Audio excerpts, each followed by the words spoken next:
Well, hey there, everyone.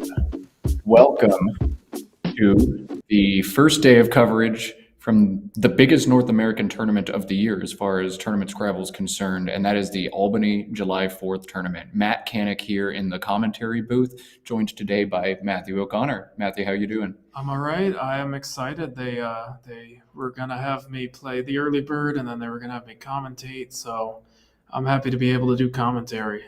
Yeah, and what are we going to be doing commentary on today? Well, the main event begins tomorrow, but today we have a superstar showdown. We're going to be showcasing a best of 7 matchup between 2015 World Champion Wellington Jighere and one of Africa's top player in Nsikak and Etim.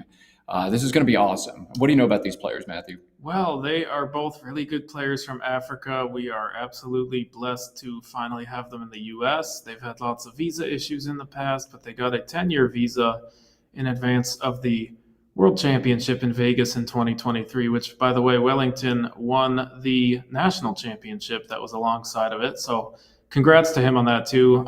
They got visas for that event, and they are easily able to come to the U.S., and we are so lucky to have them at our events in Albany. They're so much stronger with all of them. Yeah, this is going to be a star-studded event. If you haven't seen any of the news or coverage about this tournament, if you must have been living under a rock, I presume, but Bob Lynn has donated over 65,000 US dollars in order to throw the biggest Collins event on North American soil. There are, over 100 entries in the CSW field, correct, Matthew? We are right around 100. We will see if everyone shows up. Yeah, and everyone shows up is a big ask as players are coming in from overseas. I mean, we're thrilled to be joined by Wellington as well as a number of other players from Africa. 2023 world runner-up Harshan Lamabadusuriya is slated to join us as well. It is going to be just an absolute bloodbath of a 32-game Scrabble tournament. I think we're going to see some of the highest level Scrabble played at this event that we have ever seen here on a Let's Play Scrabble stream. Since we're here, you're going to be here for 5 days with us. Make sure, if you haven't yet, hit that subscribe button down underneath. This is where all of the July 4th Scrabble is going to be brought to you right here on the Let's Play Scrabble YouTube channel. Make sure you hit the thumbs up button on the video today as well. The more likes we get, the higher up the algorithm we get pushed, and the more people stumble into the Scrabble coverage we put out there. I do want to extend a thank you to each and every one of you who is joining us, whether that's from North America or abroad. We really appreciate all the viewership we get on these streams. And please play along and chat. I love bantering back and forwards with y'all as we do these Scrabble events. Matthew, tell us a little bit more about the style we can come to expect from the Scrabble today. Well, if you have read a viral news article about Nigerians and how they play Scrabble, it is completely wrong. That was a very clickbaity title that was based on a creative interpretation of a single quote.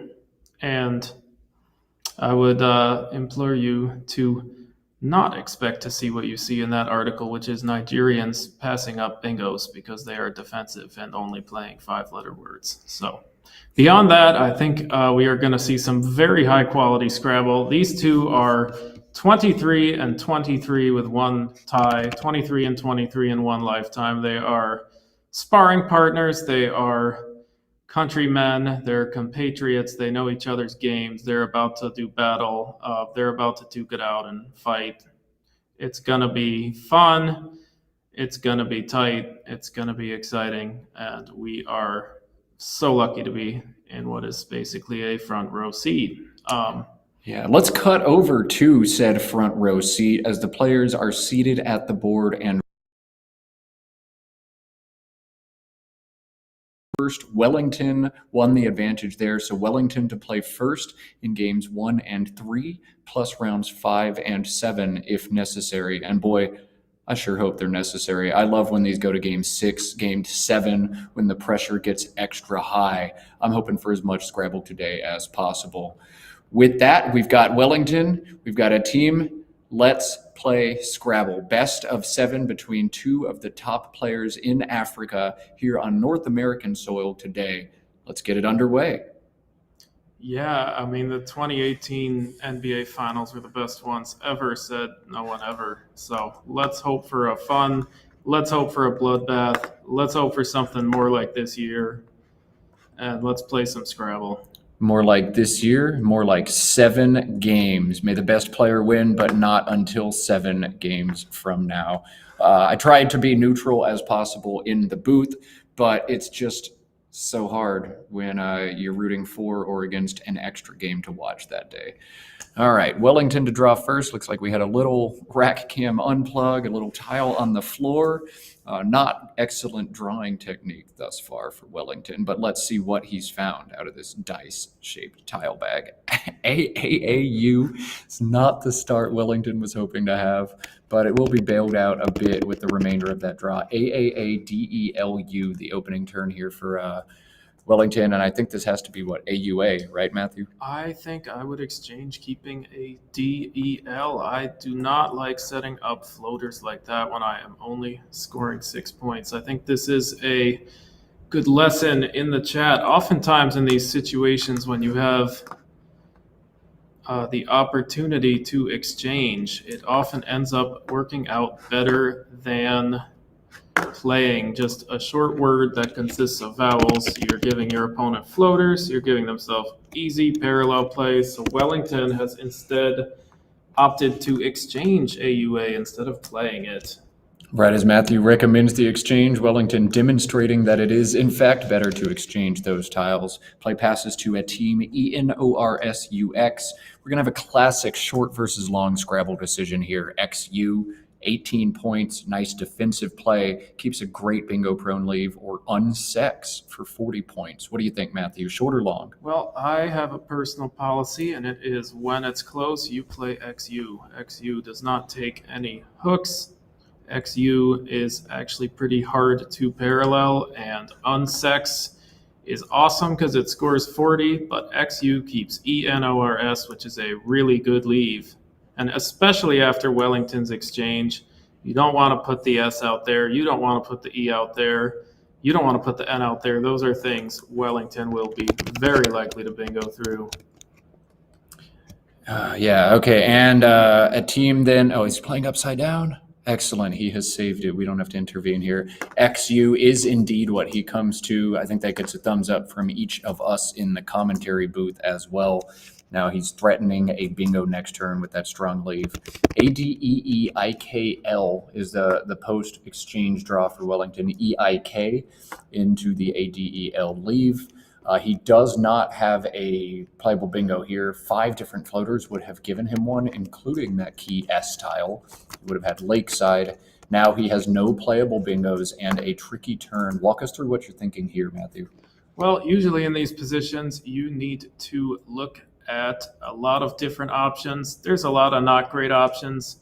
My gut is currently telling me to play Kex, and the reason for that is because there are higher scoring options, but they all set up the triple.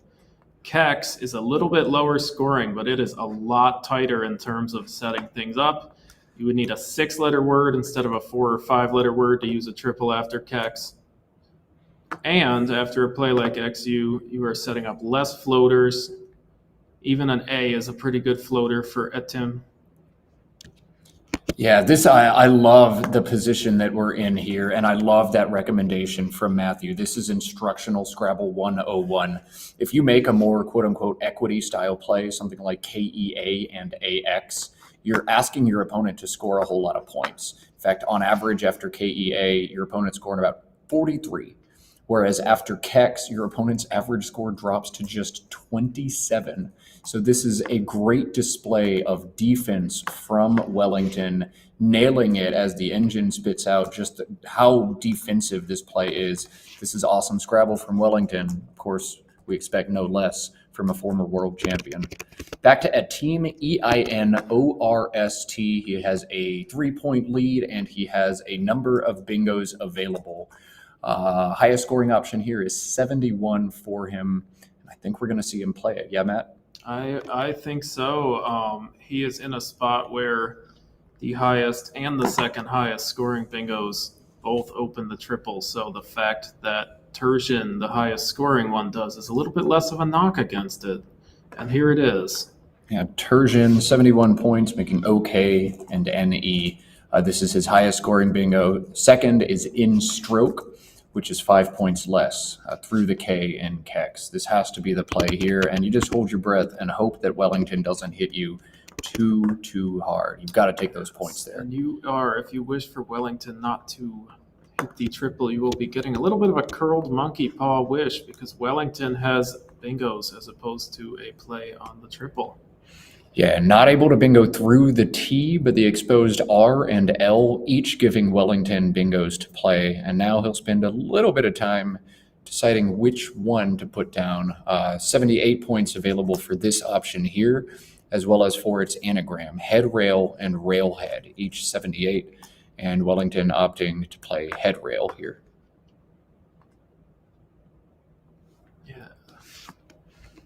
And we are about to see Etim pull his tiles. We've got a few consonants. We'll see if it gets a little bit more balanced.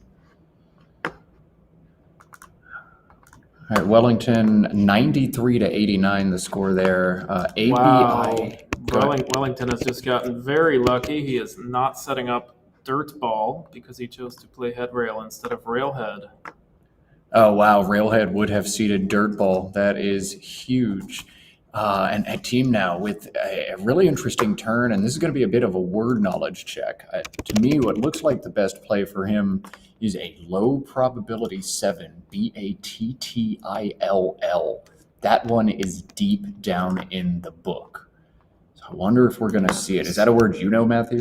I was not aware of that one, but I am a big enough fan of Indian food that I did see baltis. Balti is like a spicy sauce that's served as an accompaniment to Indian food. That is another interesting choice. They both have a lot of defensive merit. Battill is blocking the triple, and baltis is blocking several floaters and a very nice double letter, double word combo. Ultimately, I think the triple is going to be a little bit bigger of a deal to block, and we're going to see Battill being a little bit better of a choice. If you're certain of the word, I do think Battill is the way to go here, but 5-point challenge, you've got to be very, very certain of a word to put it down. And I don't know, this is a pivotal turn here. Battill sims ahead by about 6 points. So this is putting a team to the test.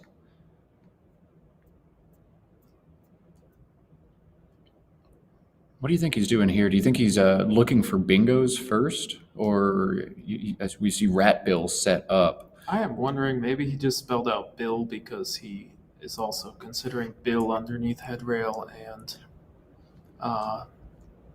he also just happened to have Rat nearby on his rack. I see. Okay, yeah. Bill beneath head rail is 29. Balti's in the same spot, 36. So if you don't notice the longer fit, then at least the shorter bill is probably his top candidate here. Yeah. He set up trilobal here, no spot for that.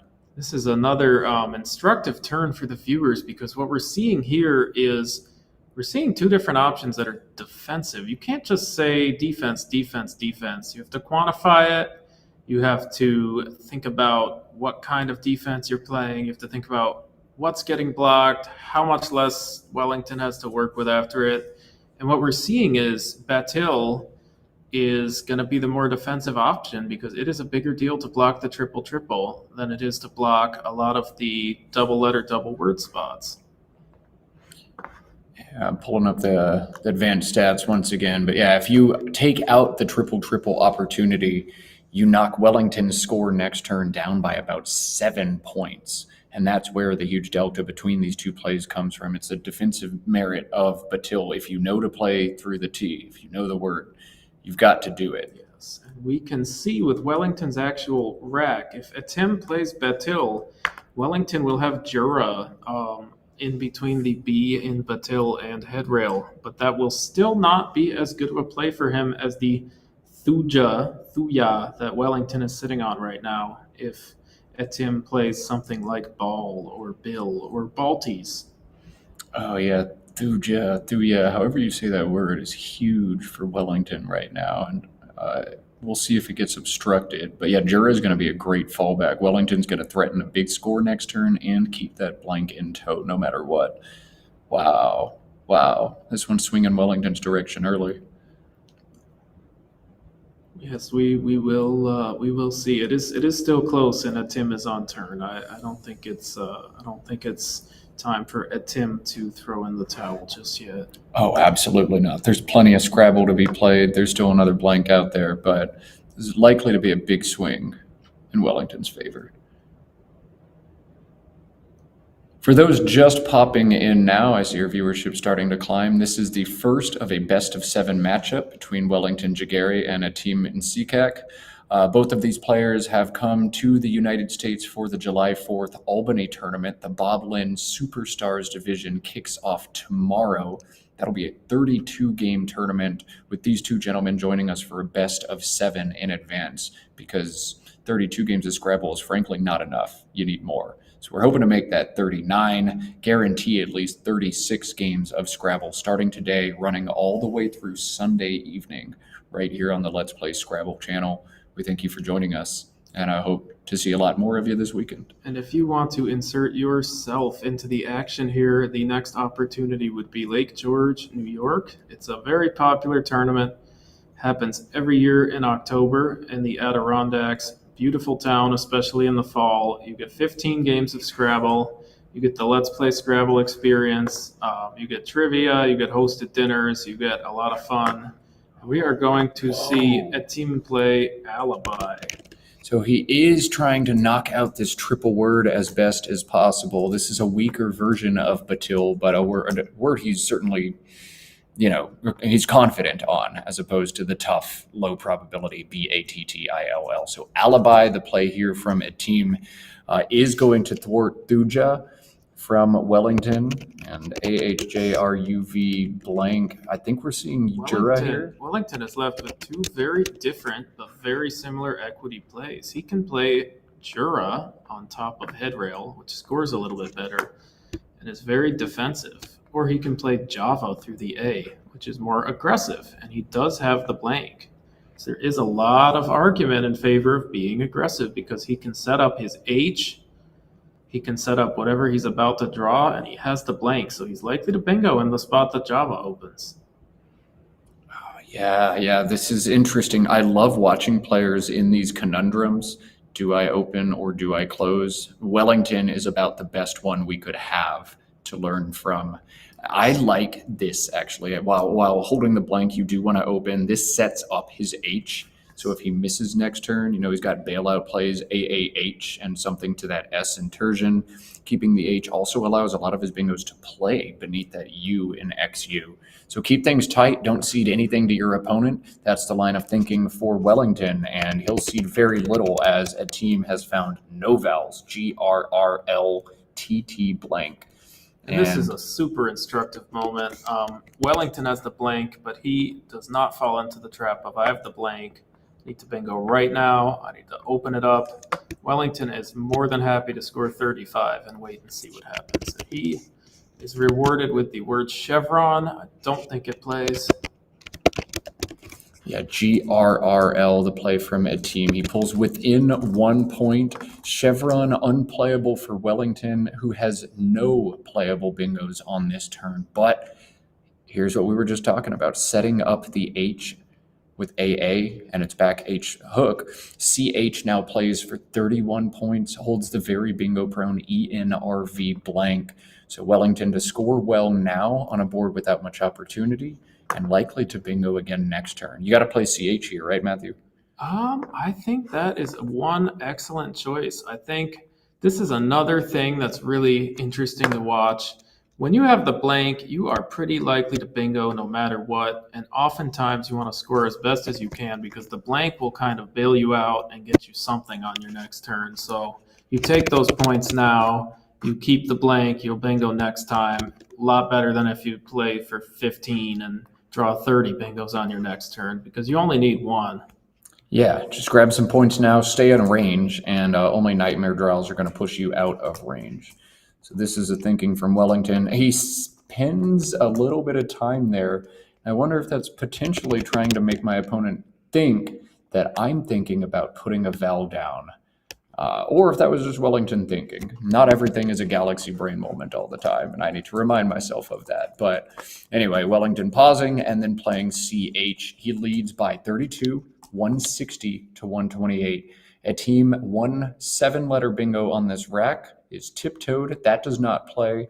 There are no 8s, no 9s, no playable bingos at all for Etim on this turn.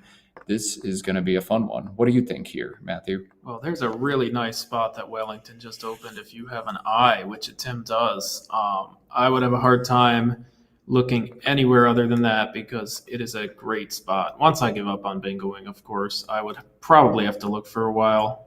But once I gave up on bingoing, I would have a hard time looking anywhere but that spot that Wellington just set up with Kai's and the double word score next to the I Intermission. And the only thing I would have to think about is, do I want to take the points with dip?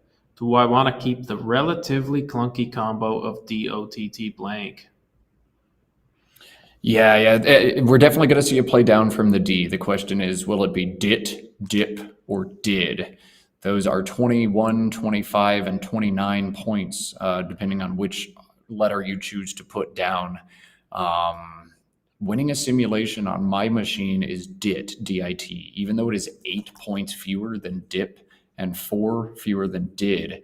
That DOPT leave seems to be the most synergistic, and you're just going to bingo more often next turn. And I've run a bit of a lengthier sim. I'm up to 10,000 plies, and DIT is also ahead on mine. So I am going to go out on a limb and say that the flexibility of the leave is worth just enough here. I know this kind of contradicts what I just said, but DOTT blank is clunky enough that you are justified in trying to avoid it.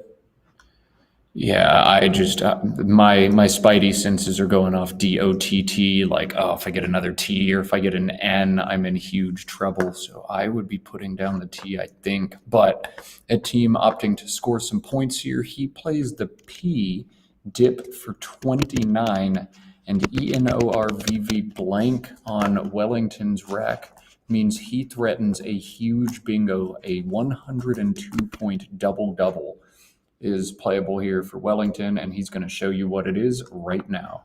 Yep. Wellington has hit the word involver. I know when I get these types of words, I always have a little bit of a doubt in my head because I'm like, can you really be an involver? I've never quite used that inflection, but this one is indeed a word, and Wellington has placed it on the board. So very nice job. All right, involver, 102 points. And if I'm a team, I'm almost definitely challenging this, especially as Wellington now sits here and looks at it for a minute before hitting it. If Wellington were certain on this word, you wouldn't think he'd take 57 seconds to play it. And if you're a team, the psychology got very spicy as all of your best plays this turn force you to pluralize involver. So throw the 5 points at it. If this comes back good, you can bingo and hook this word reliably. But very defensible decision here by a team to challenge. And 102. Shout out here goes to our very own Arthur Moore. Art is a IT guy by trade, and he made us an app that shows the faces of the players as they challenge words. So thank you, Art. Yeah, wordjudge.me, tool developed by Art Moore. We appreciate having that one. We see smiles from both these gentlemen as they go up to the computer, and green, showing us involver is good. Etim has 2 playable 7s on this rack, Tootst, Tootsed, and Tostado.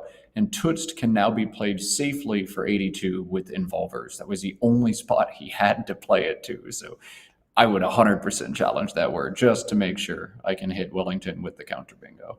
Yeah. Between Tootst and Tostado, Matt, do you have a preference between those two? I think Tootst actually creates a really nice board geometry because it's very hard to completely shut down the board after that. Right away, you open up immediately 2 7 lanes. If Wellington plays through on the triple there, a lot of the variations of that create a lane in the triple. They create a lot of floaters. You can reopen the board easily. I think Tootst because it scores more would have been my choice, but Etim put Tostado, which is also an excellent choice. The differences here are really slight. I ran 13,000 sims and Tutst won by 0.01%. Yeah, so at that point, you're literally splitting straws. But Tostado going to guarantee this board stays open long term for Etim, which is what he needs. He's still down 30 and off turn right now. He's still going to need some luck to catch back in. This makes a lot of sense. Wellington has found the QU combination together and has almost an embarrassment of riches. You can see he set up Quoif, QUOIF. That plays for 54 right now. Wellington also has 62 available this turn. So we'll see which of those options he goes with. But I think we are going to see Quoif for 54 over the higher scoring play, which he is now considering acquired through that R in Involver. What would you do here, Matt? I think that they are both really great choices. They actually both do a lot of what you want on this board. Quired is really nice because it forces the bingos underneath. If Etim has one of those will now open the triple. That's really nice. Wellington's going to get, fem, fam, fum a lot. Quaff, on the other hand, blocks the triple, which is also really nice when you're about to be up 100. So they're both really excellent choices. My sim is slightly preferring Quaff. The DEM leave is just a lot better than FM. So. Yeah, and Wellington are getting right on cue as Matthew finishes his breakdown, opts to play Quaff. This is also the preferred play of the engine by not a narrow margin at all. In fact, 9 points the difference there. So while Quired scores more, DEM way more flexible, the board construction after this is in Wellington's favor. Wellington now leads 321 to 237 in game one, and an awkward rack, CEMNRWY now on a team's rack. What do you see here, Matt? Well, I think, and this is a really nice situation for educational purposes, Etim can play the word owner on the 8 row. And owner is really nice because owner puts an R in the middle of space. When you put an R in the middle of space like that, you are often forcing your opponent to choose between low-scoring blocks and no blocks at all. And we're going to see if Etim plays owner. Wellington's going to be in that position. He's not going to really have a great choice that blocks that R, and Etim is going to have a letter out in space that loves to end words. He might not get to use it next turn because he's keeping CMY. But that will be there, and that will be a thorn in Wellington's side as he tries to shut down the board with his newfound lead. Yeah, owner's exactly the kind of play you want to make when you're facing the deficit a team is facing. MYC, actually some decent synergy together too, and if you don't bingo next turn, you'll at least threaten big points. So owner is exactly what a team needed to do. AADEMNP. Now for Wellington, 4 tiles in space would give him 8s, but he has none of them where he needs them. No playable bingos here for Wellington, and we'll see to what extent Wellington chooses to block this board versus how much he just tries to turn on guns and start running away. This is a tough turn. This one I expect Wellington to spend some time. Walk us through what you're thinking initially, Matt. Well, first of all, Wellington's tiles are pretty solid. I would probably take a while looking for bingos. We just saw Wellington put Empanada without the A on his rack. Wellington wishes he had an A to play through. He might also wish he had an S for Spade Man, an I for Pandemia, or an L for Napalmed. But once you give up on bingoing, you have to think about this one question, and that is how is Etim going to find a way to come back? And how can I equip myself to stop it? And one of the things that's really great here is Wellington has a play Padre on the 12 row. Padre has this really nice principle. I talked about it last turn, but after Padre, a lot of Etim's bingos only go on the bottom. They only go on the 14 row, and if Etim does that, Wellington will have immediate access to a triple, and he will probably squeak by. Yeah, Madre and Padre, both reasonable options here for Wellington, but Padre is far harder to overlap above it. So if you're going to play in that spot, I do like exactly what Matthew just laid out, Padre. It's also 31 points, and I'm looking at the unseen pool. with just 37 unseen tiles. 6 of those are E's, so I'd be looking to play one off, knowing that several more are on the way. And AMN happens to be a very good leave, even though it does not contain an E. Man is a really good suffix. There's a lot of different kinds of men in the dictionary, a lot of different man words.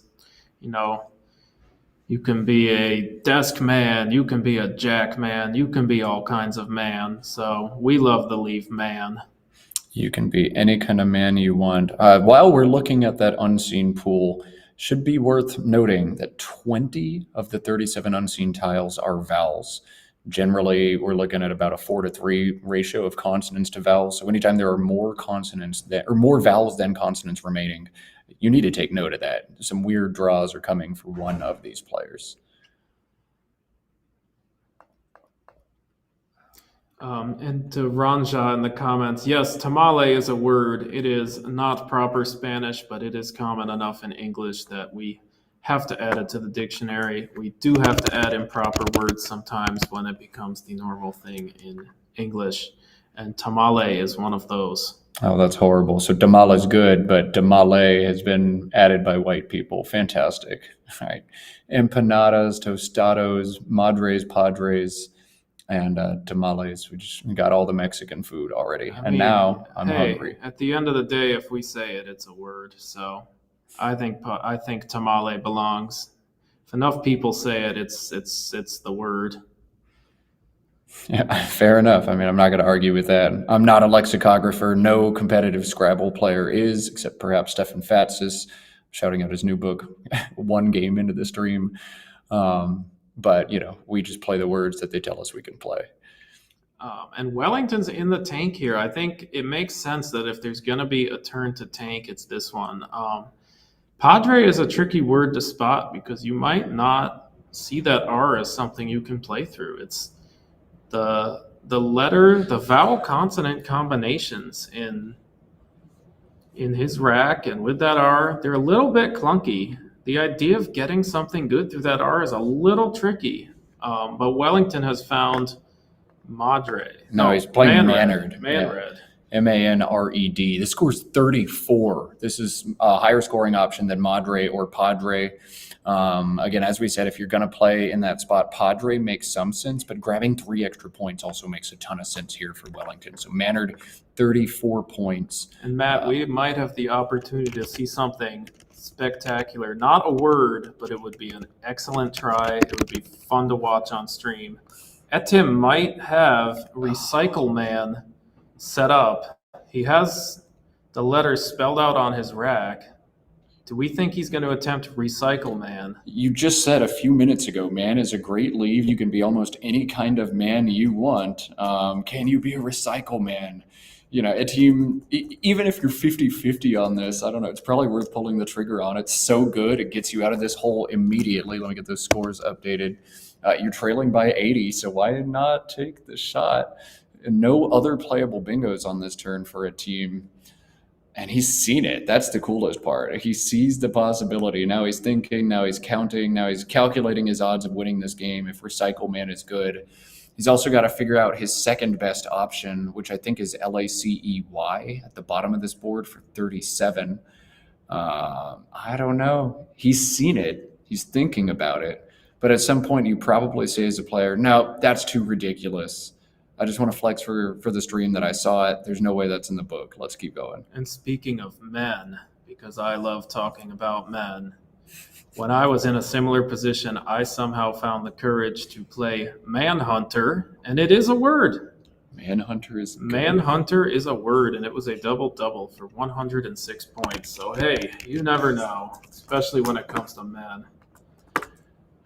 You never know. And Lacey is really great for the board dynamic. Wellington cannot use the triple underneath because there are no H's left, and it's going to be very hard to effectively shut down both the 13 row and the 15 row spots that Etim has given himself. This is a really nice way to try to give yourself a chance. Yeah, Lacey gets hit hard. I guess if he's got the right play, making LI or LO, you can't overlap that. But Wellington just doesn't have the right tiles here to block that spot. And so what POYOU is playable next to Involver. It's 23, balances the rack out. We talked about vowels being on the way. Wellington's found some. There are a lot more to be drawn in the future. He set up Yopon now for 24, playing down to the N and owner. Yopon, Poyu. Do you like either of those options more than the other, Matt? I actually think I like something that hasn't been mentioned yet. I like Yupon. And the reason for this, and this is another really important thing, a really great thing to learn, if you can encourage plays that lead to your objectives, you can accomplish them faster. Wellington wants to block that R eventually, and as I have already mentioned, it's going to be tough to do so with a high-scoring play. But if Wellington plays Yupon, a lot of natural moves are going to be on the end column, and then that will block the R. And that is a really nice thing if you have a lead like Wellington. So Wellington is not playing Yupon, he's playing Yopon, Yaupon.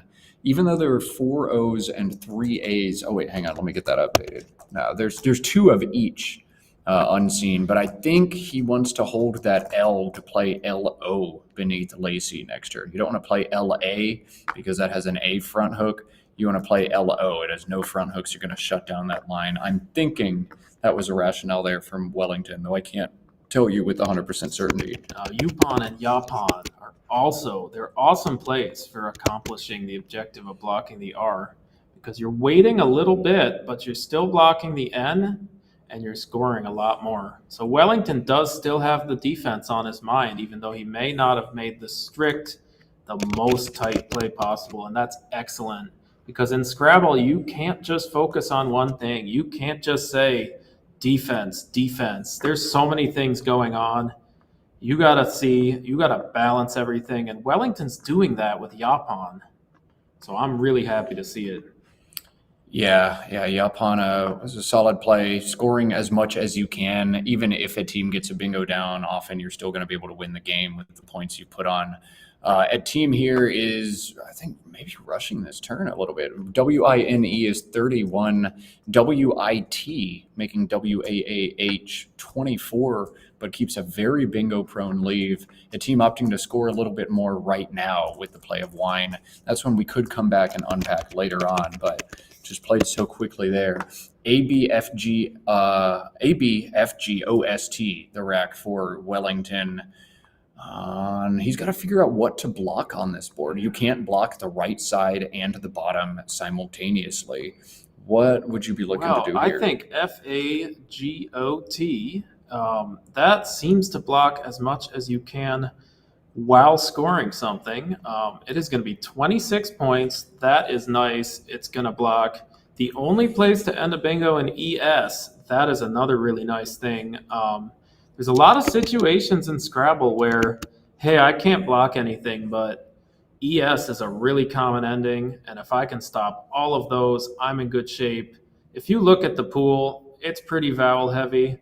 There's 4 E's, there's an S. There's going to be a lot of bingos ending in ES, and if I can stop those, I can stop quite a bit of Etim's options. So I think maybe that would be the best play.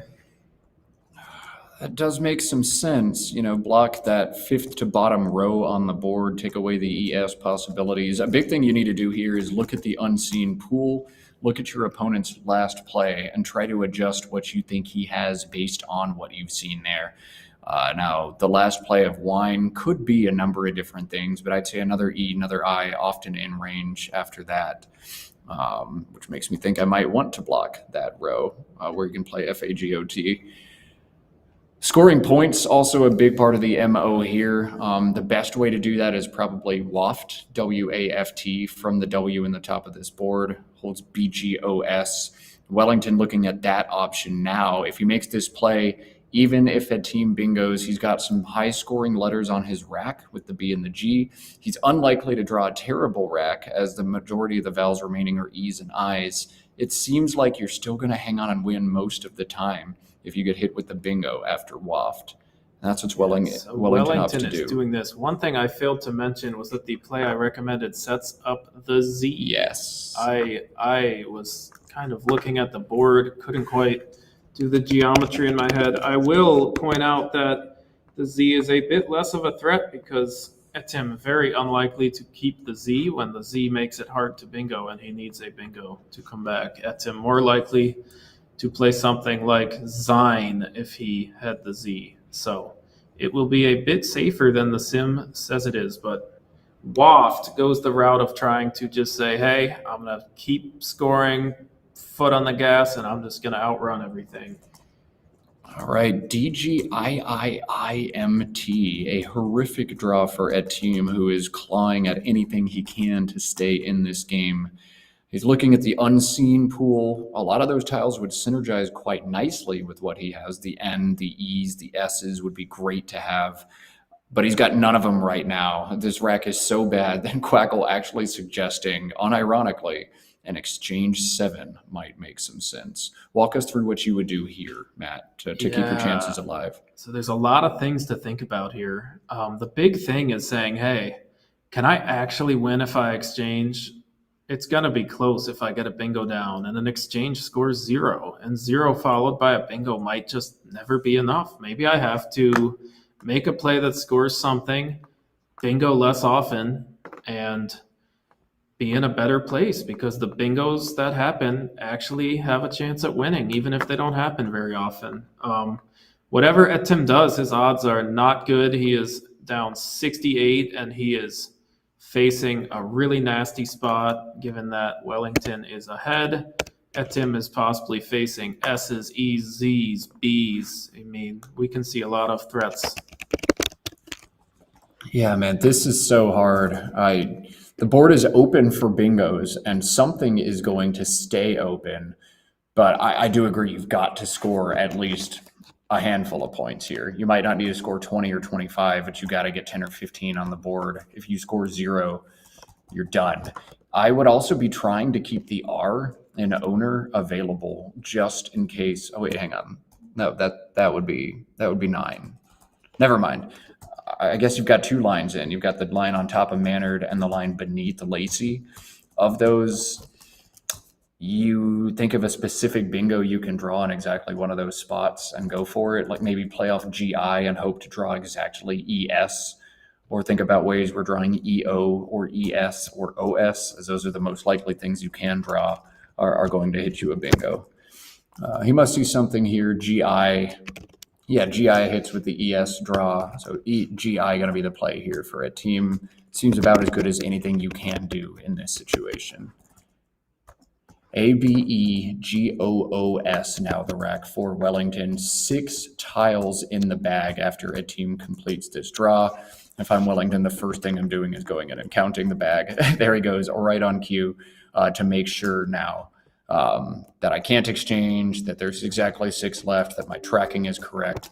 And then you start looking for specific threats. DEEIIMNOSTTZ. That's a scary pool. I can see quite a few bingos that could hit me in a number of spots. What are you thinking here, Matt? So we're in a position where you start to think about very specific situations.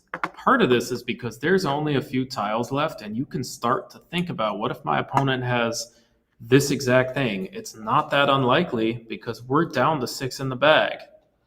The second thing is we're going to have to think about what actually wins if you're Etim. And I think he might need a bingo containing the Z in order to win. And if we can block those, maybe we can pull this one out, even if he gets something with 60, 70 points. We're about to be taking approximately an 80-point lead, depending on our decision. Yeah, up by 54 right now. Wellington has his eyes set on Gobo, G-O-B-O. That would make O-M on top of Mannered. That obstructs the most likely bingo line for Etim. It does not obstruct the highest scoring bingo line, but you would have to get pretty unlucky if you're Wellington. He would have to have like exactly misedit or something in that vein just beneath Lacey. You're going to be hard-pressed to find a bingo that fits there. And even if you do have a bingo that fits there, with that lurking Z unseen, there's a good chance you just stack it back and win the game. So I think a play of Gobo looks solid here for Wellington. I have run a very thorough sim, and there's actually a standout play It might be a little bit counterintuitive because it doesn't seem to score the best or block the most, but this would be the play of oboes on the 11 row. So that's stacking above Mannered, making EM and SATE. Tell us why, some players at home would not be willing to put that S down for 6 points. Why would you do it here, Matthew? Well, the reason is because oboes takes a front G. And the point of that is anytime Etim bingos, most of your plays are going to be just enough if you can hook oboes with the G. Interesting. So oboes, it leaves one in the bag too. So even if the bingo does come down, you're guaranteeing yourself one extra play. That extra play is likely going to be a high scoring one after the setup. Yeah. Here is my logical workflow. And I don't know if I could come up with oboes in the game, but if you told me I was right, I'd be like, yeah. Oboes scores a lot for this position. It's not a ton, but 22 is actually quite a bit, and we're right on the margin where you need every point you can get if Etim is going to bingo. So I would consider 22 a solid score, but the power of the setup with the G is what really brings it over the top. You're going to draw a lot of different things, but if Etim bingos, it's probably going to be on top of Lacey. But we can work with whatever letter he floats in there with the G just often enough to pull it out. Yeah. If we don't get something on the triple. You have to imagine there are two universes here. One universe is my opponent bingo's next turn, and in that universe, he almost definitely does not have the Z because I'm going to block stuff like itemize on top of Mannered, and I'm going to draw it. And if I draw the Z and I've got a spot to play with gobos, I'm going to score a ton. Universe 2 is he's got the Z right now and he's not going to bingo and I'm going to win the game. But this is interesting. Wellington has set down BOGLE. This seems to block everything. It only scores 8, but it blocks everything, leaves 2 tiles in the bag. And even if a team makes a 1-tile setup with that S in tow, Wellington can probably thwart anything. The only thing I'd be worried about here is, does Etim have anything with the Z on the double letter score using the triple? Because if so, those at this point will be enough to win. Yeah, spread does not matter in this situation, in this head-to-head matchup. Unless these two players end up tying, this is a straight best of 7. Spread is a non-factor, so you're playing for 100% to win. But yeah, is there anything that could be threatened in this unseen pool to that E in Bogle? Oh man, interesting. Yeah, I am not sure. Is there anything that Etim could have from Wellington's perspective after this? This is one of those plays where it looks super powerful, but you have to be damn sure you are not giving something up. And you have to be damn sure that Etim doesn't have some sort of opening that you can't block. But with the S, I would be pretty confident of that. Yeah, Etim does now threaten iodize to that E for 51, but there is no Z doubling play. There's no way to put the Z on the double letter square and threaten 80 points. Iodize just 51 here for Etim. It's likely going to be just a little too short. Iodize is one of those plays where it is probably never quite enough. For those of you who are not up in the happenings of a Scrabble world, we have an amazing new tool called Macondo, and I can most likely, within this turn, tell you if there's any play that truly gives Etim a chance, which is really awesome. Thank you so much to Cesar Del Solar for an excellent tool. We don't have to speculate about possible blocks anymore. We can just tell you in just a sec. Yeah, what an awesome tool. And Macondo coming out with a more user-friendly version. Right now it's command line only, but I think there's going to be some kind of desktop client pretty soon, and that will revolutionize Scrabble analysis for the next generation. Thank you, Cesar, for your contribution to all things Scrabble. We appreciate you. Yes, Macondo, an excellent tool. Etim is putting down iodize. Yeah, here comes iodize, 51 points. Etim is down now just 11, but Wellington, AEEOSST, can do pretty much any valid play and win this game. He won't win by much, but spread doesn't matter in this best of 7 head-to-head format. Wellington taking the win after Bogle and a block. And I can confirm Etim had zero chance of winning that game. Iodize is the best he can do just in case that tie happens. He is conserving his spread. He will keep it close.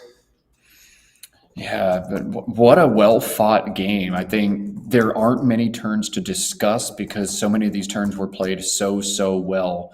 I think a few major swings, a team not pulling the trigger on Battill, instead playing alibi. That's a deep, low probability, about 25,000 in the book, 7 that he did not pull the trigger on. And Evil Budgie Scrabble saying, I guess ionized probably wins a fair bit. I think you're right. I added Bogle to the sim of the top 100 equity plays I did, and it was a solid play. It was not quite as bulletproof as Oboe's. So I think that is very good logic. Wellington's best play in this position will be 9MC. Wait, do I have the racks wrong? I'm sorry, I have the rack wrong.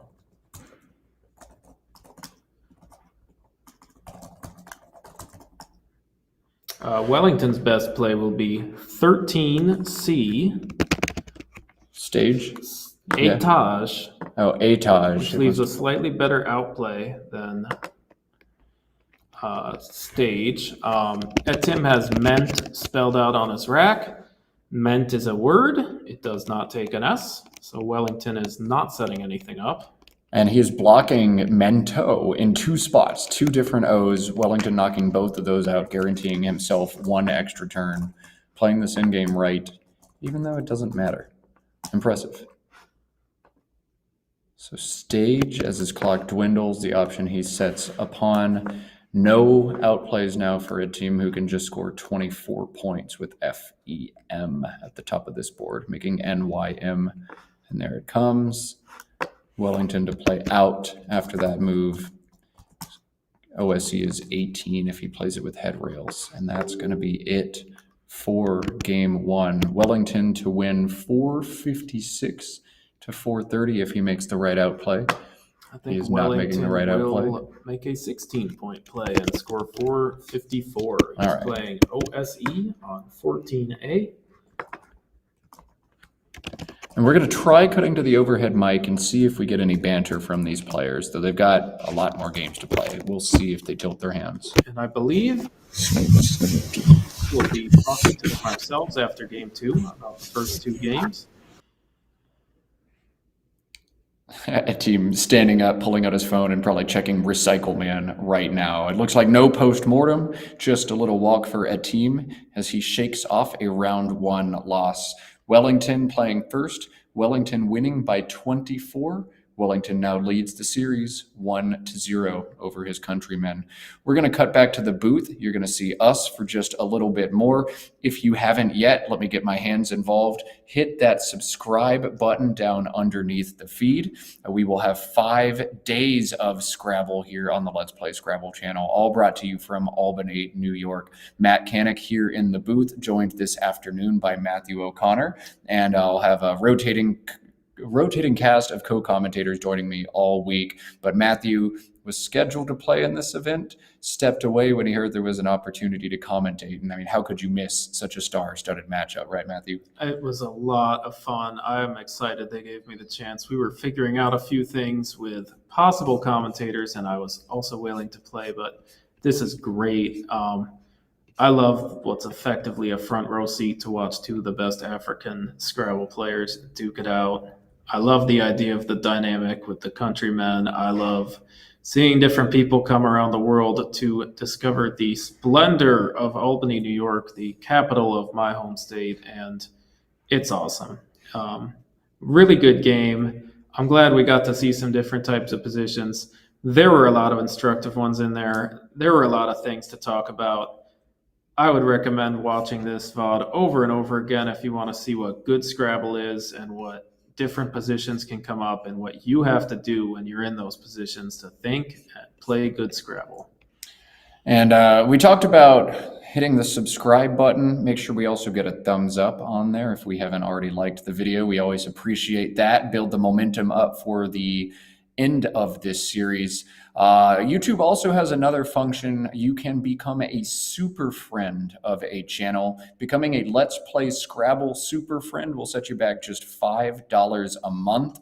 But those recurring subscriptions help Josh and Kieran at the Let's Play Scrabble team bring more things to you. We're actually going to try a new feature that was recommended to us by some of our super fans later on in this tournament, and that is the ability to pivot from one board to another. So on Saturday of this event, we're going to set up 2 rigs at once, and if the game we're watching is a blowout, our plan is just to yank it over to another stream and watch a game that's a little bit closer. Your $5 monthly donation helps Josh and Kieran try to enhance these streams. They're bigger and better every time I'm in the booth, and we owe it all to them and to the current super friends of the Let's Play Scrabble streams.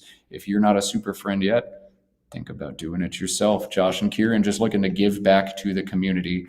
Hearing from our production team that Etim is coming back, which means I think we're just going to power straight through, Matthew. Instead of cutting over to a break, we're just going to play more Scrabble. That seems good. And if you want to talk to these players, we will be doing that, I believe, after this round. We are adding in some commentator talking to the players to get their thoughts. And if we said something crazy that was not on their mind, we can find out after one round and not at the end of the night.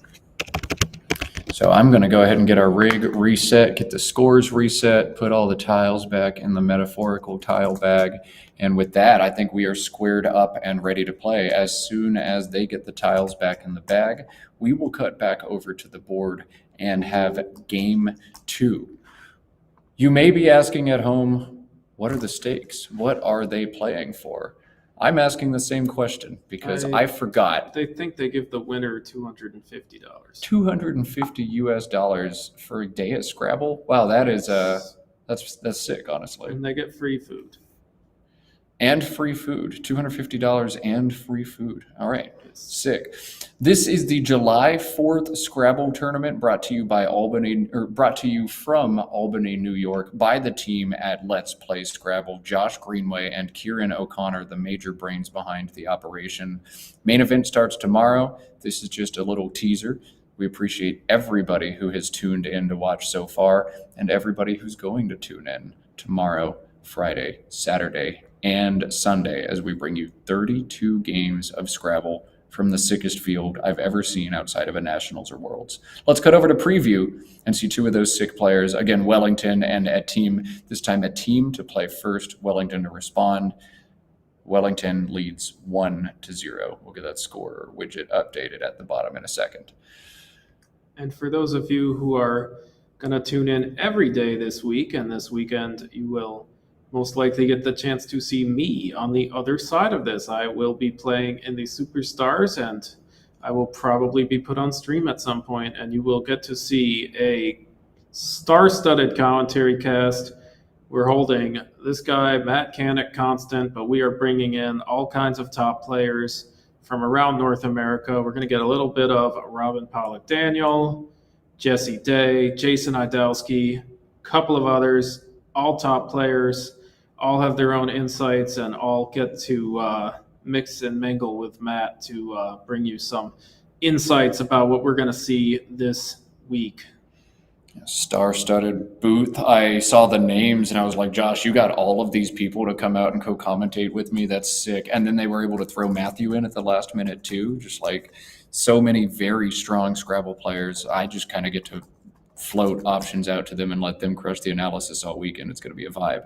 All right. IKMPORT.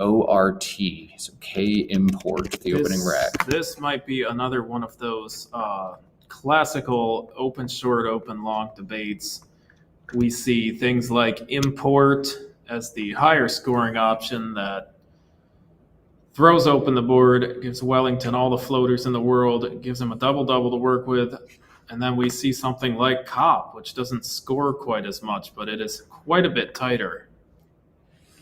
Yeah, KOP and import, just different ways to approach this turn. Simulation saying in this instance, taking the points looks more appropriate. Import for 26, the top option by about 3. But we'll see what a team opts to go with here. I could see myself picking cop depending on the ways the winds blow. If you draw an E into IMRT, you're in good shape next turn. And this is one of those instructive things because the opening short, opening long debate is always going to be there, and it's always going to be a debate because there are a lot of times where it's correct to go short and a lot of times where it's correct to go long. And you have to look for one of those tiny little differences to make up your mind. And in this case, I believe the leave of IMRT is just not quite good enough to justify sacrificing the points. And it looks like is Etim spelling out Merc. No, he's playing cop. Cop is a solid choice. Another solid choice. All right, we'll see. Leaving 8 points on the table for the stronger leave. If he draws a bingo next turn, he's going to feel great about this decision. If he draws another R and a T, he'll probably think about this one for the rest of the game. It's always hard to shake those first turn decisions off when they don't work out. And there's the Q. Not what you were looking for, but at least the I will help you shed it. Wellington, BDEEGNS. This looks very standard. Big, just 16 points on a turn where there's not much to do. I don't have much to offer there. Set up the S, shed the B and the G together. What say you, Matt? Well, I think this is a pretty interesting spot because all of the big equity plays set up the double-double in a pretty menacing way, and I might think that my opponent has another O after cop and beg with that hook, Bigo, and because of that, we're seeing the sim actually be pretty close. Another nice option would have been maybe playing Deb there instead. Deb takes the E, which Wellington has, and it gives Wellington a lot of nice shots at a a double-double. Yeah, I don't know. Beg still feels all right to me, even given Bigot. Deb takes it, several hooks on the back itself. Beg, I'm not going to question the decision from Wellington there. DEIMRTQ, the rack here for a team. Oh, yeah? Can I say one more option for Wellington was Bog for 6. It creates a really nice board for somebody who has an S and a really not nice board for someone who does not. Interesting. I don't know. I feel like if my opponent hits me back with vowels, I'm going to feel sad. But if my opponent has clunky consonants, they're going to be huge sad. That's an interesting choice. But Bog won my sim. Interesting. All right. Well, beg the decision we saw from Wellington, DEIMRTQ. And I'm honestly surprised we haven't seen QI come down yet on this turn. Maybe we're thinking about playing Merit instead, scoring 24 points, but keeping the Q. Maybe he's thinking about just throwing back the Q, exchange 1. What do you think is taking so long here, Matt? Why not QI and OBI for 16? Well, I think Etim read my Medium article from 6 days ago where I said, I hate the Q too much. And he is second-guessing everything on every turn where QI for 17 is an option, but doesn't seem that great. In all seriousness, I think Etim is wondering if Merit is better because it blocks Bigo. He's wondering if Wellington is about to double-double. He exchanges QM here, keeping DEIRT. Interesting choice. I think in a vacuum, that makes a lot of sense, but if you draw 7s, they're not going to play. And Wellington, after an exchange 2, is very unlikely to give you anything to work with. But Wellington spelling out a really nice word, obesogen. It is a chemical compound that makes you obese. But this is actually not a slam dunk play. Wellington has such a good rack that you could argue that he is supposed to play much shorter, use his S later in the future, set up a board where, hey, Beggs is still there, and Beggs is maybe one of the relatively few options. I like that because I have an S. He does not. Maybe he does not. But I know I have it, and I don't know if he has it. So I'm a favorite to hit that spot. Yeah, Obesogen is a sick find, but after your opponent has just exchanged two, I don't think it's a play you make. They're so likely to bingo through one of the floaters after you put them out there. And I think playing smaller with something like this is the right move. Simulation agrees in a vacuum. And once you add in that a team is in huge bingo prone range, this has to be the right line. DEILRRT. He picks up LR into his DEIRT leave. That is not what he wanted to draw, and he's going to have to figure out how aggressive he wants to get with a fish. Just plunking an R, playing something like robe, setting up robed makes a ton of sense here. You can also score a little bit better with the play of GOD and DIRL. What do you think, Matt? Play one tile or go longer? I think my gut is that none of the one tile leaves are quite good enough. They all look kind of nice, but if you iterate through, they don't hit often enough. Wellington's not going to help you after you play one tile. I think I like playing two. And another thing is that Etim is giving himself the D on the 11 row. That's at least something. Wellington's not going to help you there, and that's something for you if it stays open. So robed, interesting. Yeah, not going to offer much in terms of help with sevens playing, but you might be able to bingo to the D. The D is going to be hard to block. Wellington's going to have a confusing turn, if nothing else. DELNSV and a J for Wellington. He's set Veld up on his rack, VELD, that'll play with GOV for 23, and I think you've got to do that here. You don't want to put tiles out in space. Matt's shaking his head no. Tell us why. I think you got to be very scared of Begs, even though you have the S, and I think you got to play Velds. You're in the lead. You're going to be in a bigger lead.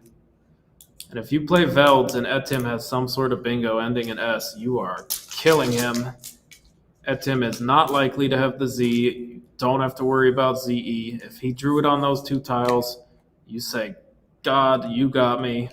Whatever. I made the right play. No, now that you say it, makes a ton of sense. I mean, your opponent doesn't often play robed unless they've got an S and they feel good about their bingo coming down. We're in the booth. We saw that a team did not keep an S, but you're right. If you're Wellington in that situation, my spidey senses would be going off. So Wellington with the block has to be very confused now to see Lariated come down with no S's in it at all. I cashed in my S to block and didn't give anything back. Dang. But that's Scrabble. That's how it is sometimes. Big bingo from Etim. He is ahead 94 to 63. A big draw from Wellington, who would love to threaten with this J. He's got Jun on top of Lariated, JEON. Oh, yeah. It's going to be 58 points. There's not going to be that much to think about. Jamon, JAMON, is 60. So do you play Hamon. this? Oh, is it actually Hamon, like Hamon. Spanish? And it is a adjective. It is denoting a specific kind of ham. Oh, okay. Wow. Well, Hamon for 60, John for 58. Both awesome options. I don't know which one I would choose here. I guess you would know the hooks on Hamon, which are none. Could feel confident making it. What would you do? Would you stack or would you play Hamon? I think I would play Hamon because of the points, but John is a cool option because it really keeps it tight, and you are about to take the lead again if you play it. So, all right, Hamon, the play from Wellington. He is ahead. and Etim with an interesting polarizing rack. He's got the blank, but he's also got UVWW. And he's going to do what appears to be the best way to get rid of as much of the clunk as he can. Oh, man. Interesting turn. All right, I'm just realizing that the scores are flipped on these players right now, so I'm going to have to do a little computer resetting. But WAW looks like a pretty standard move from Etim. ACELNRU is going to make this a fun turn for Wellington. I'll let Matthew walk you guys through that for just a second. Yeah, so Wellington has got the word nuclear and the word unclear on his rack and the word lucarne, but they are not going to play, partially because of the board that Wellington has been working towards creating. And there's also no 8s through the A and the I, even though it might look like it. So what Wellington's probably going to want to do is play run through the R and lariated. Leaves an excellent leave in case Etim opens up the board. It's one of those plays where Wellington's going to say, hey, I'm ahead. You're the one that has to do something. If you don't want to get bled to death, I'm just going to chill here. I'm going to score 22. That's good on this board. You got to do something now. I'm a chill. I'm going to sit on my leave, and if you open it up, I'm a bingo.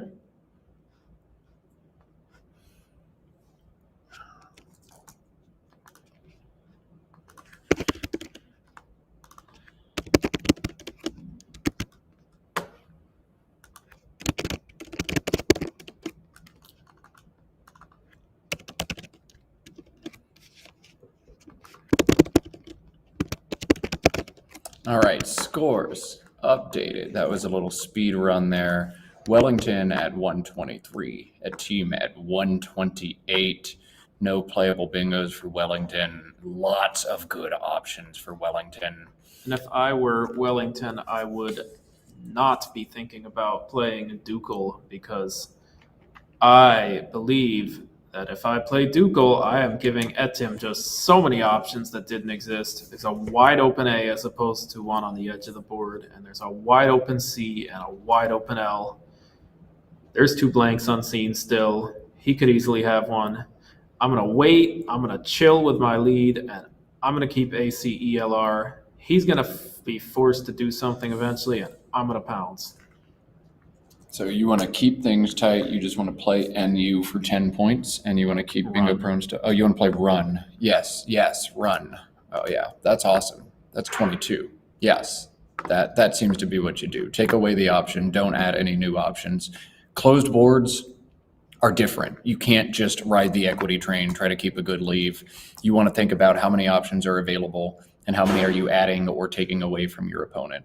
I think, yeah, this is a great situation where you want to keep things tight. Run makes sense because a team just can't do much afterwards. And so many things in Scrabble are just based on margins. The marginal effect of this, the marginal effect of that. And when you're comparing two moves to each other, they're relative to each other. So when you get a board opening play and a board closing play, and that board closing play restricts your opponent, the board opening play has to be a lot better scoring or a lot better equity in order to justify it. And I think that's what we're seeing with Run being better than Ducal. We'll do a little thought exercise for those of you watching at home. I want you to think from Wellington's perspective, what is a team's average score next turn after I play Run? What is his average turn next turn after I play Ducal, D-U-C-A-L from the D? I want you to try to guess the difference in scores between one play and the other. We've got Lewis McKay in the comments saying, I like Ducal, actually. He is slightly behind. Waugh doesn't suggest anything. Welcome, Lewis. Thanks for coming. We really appreciate seeing top players such as the runner-up to Wellington's World Championship. It's awesome to have such strong players in the audience. Yeah, I think one thing I would like to point out is that although Wellington is behind right now, he will be taking the lead with Run, which is really nice on these tight boards. Even just a few points can switch the onus on forcing something over to your opponent. Very high chance Etim feels forced to do something starting with D, and then Wellington bingos through it, and then Wellington will be in really good shape. In this situation, I kind of want to play Ducal because I want to play 4 tiles. I want to play as many tiles as I can to go digging for those blanks. WAW doesn't suggest much of anything. I feel like there's a great chance at least one is in the bag, if not both. But yeah, this board is just so bad. That Run has to be the correct move here. I'll spoil my earlier puzzle. The difference in score for a team next turn after Run and Ducal is about 13.5 points. So your plays score 22 and 27, just a 5-point delta between them, but you're giving your opponent back an additional 13. I'm good. I'm keeping things tight here. And Wellington. Yeah, this is an interesting choice. My gut is telling me that Wellington is not quite ahead enough to be this paranoid and tight. Um, when you're up just a little after you play, you're going to want to shut down some things. But if you go too far in this direction, you're kind of going to end up in spots where, hey, that team's going to have ZE a lot of the time. And when he does, you just went all the way in the block direction, and now you're behind on a closed board. Yeah, if you get hit by ZE next to Velds, it's close to game over. It's really hard to catch back up. But otherwise, Cluier kind of does both things. It stops a team from scoring next turn, but it also goes digging for a blank.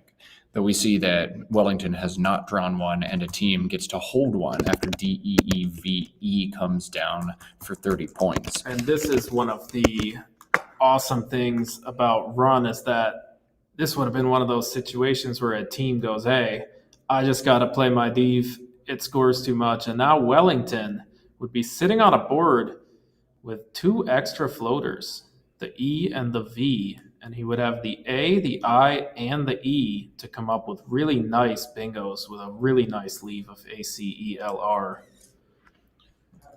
Yeah, Wellington imparted some major wisdom on us. I got to commentate the 2023 World Championship finals with Wellington after he just narrowly missed qualifying for those himself. That ended up being an epic matchup between David Eldar and Harshan Lamabadusuriya. But Wellington talked not about just floaters in space, but specifically central floaters, as the EVE in Div are.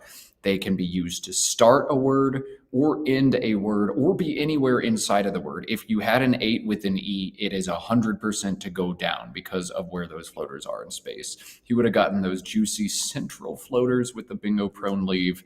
But if Wellington had gone in and drawn a blank out of the bag, we would be talking about what a genius he was for playing Cluier. Doesn't work out when you don't draw the blank as often. But all right, LOY, the choice there. What do you think about that one, Matt? Another really nice option would be Oracy. I'm wondering if maybe Wellington is thinking AINOR is a great fish, and I think maybe, just maybe, the points with Oracy will push it over the top. Or its anagram Yarco, YARCO, in the same spot also made some sense there. But Wellington opting to play a little bit tighter. I think he sees that E in space, and after Loy, that E is so hard to block unless you're bingoing there. So LOY. Oh, and it blocked the Z just in time. Maybe his Spidey senses went off, but he blocks CE and ZA for a bunch. Maybe he had a tell. Who knows? But that forces a team instead to play Zinc when ZE or ZA were huge scores last turn. And Wellington has one single bingo, and it looks like he is just about to put it down. This is a New Zealand word. If you know Scrabble player Blue Thorogood, it is the name of his hometown in New Zealand on the outskirts of Christchurch, but it is also a name for a tree that is native to New Zealand. So Wellington quickly finding his bingo. We expect nothing less. Excellent player. All right, and into AEU blank, a team finding AFI, that not what he looked to draw, but is actually going to allow him to bingo back. So Rangiora coming down for Wellington. Will a team find his return bingo? I think he's about to. We've got Lewis in the chat finding the bingo. It is Epifana through the N in Zinc. One of those classic situations where, I kept AEU blank. I drew AIF. I'm not happy. Can't give up because there's a bingo. Man, and Wellington with the great draw, DEISTOR. So Wellington's going to bingo again. This board was so tight, and then boom, boom, boom. That's what these top guys do. They don't care that the board is shut down. They're going to bingo all day anyway.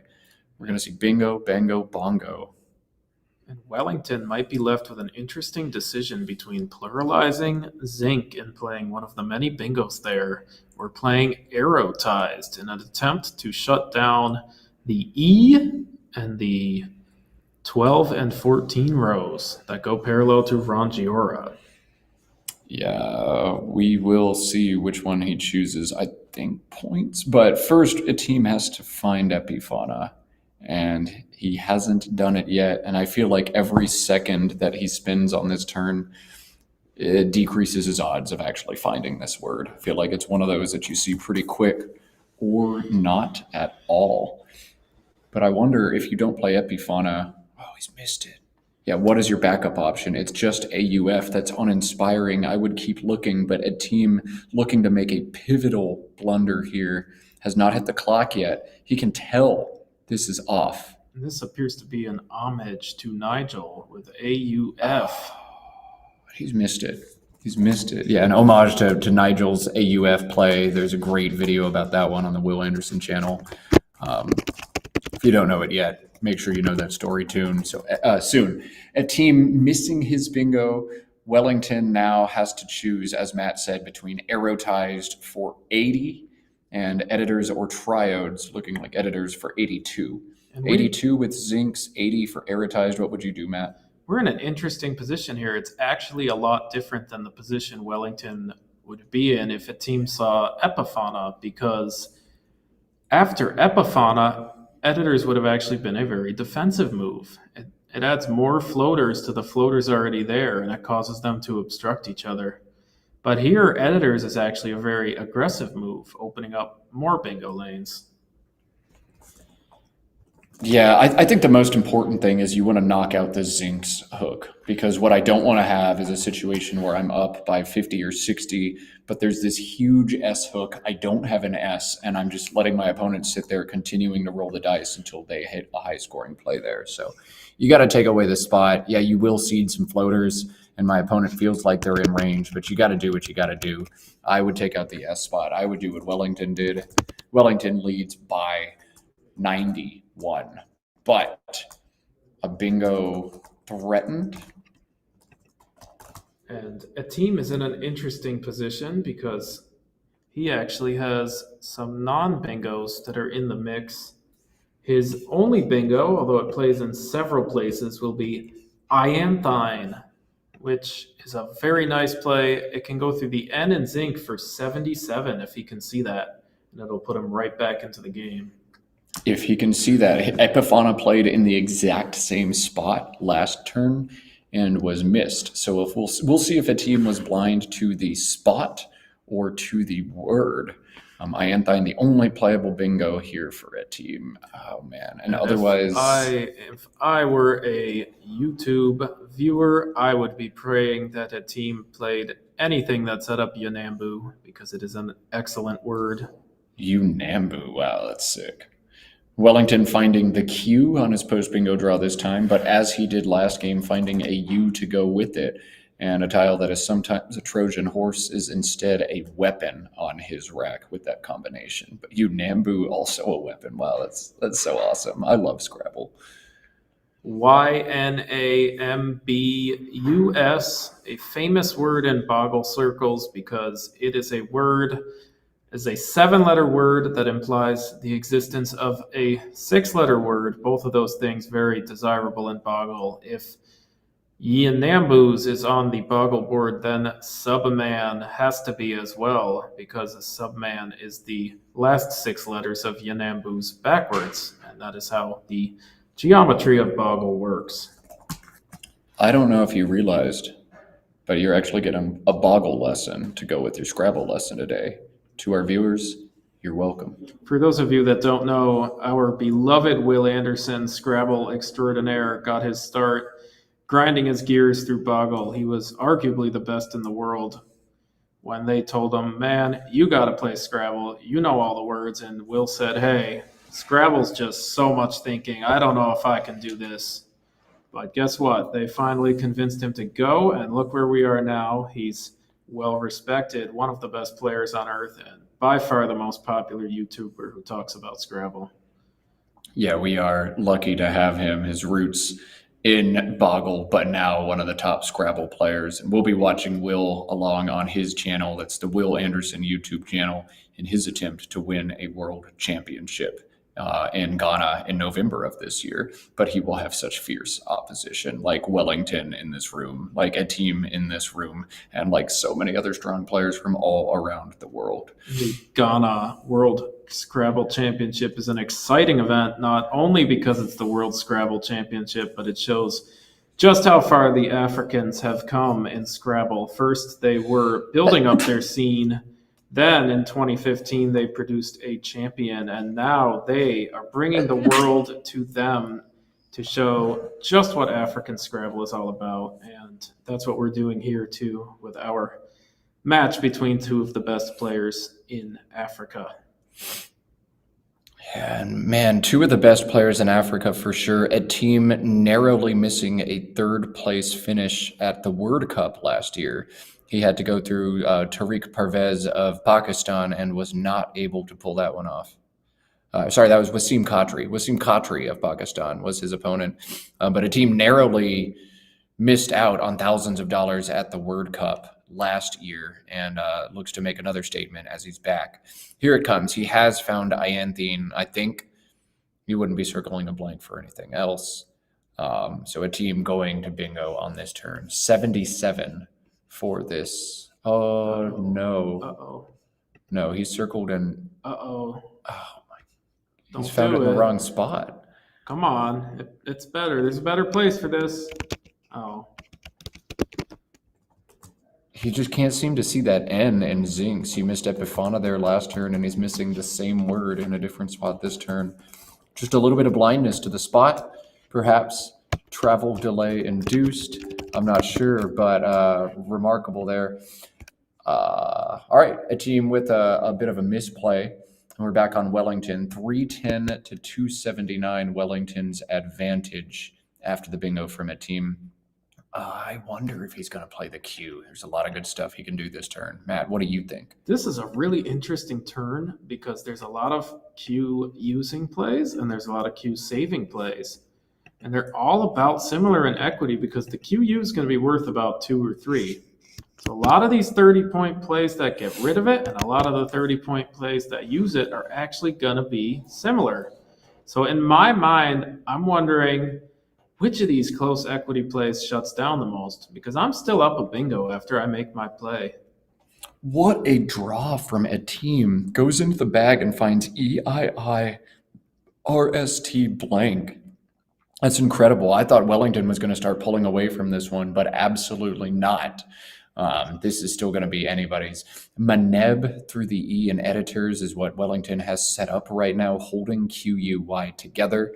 BY at the bottom of this board, making AB and NY, sets up NYM next turn, holding AMNQU together.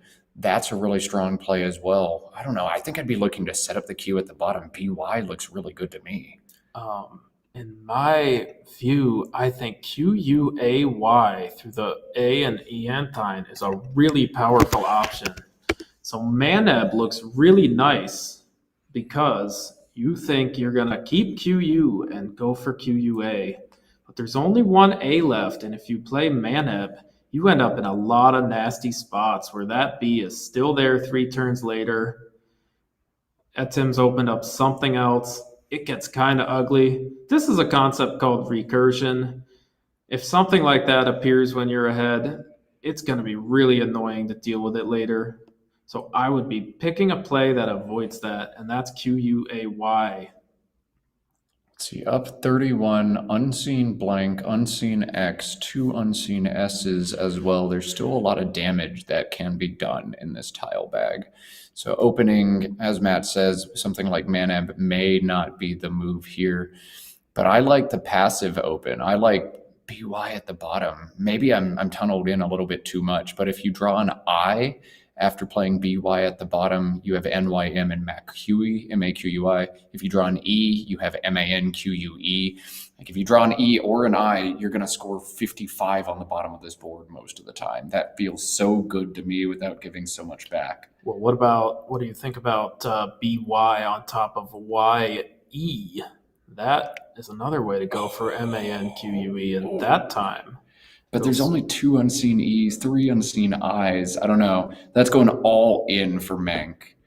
I like that idea, but I think I need a little bit. I need more outs. I need to be able to draw E or I for this gambit Yeah. to work out. It's an interesting idea, though. You're also blocking bingos through the E, which is one of the team's big ways of coming back.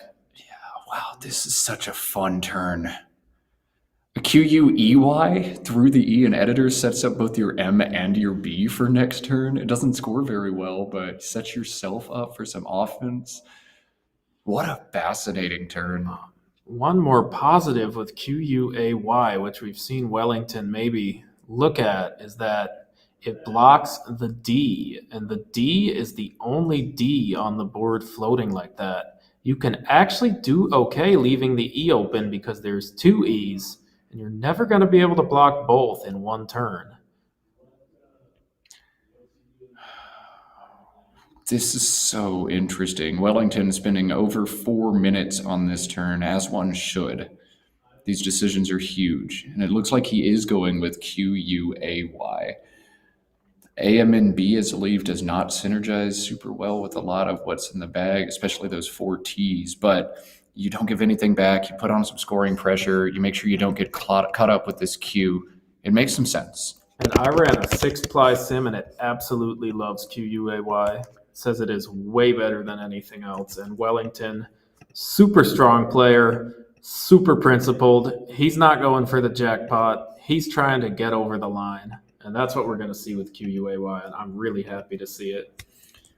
All right, Etim grabbing the marker. He's already designated the blank, and he threatens his bingo now.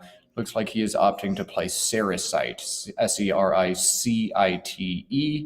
stringing that S and that E out into space. This is not a team's game, though. Despite back-to-back bingos, he is now only up by 11 points, 353 to 342. Wellington's still in the driver's seat simply because he's on turn right now. And he'll threaten some high-scoring plays with the NBM combination.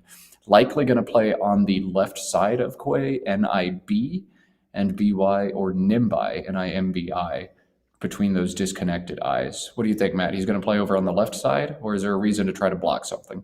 You know, I have to wonder maybe a team is still feeling a little bit desperate since he picked a bingo that puts an S in the triple and an I with an X spot. But with Wellington's turn, we've got a couple of interesting choices. He can play Tamin through the UF in AUF and the A in Rangiora, and that seems to clean up some of the last remaining bingo lanes, but it also cleans up one of the best places to score without an X. So that's an interesting choice. But if you're Wellington, you have to be wondering, do I need to go for the X? I mean, there's two different spots for the X. Actually, I'm sorry, there's a C in Sericite's blank blindness. Yeah, the X would really just hit next to editors. And if you're looking at the unseen pool now, you know your opponent's just drawn 7 fresh tiles. 7 out of 15 means there's less than a 50% chance a team has it, but that will hit you hard. Wellington has noticed the hard to spot Nimbai and has not put any more thought into that turn. It seemed like a solid play, a way to score some great points as well. So one option I would have to think about is math on the F column, because I always have to consider something like that. That is by far the best play that blocks the X spots, and that is always something you have to think about. All right, CEFSPTT. The X still lingering in the bag. Wellington hasn't drawn it, and after his last play, he probably didn't have it. Etim doesn't have it either, and Wellington probably picking up on that fact, because if he did, he probably would have dumped it almost instantly. This is an interesting one. Etim trailing by 19. Lots to think about here. Just 5 tiles in the bag means he's likely thinking about playing 2 or maybe 3 if he can to keep the pacing on his side. Jumping out to me right away is FETT through the E in Veld. What do you think about that play, Matt? I think it's a really good idea to keep your 1E if you can find a reasonable option that keeps it, and I think FET really does seem like a solid choice. very tight. It probably blocks a decent amount of things. And yeah, I think that's a great idea. If I'm in this position, I'm always in the back of my head thinking about F2, FE. Always have to at least think about the things that block the X. The X is a little bit of an elephant in the room, but in this case, given Nimbai, I don't think I'm too scared of it. Yeah, there are kind of two ways you can go here. You can play the what if my opponent has the X game, and you can think, okay, well, if I block the X, is there any way I can win? I don't see that. Like, I kind of feel like if Wellington's got the X, I'm just going to lose no matter what. And so I'm going to leave the spot alone, assume that he didn't have it, hope that I draw it, or come up with a better plan next turn. No, But Matt, I don't know if you're quite given up if Wellington has the X. There might be a way to squeak in with a play like FOP on I-12. Very difficult to deal with if you're Wellington. A lot of the time, Wellington is forced to just play his X anyways, and a lot of those bingos given at the triple, they're probably going to be just enough. so I-12, for those who aren't like super equipped with board dynamics, we play through the O in Rangiora, set up FOPS. And if a team draws two vowels or maybe one vowel and a good consonant, could just threaten bingos at the bottom of the board. That would be absolutely crazy. You could also play COFT through that O if you want and just create some life at the bottom of the board. Then maybe hope to bingo out to the S you've exposed in Saracite. I don't know. You can play 100% to bingo right now with COFT or FOP. I don't think you can play EF and EF alongside editors, block that X spot, and win the game. Even if you pick up two vowels after playing EF, you're probably done. So I think you have to hope that Wellington doesn't X-bomb you. And then you've got to decide, am I playing go all in on a bingo, or do I try to make a higher scoring intermediate play and see what the tile bag's got for me? This is tough. One of those really critical concepts in the pre-endgame in Scrabble is understanding the concept of always just enough and never quite enough. There's a very thin line a lot of the time in Scrabble. And in the last game, we saw Wellington play the word bogle. It only scored 8 points, but Wellington was right in that range of always just enough, where he knew he could do that and outrun the Z plays and block every bingo. So it ended up being a very solid choice. Oh my goodness, chat just pointed out that if a team did play EX and EX right now, then Wellington would just bingo back with exudation as a 9, which is utterly sick. I love that. Oh my God. Etim, on the other hand, is in a situation where a lot of these plays are never quite enough. You play something like F2, FE, you take the lead. You're going to struggle with consonants, though. You might not quite get there. And when you're in this position where a lot of the scoring options feel like never quite enough, you have to start thinking about fishing, because that might be your only ticket back into the game. Yeah, I think you have to hold on to your E if you can. You need to play some consonants and only consonants here.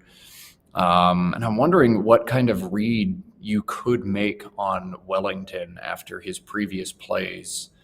Nimbai can mean some different things, but I think very seldom is the X on his rack, like basically never. That's one of the big things. All right, FETT is what we're seeing. So we're not opening for a bingo. We're going into the trenches, hoping our balanced leave and our S is going to help us score some points.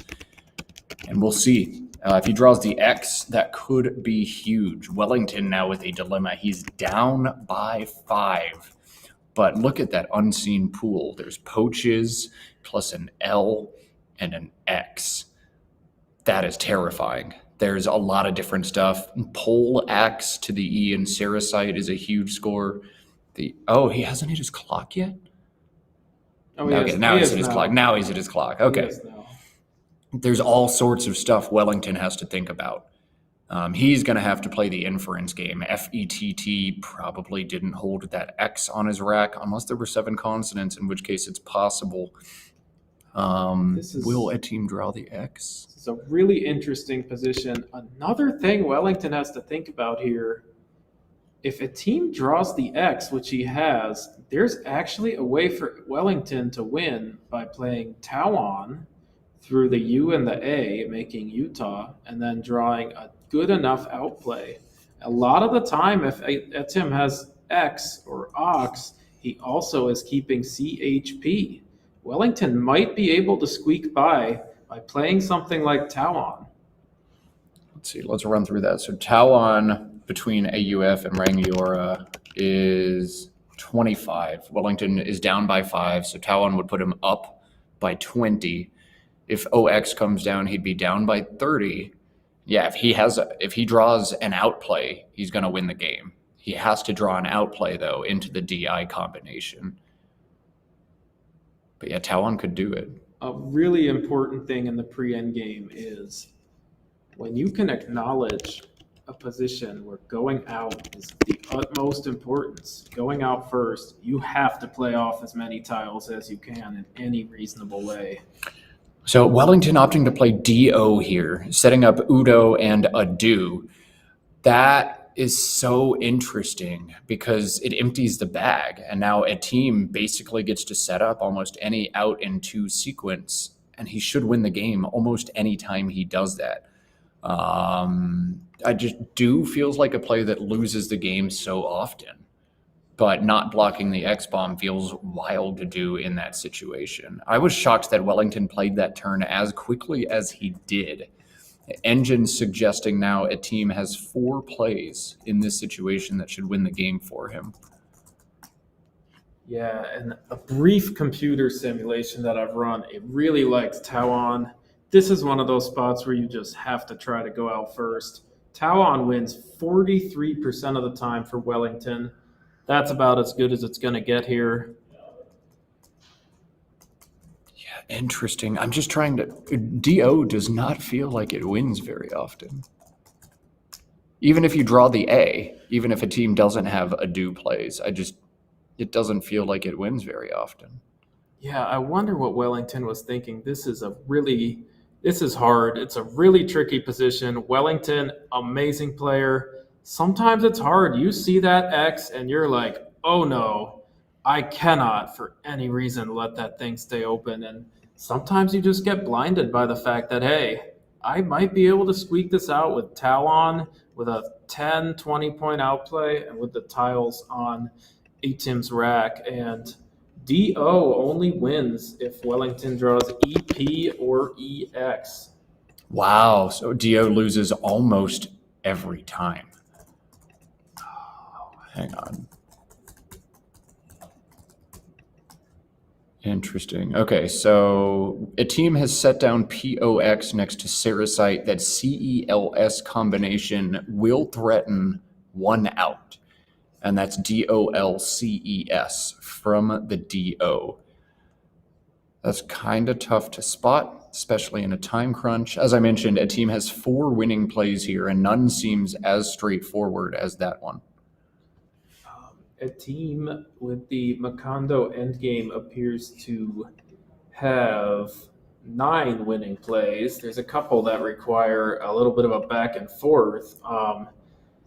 Basically, anything that scores as best as he can and anything that leaves 2 decent outplays, he will probably survive. The best of them will be G3, which is the I and Ianthine clip.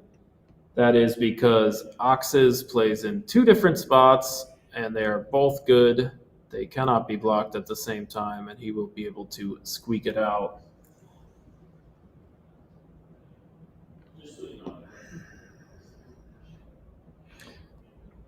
So this, barring, well, hang on. I'm not gonna call anything yet. Etim Dow with 30 seconds on his clock.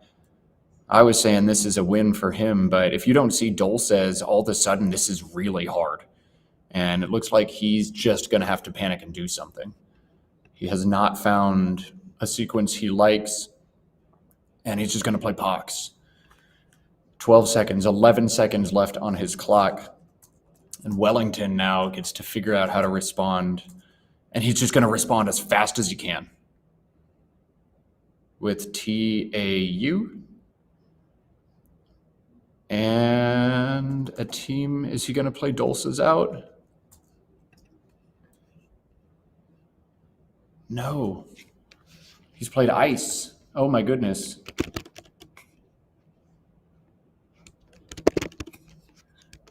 Oh my goodness. I haven't figured out who's going to win yet. Ice is 15 points.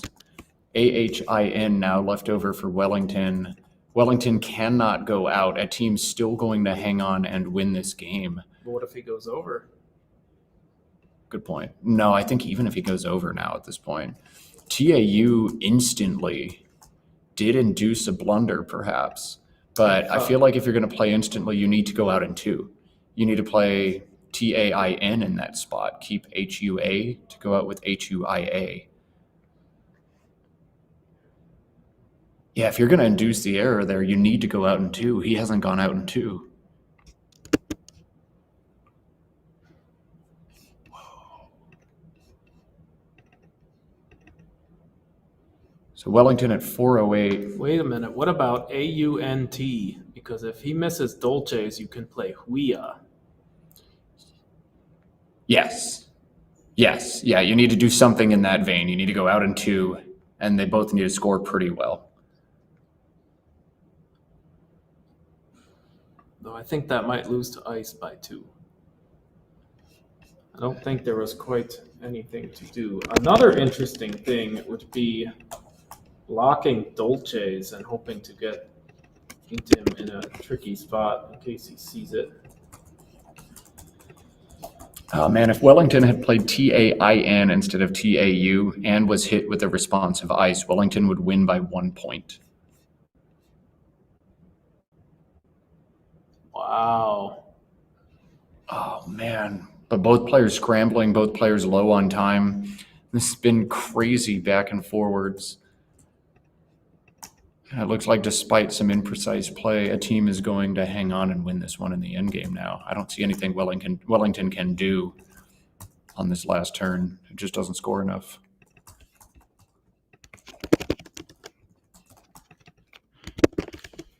Yeah, that is crazy. And a team after TAIN would certainly have some winning options, but you would have to be very careful. A team pulling it out with 1 second. Wellington plays HAIN, not quite enough. We will see a team win by 13. He could have also won by 3 if he went over. He was actually safe here. We'll try that overhead mic and see if we get something from the players here.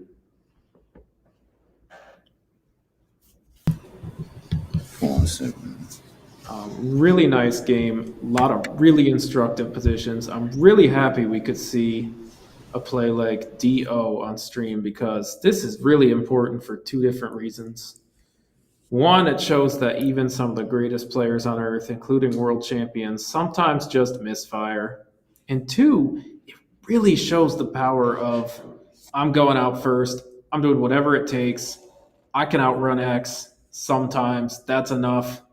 Trying to block it is going to get me nowhere because I'm not scoring anything. I'm playing Tau on. I'm going out.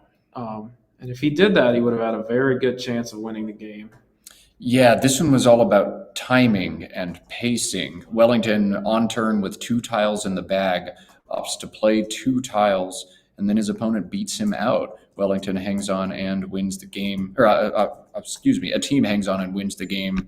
That was interesting. Lots to learn from, and I really hope that somebody takes that one and throws up a big annotated game on it because there's so many instructional positions in there. Perhaps maybe Matthew will get you doing it coming up. But somebody with Wellington's blessing, that position where he plays Dio will be in my book by the end of the day because it is a very instructive position. Yeah, tell us a little bit about this book while we're on pause. Yeah, so I wrote a book. And I'm sorry, I'm trying to figure out the optimal sequence after Tau on. It looks like Etim will squeak it out, but still a really awesome position. I decided to write a book over the winter and edit it and update it throughout the spring. It's called How to Play Scrabble Like Matthew O'Connor.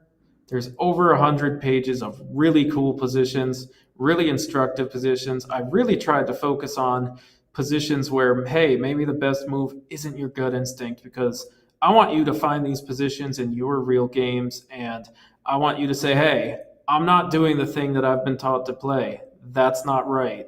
I'm doing this because I read How to Play Scrabble Like Matthew O'Connor. It's always tough to go against like the conventional wisdom or the grain and do something unorthodox, but there's so many opportunities in Scrabble where that makes sense. And I think the deeper you get into games and into word study and position study, the more often you feel comfortable doing that. And you'll play Scrabble like Matthew O'Connor, make some unconventional plays that mathematically end up working out. Yeah. We are getting headsets on Wellington and Etim to do a little interview. So if you have questions in the chat that you want us to lob their way, drop them now. And by the time that tape delay works its way on over, hopefully we can ask those questions to the players. But we are tied up at 1-1 in our best of 7 matchup, $250 US on the line for this little exhibition match that we have going on today before the 32-game main event in Albany, New York. Looks like actually there are some technical difficulties with those headsets, so keep those questions, lob them into chat if you've got them, and maybe we'll do an interview after a different game. But we are going to cut to a little break, let these players stretch their legs, let these commentators get some water, and Matt and I will be back in a few short minutes with rounds 3, 4, 5, and 6 and 7 if necessary. We'll see y'all in just a minute.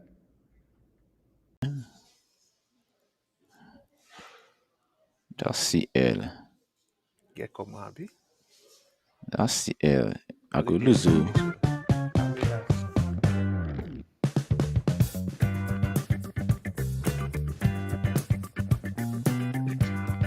Okay.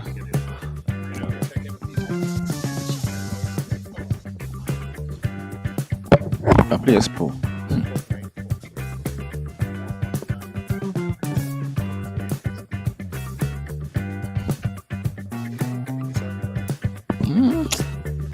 For now, I think.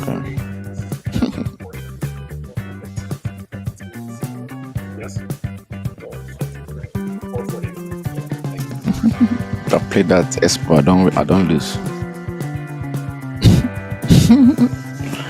CL, I know finish now. And I only. No, you go. I don't. But you go hard me at the end. You go hard me because. Well, you fit no hard me because you must pick the score. So if I play, yes, you must block there and finish in your next move.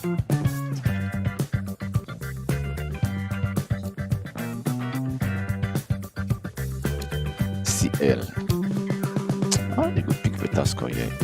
Even though I his. Ahi, even if you play Ahi.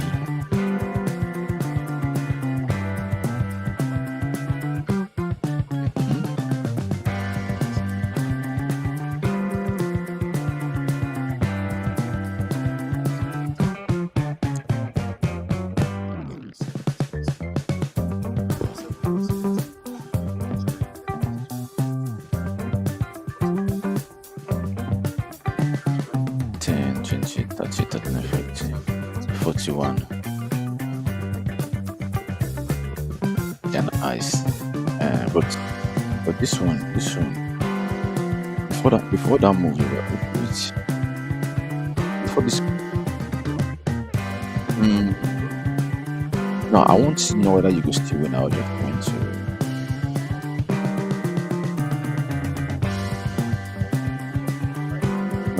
No, which 45. That's 41.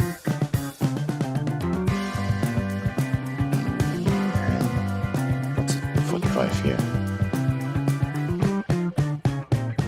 That's it, really. should do this here. We.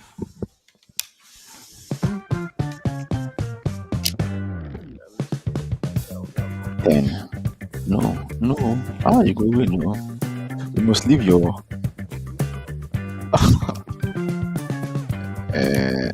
No, Sienna. If you play him, à toi.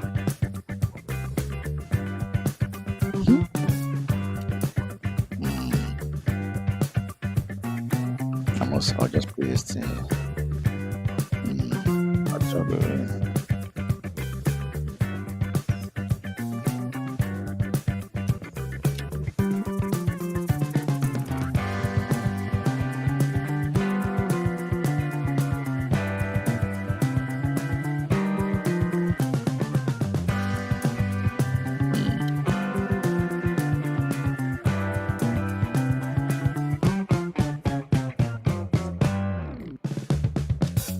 Let's start. Okay, here. Then I2. I want the block here. Okay, I'll play sec.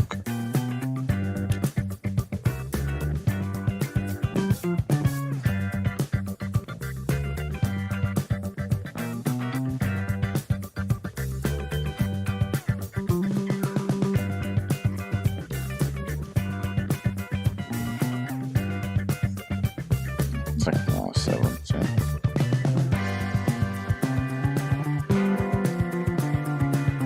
Right.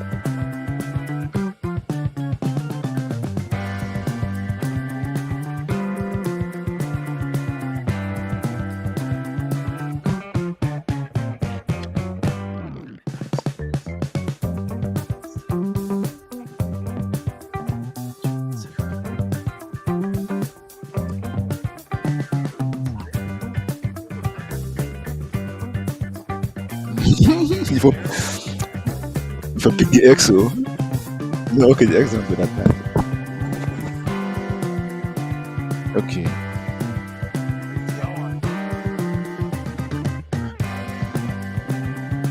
No, but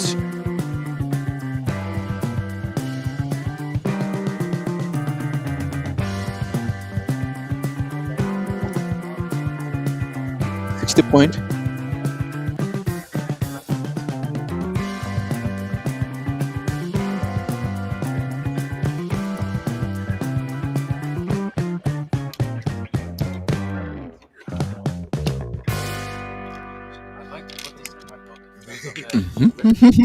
Está okay.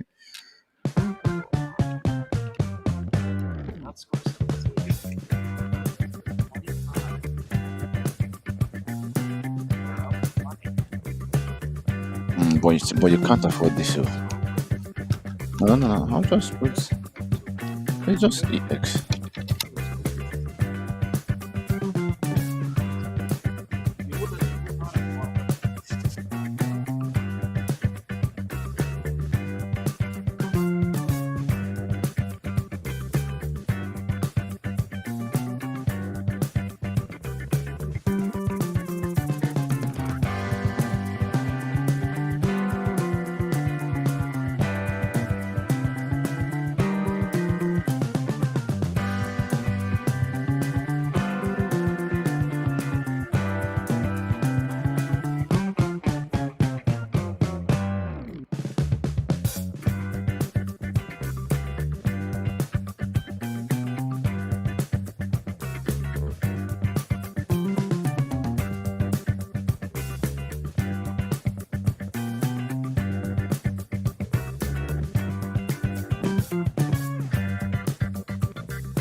All right, well, welcome back, everybody. Game 3 of our best of 7 matchup between Wellington Jighere and Etim Nsikak coming your way in just a second. As always, Matt Canick in the booth, joined today by Matthew O'Connor.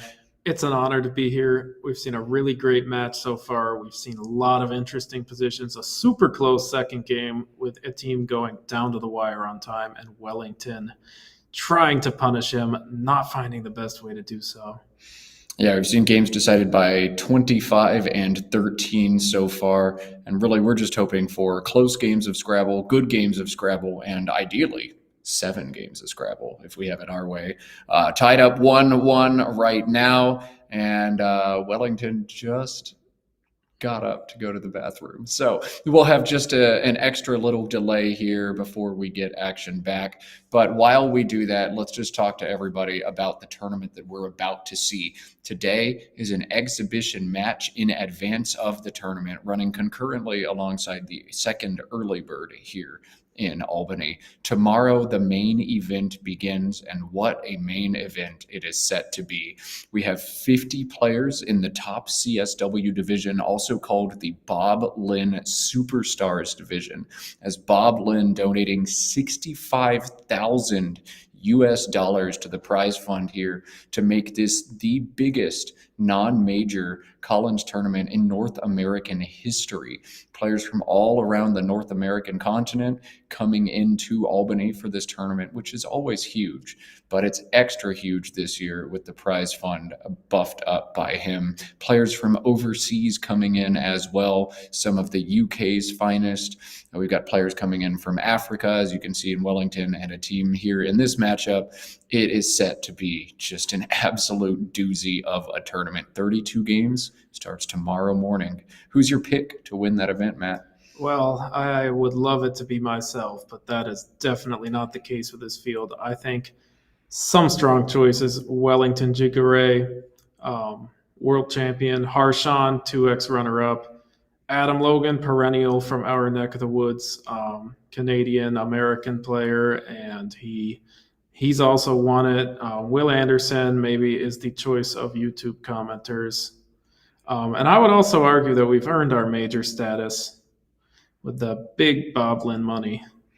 Yeah, this must be a major. I don't know how you define that term as far as Scrabble is concerned, but this has always been a phenomenal event. These Albany tournaments have been going on for close to 40 years now, Yes. thanks to the late Annette Tedesco for getting them kicked off. And I would also, the age-old debate, it's an impossible debate to have. It's like saying, who's the best role player in the NBA? As soon as you pick a good one, someone's going to argue there's a superstar. They're actually a superstar. Same thing with biggest non-major. As soon as it gets too big, it's a major. It's an awkward argument to have anyways. All right, well, while the chat argues over what's a major and what's not, we will cut back and play some Scrabble. Wellington has returned. The two gents are faced off over the board, 1-1. The score so far in our series, and Wellington to play first in game 3. Let's do it. Let's play Scrabble.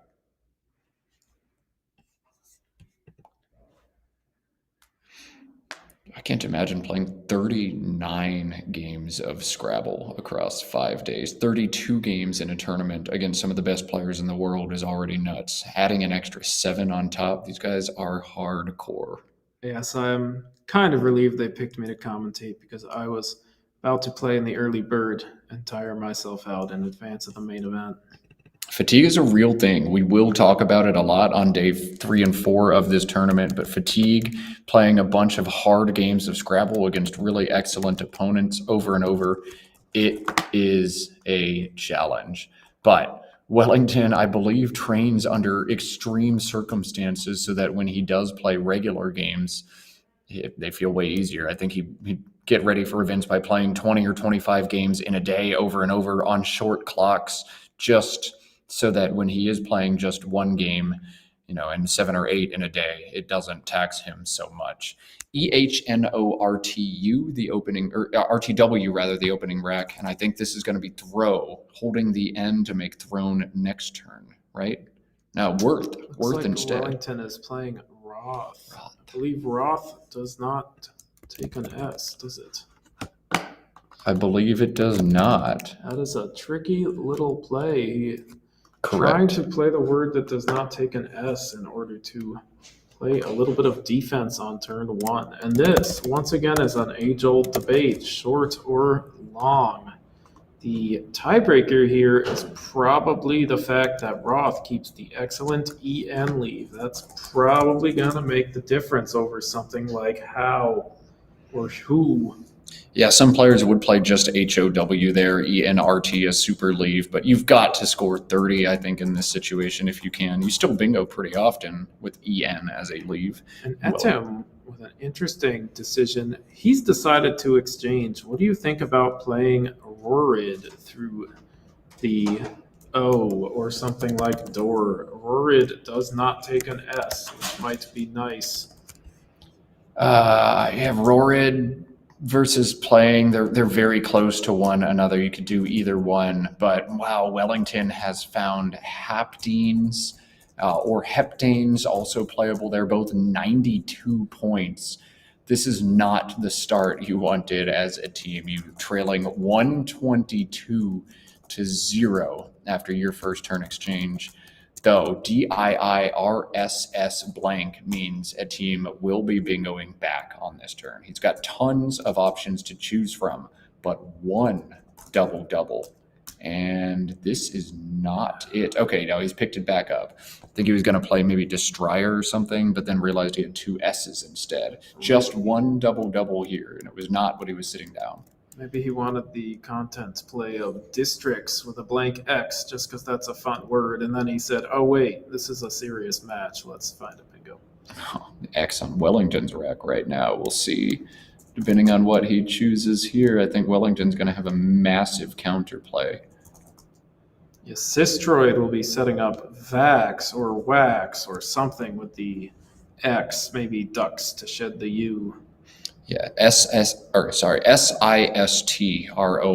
the one playable double here for a team. 82 points is the best he's going to do. Anything else is 72 or less.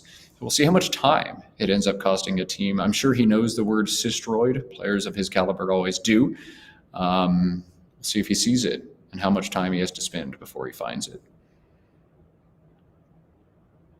Yeah, this is one of those spots where it's just, you kind of pray not to get into this spot in the first place because, man, you know there's probably something. You might even have to look through the R, the T. You're going to look to end in the S, even though there isn't anything. You know that there's a lot of bingos and there might only be one good one, and you might have to tank to find that one good one, and that's really annoying. So he might be dodging a bullet here. He's finding his second highest scoring bingo. INDRISES, blank is NE. This is 72, but because he chooses this instead of Sistroid, he's not going to get hammered by the X on Wellington's rack.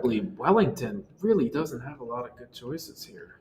Yeah, I think he's going to have to back into Wuxia, WUXIA, through the I in the bingo, just 30 points.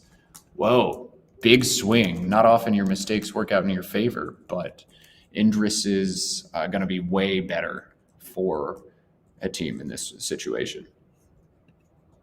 Yeah, instead of getting something like Vax down for 56, we're going to see Wuxia keeping the rather clunky GVD at best. And perhaps he might not even score that much if he wants to sit on the X. Looks like he's set up DUX on his rack. Is he going to play that on top of the two S's in Indris's? I am not I sure. think so. Just to take away the bingo lines and play some defense. It's 23.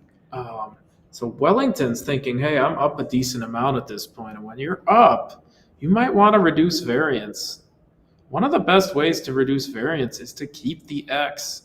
The X hits a lot of 30 to 40 point plays, and it doesn't hit a lot else. Oh, he's playing DOUX over here. Okay. 28 points, about the best he can do here. AGVW, the leave. And my sim really likes keeping the X. One once again, really powerful tool you can use. If you're ahead, you can reduce variance. You can play something like govs, setting up your X. You can play gaw, scoring as best as you can while keeping it. And that X is going to give you one more turn of 30 before you have to worry about drawing a bad rack. And that reduced variance is really awesome when you're ahead. Variance of the name of the game for Etim here. He's down so much so early, 150 to 72, but he's got this board shaped how he would like. 3 different S's out in space. I mean, bingos are going to play a lot, and he's got to decide how aggressively he wants to play for a bingo next turn. BIN through the first I in Indris's keeps a great lead, but scores just 11. So I'd be looking to play a little bit longer, something like cabins here for 26. What do you think, Matt? Yeah, this is one of those situations where that play just seems so good. And with the floating S's, I think you just got to do it. Yeah, while you do obstruct one of the S's, you guarantee that one is going to be open for you next turn. Even if Wellington plays through the C in cabins or from the C in cabins, you've got the one at the bottom of the board available for you. So this makes sense. Score some points. You can't just score 11 on that turn. And try to draw something good. AAAGSVW, the rack now for Wellington. Not what he was looking for. He's got the relatively obscure 5-letter AVGAS, AVGAS, set up on his rack right now. That'll play with AX for 27 and block that S at the bottom of the board. You like that, Matt? I think that's a really great choice. AVGAS, it blocks the S, but it also makes it so much harder to try to do anything on that section of the board ever. And Kava also scores 27, but it has a big weakness, which is that A is really difficult to dislodge. You can't parallel with the V, and that A might just sit there for the whole game, and Etim will eventually get something. Yeah, Kava is the much more standard play in this situation. It scores the same as AVGAS, but holds the S, so that alone has to make you feel good about it. Is it as defensive? No. But from a sheer equity perspective, this is stronger. And Wellington feeling like the equity is appropriate to take here. Yeah. I'm inclined to agree with them here. My sim, it likes AVGAS, but it is really close. 2 great options. Both accomplish solid things. Both score 27.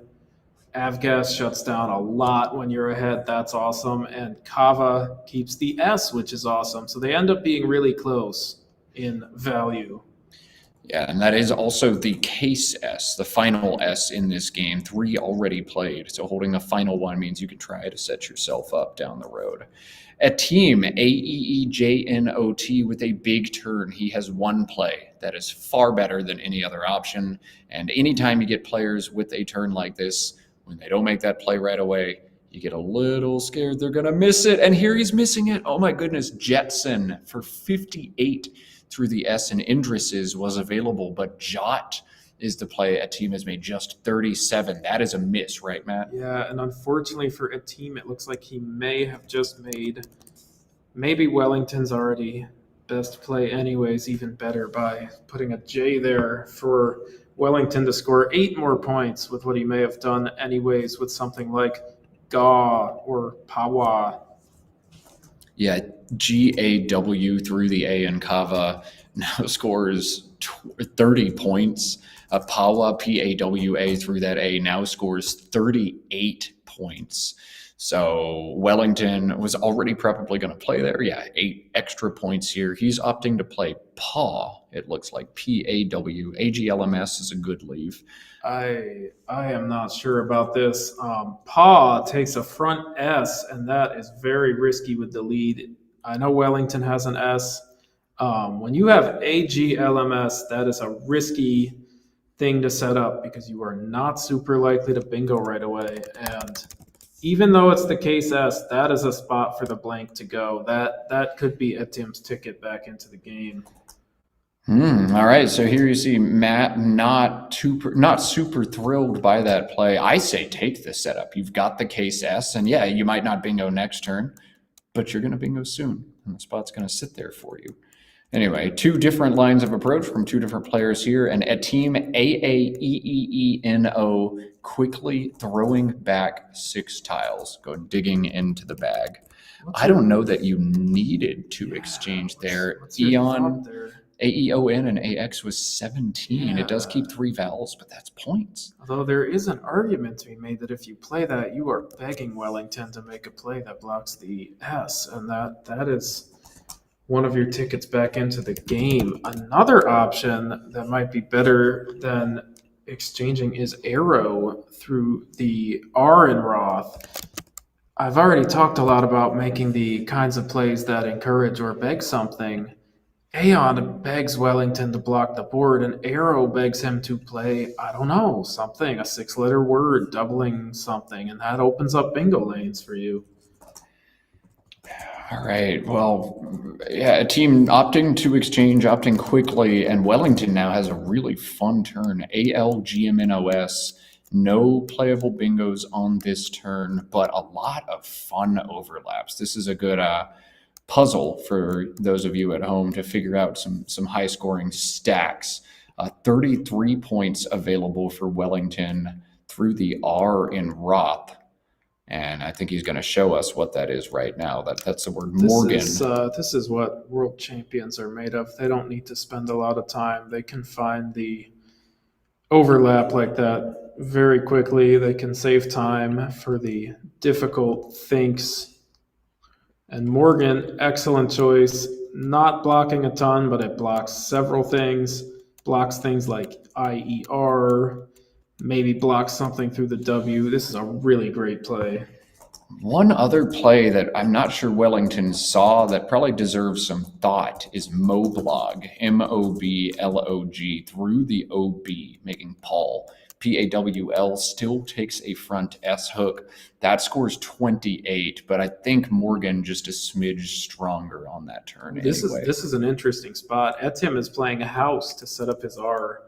House and Hauser are the runaway standout choices, but which one is actually a tricky question. Oh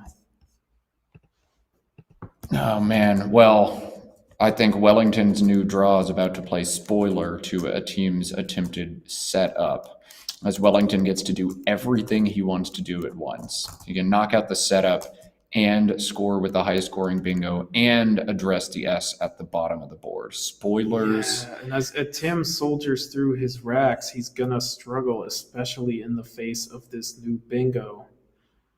You said soldiers, very good. I appreciate that.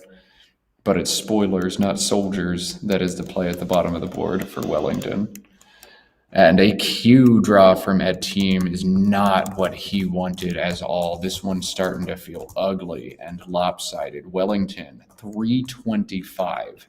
Etim, 167. And a Q on his rack. This one's close to done. Yeah, I mean, the one saving grace here is that there is a place to immediately dispose of the Q without exchanging, because there is QAT and ODA with the T in Roth. Most likely this is just a very small consolation prize to a game that has fallen out of hand.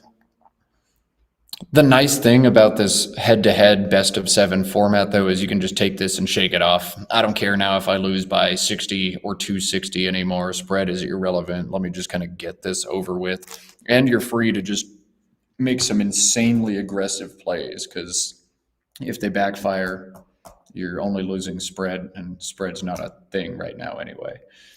And we are going to see Ren? Etim play Rend. The sim actually really likes this better than QAT. He is reaching the point in the game where he might as well pray to whatever deity he believes in that he gets something ending in A. Yeah, go for Taqueria Go or something. for Aquafaba. I don't know. Yeah, at this point, I think the Q might actually help you draw the miracle that you need. So rather than ejecting it, yeah, you just see what happens. 189 to 325. Wellington's advantage now. AAFGIMY.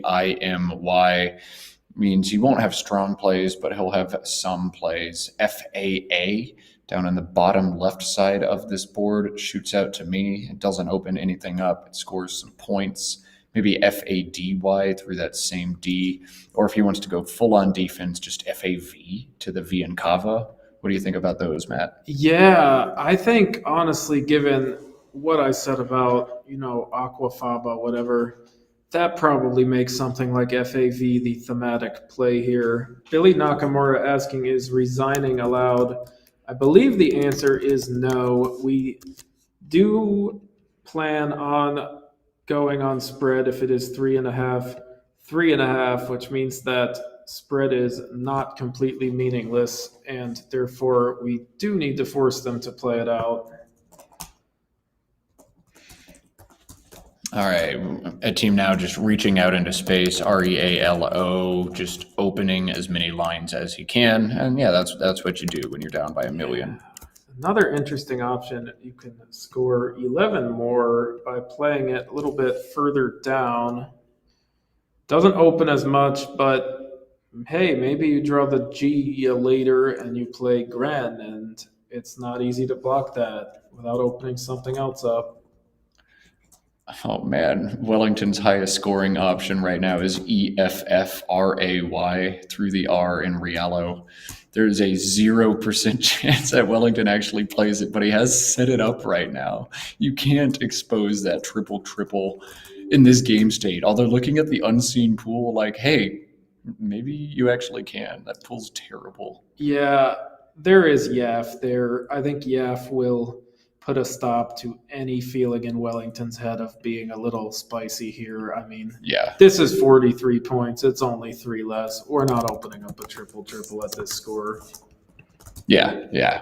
He set it up. He saw it and thought, what if? And then thought better of it. You can't expose the triple.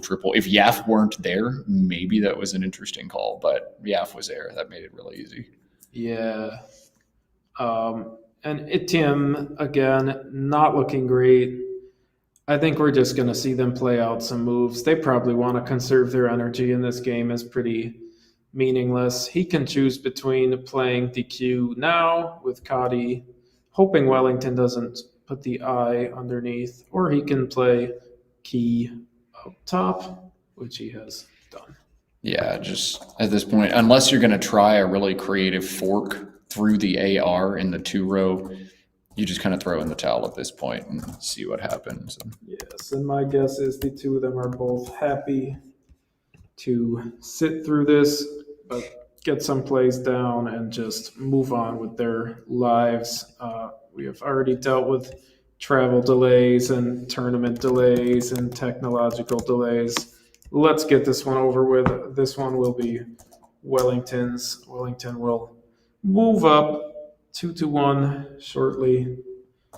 And then I believe I will be leaving you and be replaced by Joshua Sokol after this. Yeah. Don't worry, another high quality commentator, a fairly recent national champion. It should be a decent option to fill my shoes. Yeah, if you don't know the name Josh Sokol, who are you and why are you here? Josh Sokol, the 2023 North American champion, I will be joining for the rest of this set. At least that is my understanding. But we are so lucky to have so many insane people in the booth all weekend. Y'all are stuck with me all weekend, today, tomorrow, Friday, Saturday, Sunday, but a rotating crew of superstars coming through. Got Matthew O'Connor and Josh Sokol for this marquee matchup, and then they'll both be playing in the main event. So surely we'll see some of them in the little squares on the screen later on. I have always dreamed of a tournament where somehow all of the top players play and commentate, but I don't think that's possible. It would be absolutely incredible. Maybe everyone has to sit out 3 rounds commentating, but that is a pipe dream. Yeah, you got to play ZEE here and then draw Quinellia next turn. That's about the only way you can win this game. And about 5 other things. Yeah, you need a bunch of other stuff also to happen. But you got to draw Quinellia right now. There's the U. Come on. Oh, Oh, 2 U's, almost, but not quite. You can play Alpha Quinn through the FA. That's pretty sick. But this one's done. If you don't draw Quinella, you're done. And even if you draw Quinella, you're done. 450, 269 the score now. And Wellington has found himself a French word. We had so much Spanish food in game 1. Now I got some French food. Unfortunately, the Grim Reaper has grabbed Etim several turns ago. What we are seeing is simply an apparition at this point. This game is long since been dead. But we will see if he can see Alpha Quinn. That would be a very fun play and perhaps a consolation prize of some sort. Or just play Alpha Qui and then set up the end for next turn. And then Wellington will happily play Beignet. Oh, yeah. Oh, man. Just to add insult to injury, he'll do it after either of those. Yeah, you find your sick, excellent play and then just immediately get bingoed on for Wellington to hit 530. Yeah, just one of those games for Nsikak. It is what it is. Quiz 32, very standard move. That's what I would have done. And does not seed Beignet anywhere, crucially. So Wellington's just going to do a thing. And we'll accelerate to the end of this one. Yeah, there's a thing. BE, 18 points. All right, done. Do not play beating with this rack. That's the thing that I have guessed 10 times before I finally realized it was Beignet. Not Betinge. Nope. Don't give me something to guess wrong next time, please. Now I've given everybody something to guess now I'll wrong. play You are Betinge. all welcome. Next time you see Betinge and you play it, you can think, God, Matt Canick, curse that guy. And I'll just be smiling. Yeah, well, never forget the time you suggested that Josh Castellano had lignons on his rack, which is not a word. And then you played it at Club a month later. And the only reason why you thought it was a word was because you said it, and that was how you remembered encountering it. We use the headset for evil and for chaos, not for good, not for instruction. Team chaos. But that is how words get into your head. They just have to appear in some form. It would be nice if they only appeared from the dictionary, but that is not how Scrabble works, because people play phonies and talk about words as if they're words and they're not. And then you hear something. Yep. Sometimes just a word pops into your head and you're like, I don't know where this came from. Is it a real word, or is it a person's name, or is it a phony somebody said one time, or is it the thing that I always try on Aerolith that's incorrect? You never actually know. The more garbage words you hear, like Betinge, the more frustrating it gets to play Scrabble. So you're welcome, and I'm sorry. Play Beignet. Next time you see Matthew, say, "You look happy and flush and be tinged with joy." Now that is a different class of word, because a lot of words contain BE and a D at the end that do not have an infinitive form, like be rouged, be robed. Wait, beating is good. What are you talking about? BEETING is valid in Collins. Beignet has an anagram in I'm Collins. probably remembering NWL study. It did take me 10 times. The first time I'm thinking of beering, which is only Bygene or Brienge and Rebegin. Etim is fishing. I don't know if anything hits, but hope springs eternal here in Albany, New York. Yeah, he's fishing for something. I'm hearing about an interview now. We are going to try to get these players interviewed. I'm just clarifying when. Yes. Okay, no interview after this game. There will be an interview with the winner at the end of the set, and potentially both players, depending on vibes. Well, Red Horse Seth. Red Horse has a very interesting anagram, I believe. Red Shore, which looks like it takes an S, but it does not, because it's an archaic word. Oh yeah, Red Horse. Oh, That's a tough sorry. one. I'm thinking of Redshire. Don't listen to me anymore. If I say something's a word, it's not. But Redshire, a very interesting word, because it does not take an S, but it kind of looks like a shire of some sort.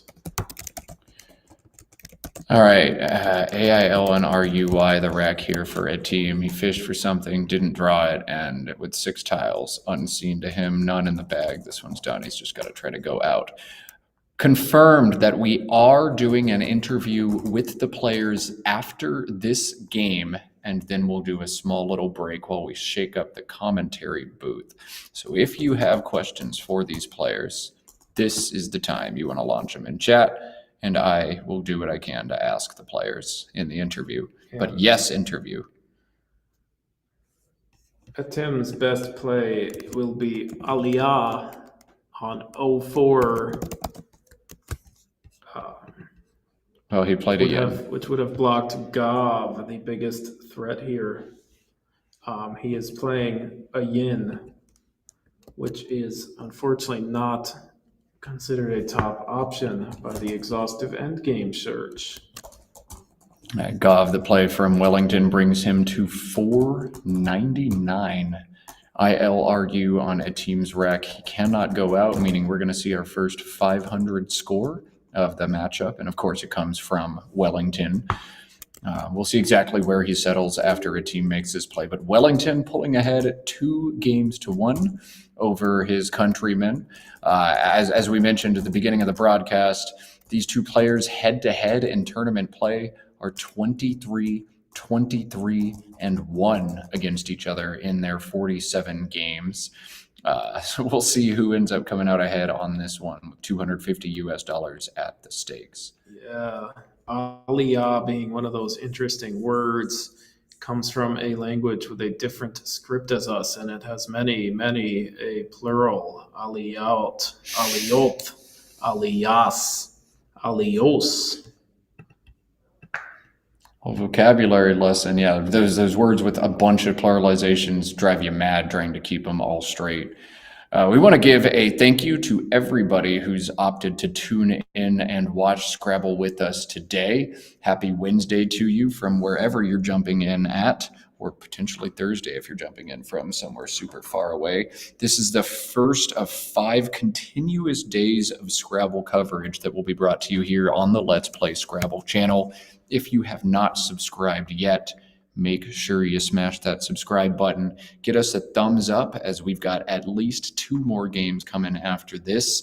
And we will be seeing everybody again, I hope. Tomorrow, play is going to begin, I think, at 9:30 a.m. Eastern time. And I'll let you all adjust from there. Scrabble all day on Thursday, Friday, Saturday, and Sunday. And all of it is going to be Cullen's play, as the Bob Lynn Superstars division shapes up to be the sickest Cullen's field we have seen in a very long time. Etim is playing Rune. The exhaustive endgame search says his best option is 7MPOL, Wellington's threat of Eta, while only 11 points is relatively Inti. No, you got to block Inti. You got to block the out. Wellington's threat of Inti is a relatively big thing on this board, even though it is only 11 points. What's the out play? So if you can stop him from going out, you get the free turn. But alas, it's all moot, as this one was a lopsided affair from the second turn. Wellington wins this one 5-11 to 325. Overhead mic is not something we're going to cut to, as we haven't really gotten much of a postmortem from these players. But we are going to cut away from the board, get these two gentlemen fit with a headset, and jump into a little interview mode. Again, this is Wellington Jighere, 2015 World Scrabble Champion, and Etim Nsikak, who finished 7th at the World Cup and is also one of the strongest players in Africa. If you have questions for these players, drop them in chat. I'll be peeking over there, and Matt and I will do what we can to ask, whether it's about a position they saw in one of these most recent games, or about the affairs of Scrabble, where they're coming from, or anything else. We'd love to hear them, and we'll pass them along. Yeah, and let's see, is there any easy way to maybe show the quackle of the first 3 games, flip through the positions, and remind people what we just saw so that they can come up with some good questions? We are not set up to handle that at this point, so that doesn't seem like a thing that we're going to be able to do. Players are almost situated with headsets. We'll be over there just as soon as we have the word. Do Scrabble players learn etymologies at all? I will ask these players. I know I actually do, but that's just because I'm a dork, not because it helps me with the game at all, but just because I find it interesting. Do you I learn think etymologies? I try to. There's the big thing is pluralization.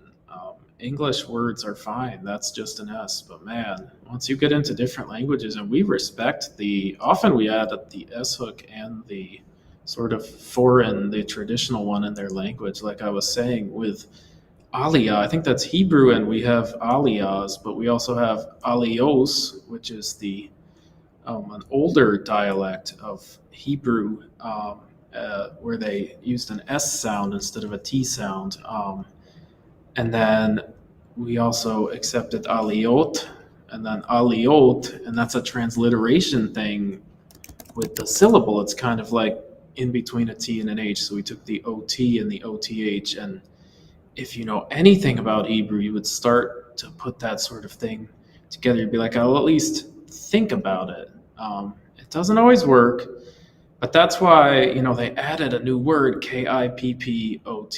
And if you know kippah is Hebrew, maybe kippot is logical, and they just added it. So it makes perfect sense. Well, let's pivot over to the players. They are now fit with headsets and ready for a little interview. So we're going to cut over there and talk to the two gentlemen we have playing today. Wellington and Nsikak, thank you so much, both of you, for joining us. We are so excited to have you. And I think the first question, we'll start with Wellington and then toss it across the table. When did y'all arrive in the United States? Uh, we arrived, I think, almost exactly a year ago. Yeah. So we've been in the United States for about roughly a year now. For a year. Okay, so no travel delays or anything. In fact, you've been you've been gearing up for this. Yeah. And what about your counterpart? Yeah, same time. He was actually here a little bit earlier than me, so he's been here for like a year and 2 months, if I'm not mistaken. Oh wow. Okay. Okay. Uh, Excellent. And what have y'all been doing here, Scrabble wise, to keep you in shape? Well, I I can only speak for myself. I don't live close to any Scrabble player, so I play very little Scrabble. But I play online as much as I can. I play on Woogles, and sometimes I just play to get the motions going. Then I also play some matches on Woogles with some of my Nigerian counterparts and all that. There's a particular brand of online play that we do a lot for some while now. We call it open book playing. It is just to get the motions going, so that is a situation whereby both parties play to the best of their ability with as much aid as they can over Woogles. Particularly like it as a way of training, so that you get to see the best that you can do with each rack and all that. So it has been a very, very good way of keeping in shape, even though I'm not physically close to any Scrabble player. Wow. Okay. So open book play, you're allowed any resources, and it's strictly about thinking through the strategic and tactical merit of the moves. Definitely. Yeah. Wow. Wow. Okay. How much time do you allow yourselves to play those games? Usually when I have free time to burn or free time to kill, I just engage in those. Gotcha. So do you set the timer at 25 minutes, or do you allow even more time to analyze No, position? we actually play with less time. We play with 10 minutes most of the time. Wow. So the idea is to force yourself to think quickly so that a lot of stuff happens quickly in the real Yeah. game. Yeah. That's a great idea. Fascinating. Okay. Okay. I'm taking notes here. I've got a question. Wellington, I think maybe unintentionally, or I'm not sure, but you've kind of become the leader of Scrabble in Nigeria and maybe Africa in general. What does it mean to you that the World Championship, the tournament itself, is finally coming to Africa? I know it's not your country, and I know it's not a neighboring country, but it's pretty close. It's still West Africa. Yeah, it actually means a lot that it's coming to Africa, but I wouldn't say it is finally coming to Africa. We've hosted the World Championship before in Oh, I'm so 2017. sorry, I forgot about that. I will rephrase and say, what does it mean to bring it Yeah, to West Africa? yeah. So it means a lot to us, especially to the Nigerian community back home, because we have a very diverse array of great players in Nigeria, some of whom never get to make it to the qualification cutoff to go for international events. And sometimes there's issue with funding and all that. But with the championship finally coming to Ghana, which is just we can relatively call it a neighboring country, although it doesn't have any natural borders with Nigeria. But it means a whole lot, and we are going to have a situation whereby a whole lot of uh, players from Nigeria would be able to attend that event and give the best that they are capable of giving. Yeah, we are so looking forward to seeing that event, and Africa really has risen to the world stage over the last decade. We are so excited to see all of that cohort and what exactly they can show the world. We know there's some strong players. I want to pivot over to Mr. Nsikak. You have been in the United States now for 14 months. How have you been staying sharp over a Scrabble board? Thank you very much. Yeah, exactly. Yeah, 14 months, you're correct. So, since like my world champion, Wellington Jighere says, we're not close to each other and we have to keep ourselves going. So, basically, I do more of reading and I play on Woogles too. So, I do more like open book plays because the idea is to see as much words as possible and to to retest my strategies and work on my timing and my reflex. So so winning may not actually, when I play Woogo, winning may not actually be the ultimate goal. It's just to keep myself abreast and learn these other skills. That I know that I will need. Since my colleagues are not close by. So that's basically you read and you play. So that's basically how I've been keeping in shape.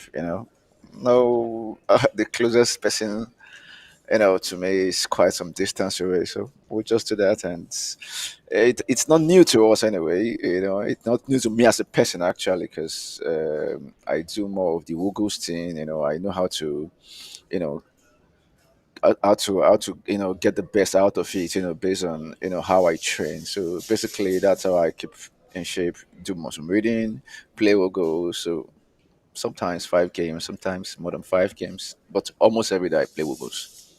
And I've got a question, maybe either of you.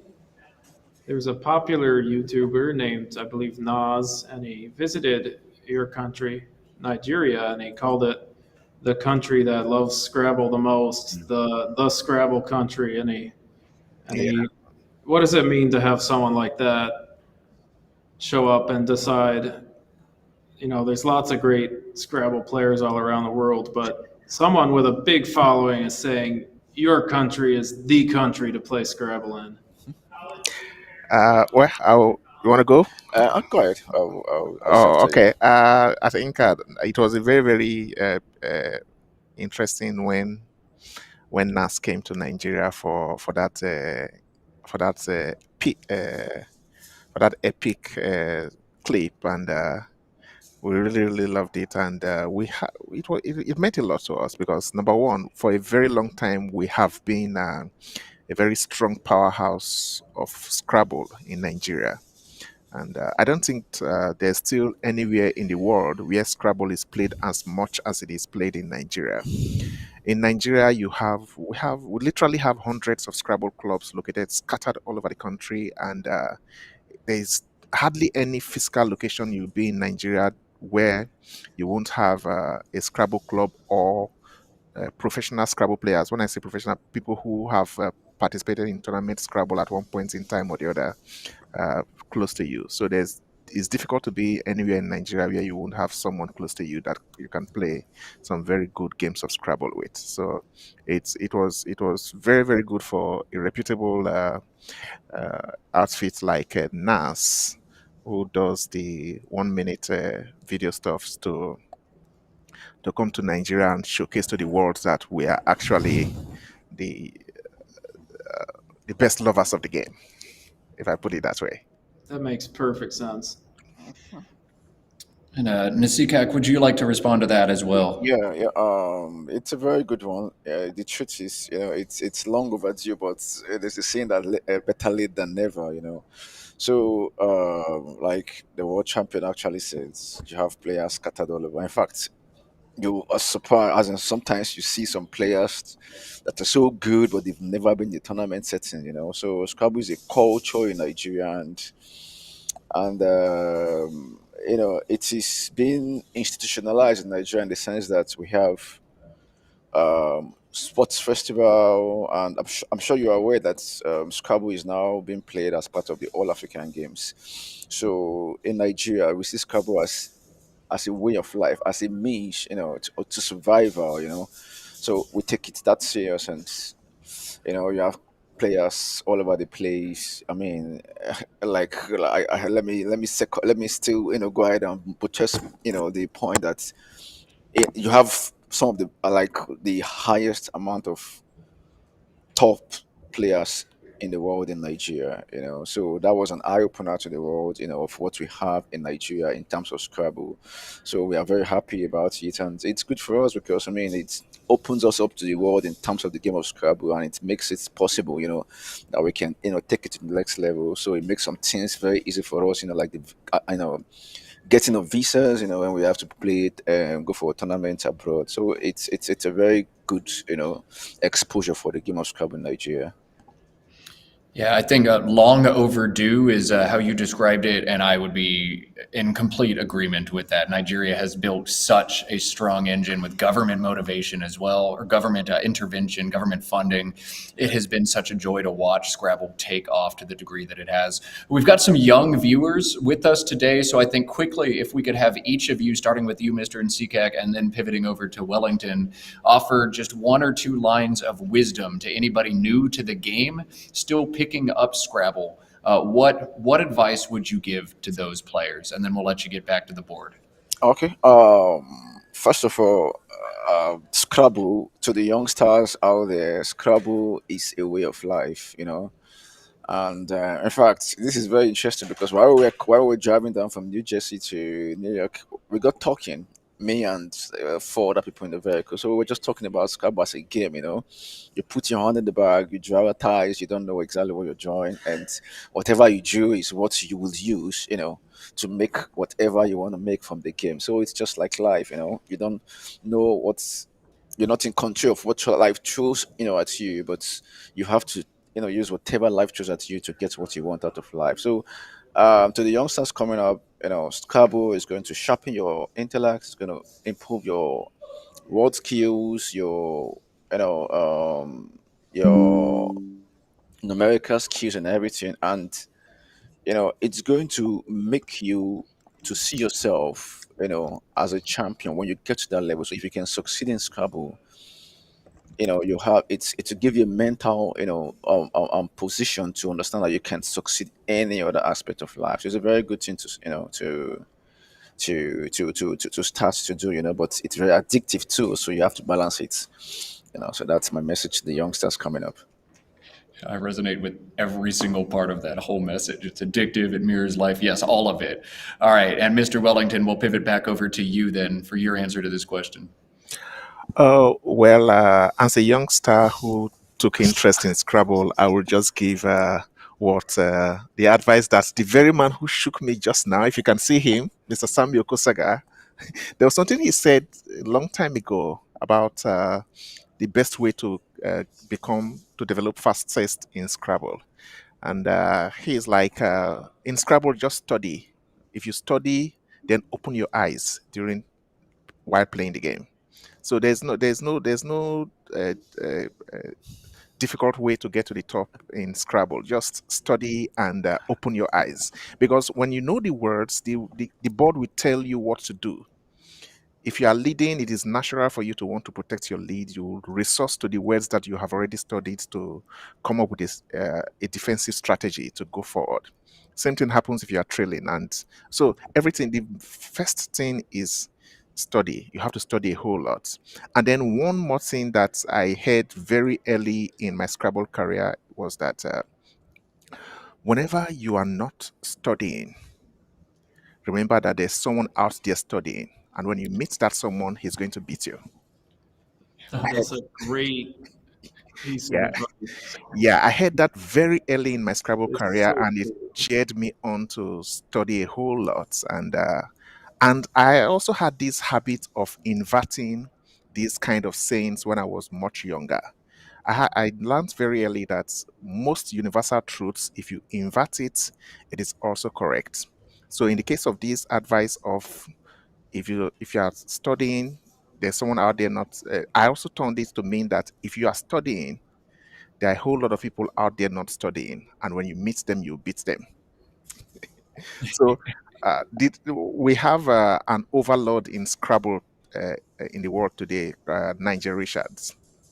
People have attributed Nigel Richards' dominance to a whole lot of stuff. Some say he has an eidetic memory and all that. But I still believe till tomorrow, and I maintain it, that Nigel works harder than every other one of us. Nigel studies more than the rest of us. Nigel works, he puts in more hours than the rest of us. He studies more.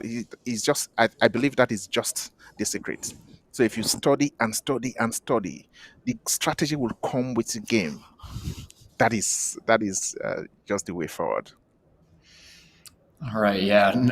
I love everything we heard from both of these players just now. If you're not studying, there's someone out there who is studying and they're going to beat you when they play you, but you pivot that, you turn it on its head. If you're studying and they're not, you're going to beat them when you play them.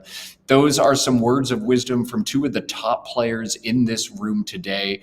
We appreciate both of you for your time on this interview and wish you both the best of luck. We have at least 2 more games of Scrabble coming, and selfishly, I hope it's 3 or 4.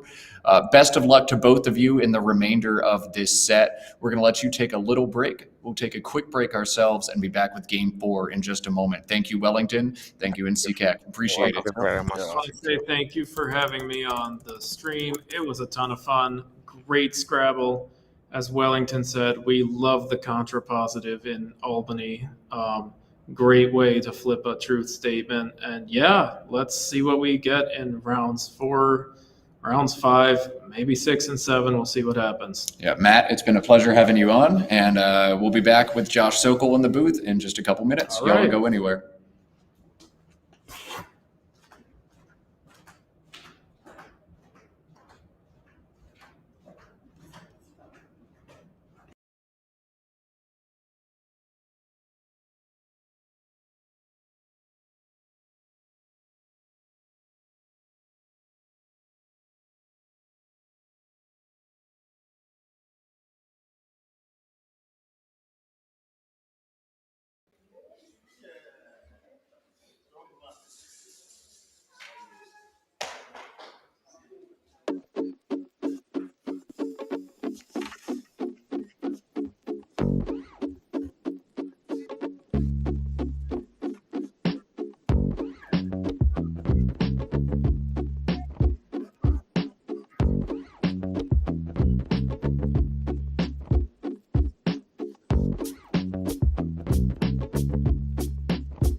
Okay.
All right, well, welcome back, everybody. Matt Canick here in the commentary booth. I'll be here through Sunday, but today, Josh Vogel.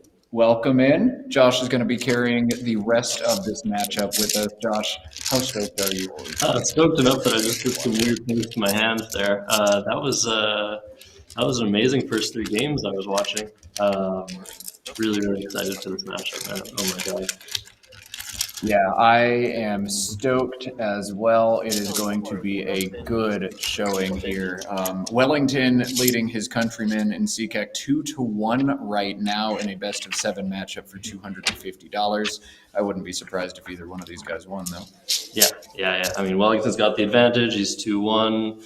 He's got the advantage over pretty much every one of his countrymen. But Etim is not one to back out of a fight. I'm really excited. Yeah, I am stoked. Tell us a little bit about the field that we're going to start seeing tomorrow. Well, I am the 12th seed. I haven't been the 12th seed in pretty much anything in like 7 years. So that just gives you an idea of the strength of the field. It's never before seen, I would say, in a non-national championship event. And man, it's amazing. I can't wait to play all the legends, just have some fun, play some good Scrabble. Yeah, it is going to be awesome. The strongest CSW field I think we've ever seen in North America, all thanks to Bob Lynn. We will show you the Bob Lynn Superstars division starting tomorrow at 9:30 a.m. Eastern Time. 9:30 a.m. We're going to see you there. Even if you're on the West Coast and that's 6:30 a.m., we're going to see you there, right? I think so. Right? I really think it's exciting enough. I'm sure there's a few people in the channel who've already been like, okay, changing my sleep schedule. We gotta just watch all these games. But you can always watch them back. You know, if you're in a different time zone, this is an international event. There are people from all over the world. Some might really need to be sleeping at certain points. You can always watch it all back on the Let's Play Scrabble YouTube channel. Sleep? I know. Live Scrabble on the internet. Speaking of live Scrabble, let's go. Let's watch some live Scrabble, shall we, Josh? We're going to cut back over to the board. Wellington and Nsikak. Round 4 coming right now. The player who has gone first has won each of the first 3 games. Nsikak ready to start in round 4. So should win, right? Right, Josh? Seems like it. Or we might see a combo breaker. We'll see.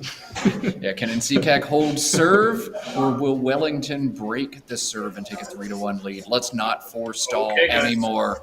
Let's play Scrabble. You like that? No, I won't do it again if you didn't like it. I wish I knew what key that was. Anybody in chat has perfect pitch. Let us know. I was not shooting for a 440 hertz correct note. I was just going for a hype thing. All right, we are underway. First draw for Etim is AML. Everything's all good. Sorry. Good. There's Josh Greenway stepping in, adjusting rack cam. We do not want unbalanced racks now, do we? No, nothing unbalanced. AEIOULN. And that's perfect balance. Every vowel, right? Every single one of them. Got them all. This is a quick exchange or short play. I always opt for the exchange. I find that short plays like OU can lead to a bit more restriction early on. And if you're going straight for that bingo bonus, I think it's better to leave the star untouched. That's a personal preference of mine. We'll see if it works out for Etim. I think this is a pretty solid play. Yeah, you could play it, you could throw it back. We see different players do different things, but the more conventional wisdom is to throw it back in the bag.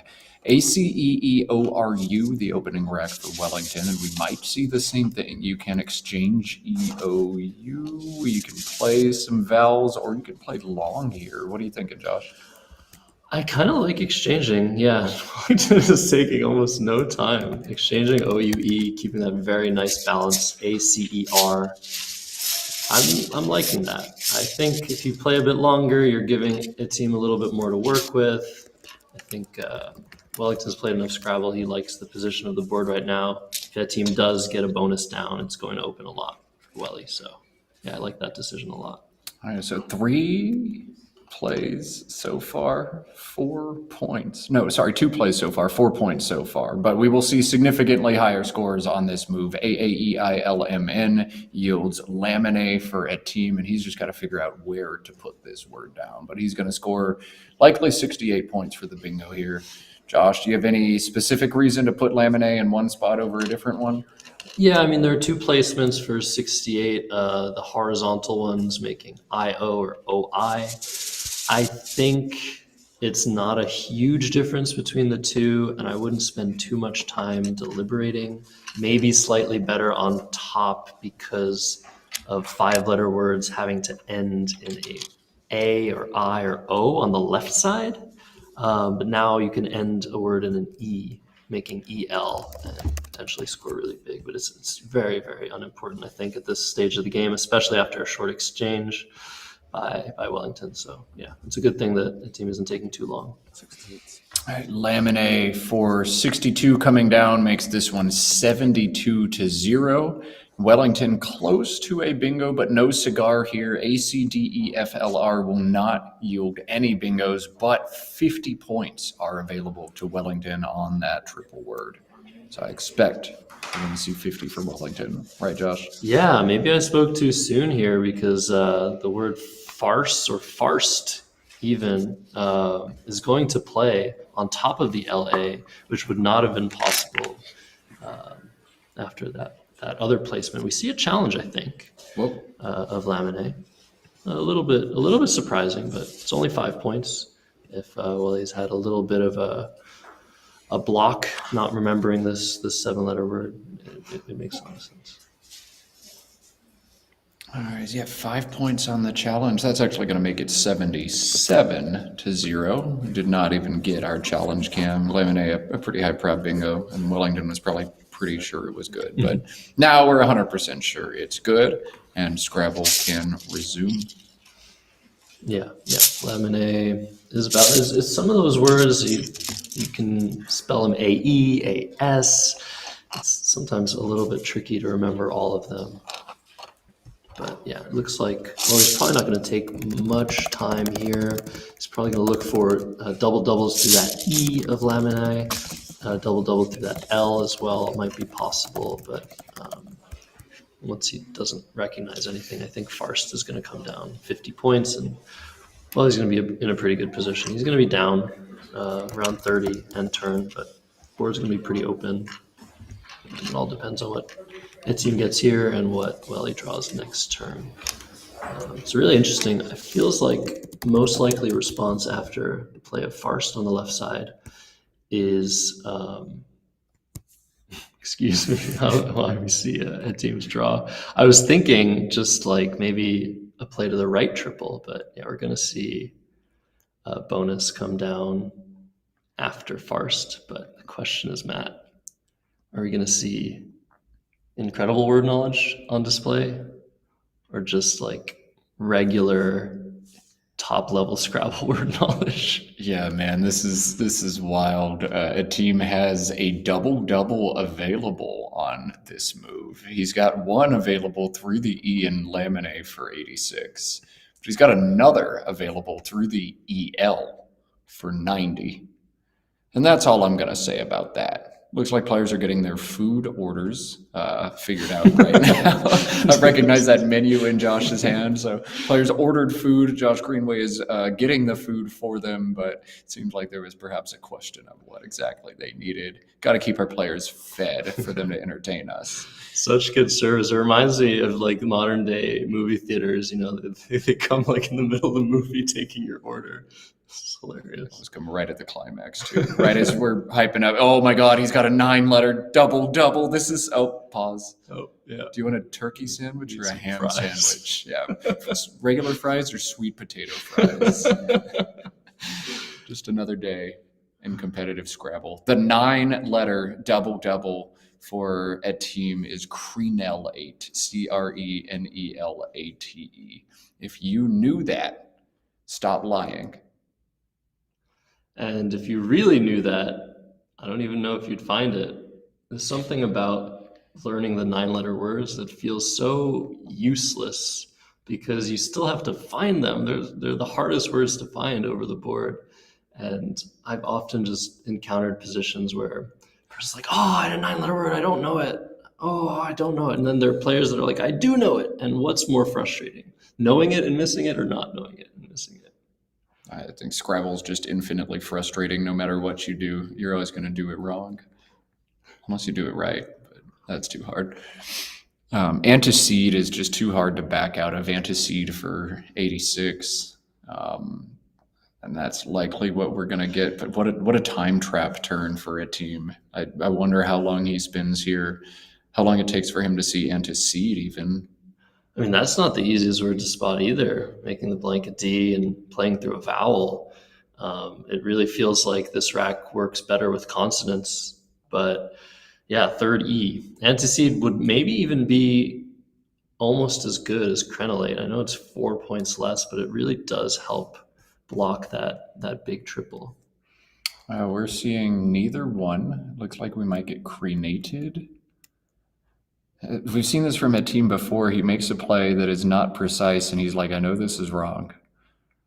Yeah, his intuition is amazing. Etim, the times I've played him, he might have made a few misses, but he really knows what's going on. And I really think if he just does a little bit more work with the words, he'll really make it to the top. I mean, he is an incredible player, but I think he really has a lot more potential to maybe become like one of the best in the world. I haven't come up with a term for it aside from spidey senses, but I don't know. If you've been playing Top Scrabble long enough, you kind of know, like, this just doesn't feel right. There's got to be something else here. And you pause exactly like he's doing here. Those are signs that you're really starting to come along as a player.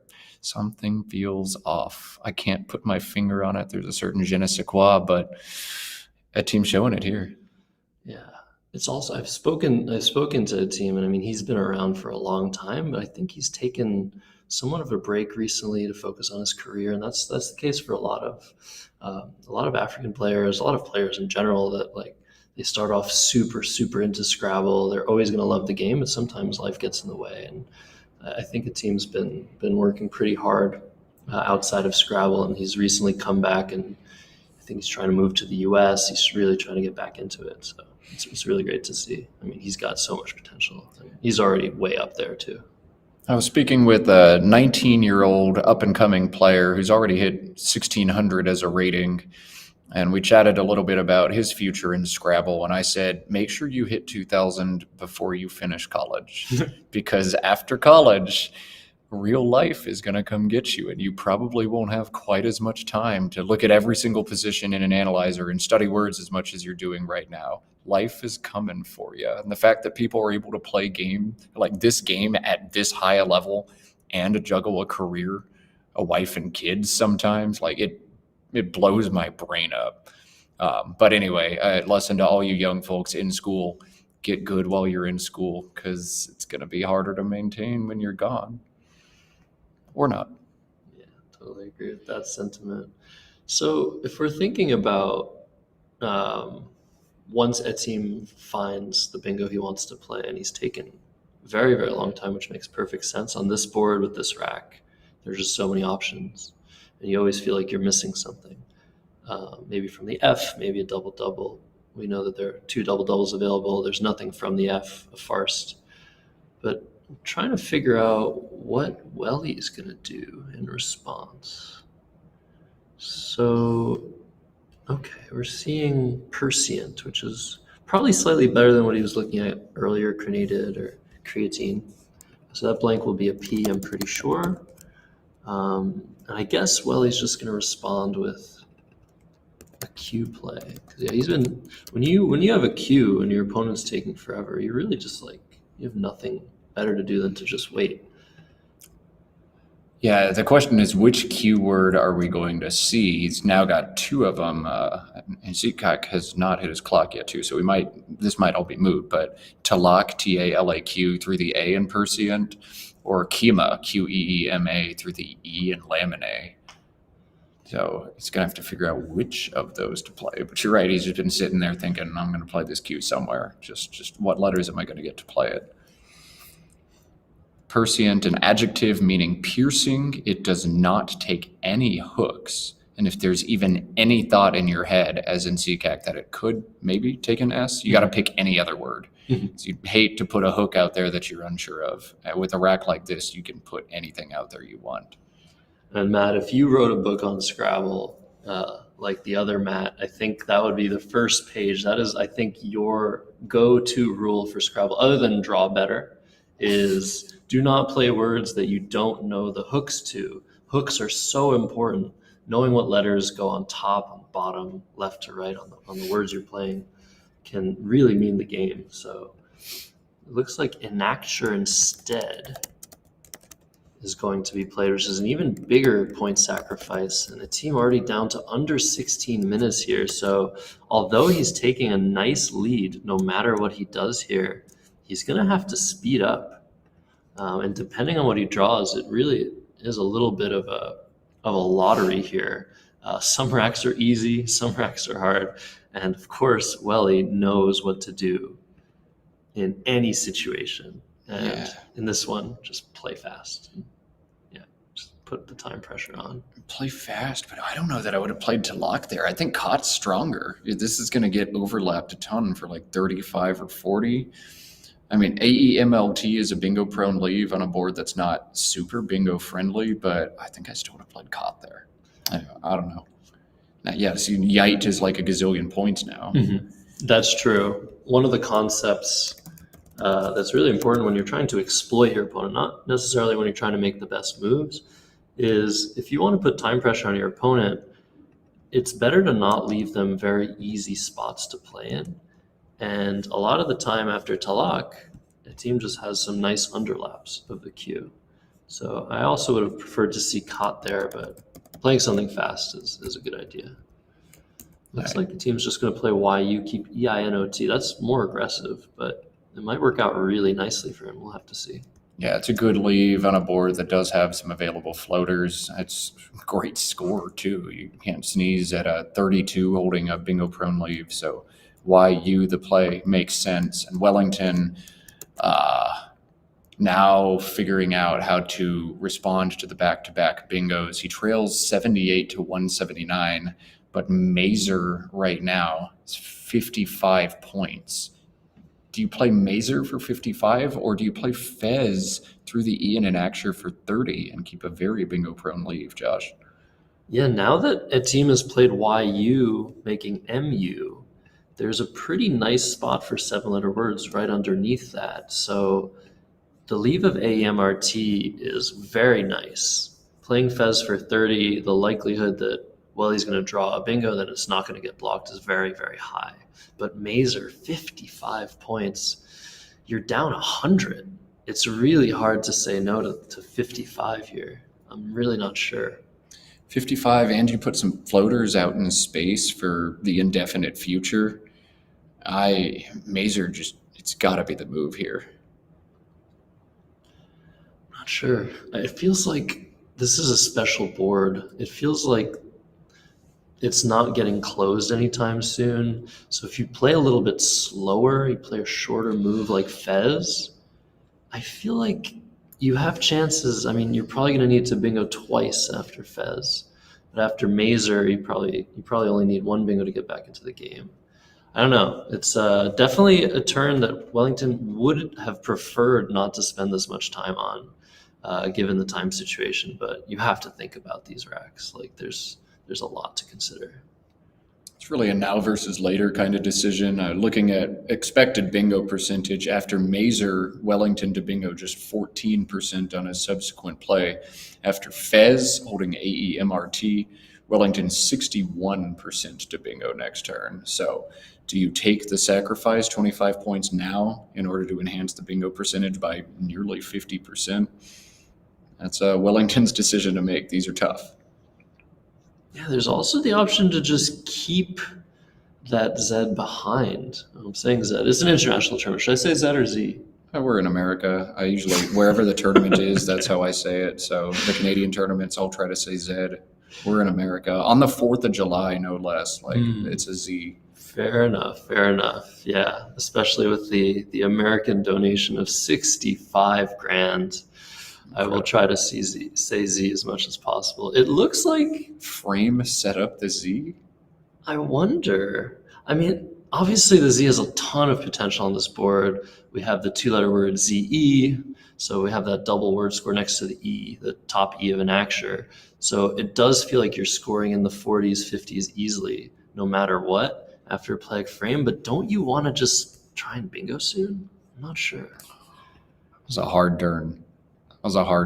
Frame, Mazer, Fez all make sense. This one did sim beneath the other two options, but everything makes some sense there. Yeah.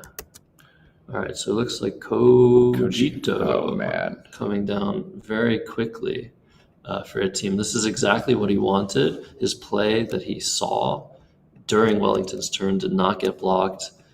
He didn't get the floaters he needed, or the S he needed, I guess maybe would have been the only floater he could have gotten there. So, yeah, Etim definitely making some ground here on the clock, and he has a great position. So, yeah, very nice to see. All right, the Z setup working to perfection. ZED now playing above Frame for 51. Azoted plays down from the A in Frame for 52 as well. Would you play the stack, Josh, or would you play Azoted and go long, throw this thing open? I might play Oye on top of the RAME just to keep the bingo tiles DET. I feel like you're only sacrificing a few points, and you still are behind exactly 100 points. So that's a huge margin to overcome. I think I kind of like that instead. Oh, yeah, that's a solid option. 46 DET leave, keep the bingo prone tiles with bingo lines at the top and bottom of this board. That makes some sense. Azoted for 52 makes some sense. Z for 51 makes some sense. We'll see how many points Wellington opts to score now. Yeah, he's got Oye set up. That seems very strong to me. On a team's previous turn, he played Cogito COGITO. COGIE was another option there. That would keep things much tighter. It scores less and keeps a weaker leave, but I wonder if his decision to go a little bit longer is going to come back to haunt him, as now this board is going to be strung open for several turns in the future. What do you think, Josh? Yeah, I mean, this board is so wide open. If you're Welly, you really don't need to worry about it closing anytime soon, which is definitely a negative for the play of Cogito over Kogi or Koji, however you pronounce that. What I would say to that, though, is I don't like when I'm ahead by a lot when I'm keeping just 1 point tiles. So Kogi would have kept TON rather than just EN. I feel like keeping EN on a board like this, where you really just want to keep scoring and keep balancing, makes a lot of practical sense from the standpoint of really just not wanting to get stuck with sticks, as we call them, just 1 point tiles that don't do anything. You could easily have seen like a UIO draw and just like ruining a team's chances of continuing to score. So we're seeing Oye. It's true that Welly did make a play last turn frame that was very, very, how do I call it? I guess patient. He was not going straight for the bonus, but this time he's, I think, going straight for it. And I think this makes a lot of sense, but looks like Etim's going to come back pretty strong here. What do you think, Matt? Yeah, Weekend coming down, WAEAKON, 43 in this placement, but if he plays it through the O in Cogito, it'd be 54. So an 11-point sacrifice to do a little bit more board obstruction and to get rid of one extra vowel. What do you think, Josh? I don't actually think that Etim considered Weekend through the O of Cogito. That would be something I would take a little bit of time on. It's true that he had some time during Welly's turn to think about it, but I feel like this was just a miss. I don't think Etim really wanted to sacrifice all those points. Just a really weird spot, I think. Not sure. Oh, man. And look at this. Wellington with a 4 overlap bingo now. Snooted is 88 and just barely fits in this slot. Oh, my goodness. Oh, there you go. I mean, this is perfect for Wellington. Down 100 points for the last 4 or 5 moves. He's going to be able to really, complete somewhat of a comeback here. I mean, Etim has the blank now. He's played 6 tiles. He's drawn some scoring tiles, so he's still in the driver's seat. But Snooted was very much necessary for Wellington to stay in this. Huge swing there in this game. All right, Wellington trails by just 9 now, though Etim has the second blank on his rack. HIJNRT blank. This is going to be a tricky turn for Etim.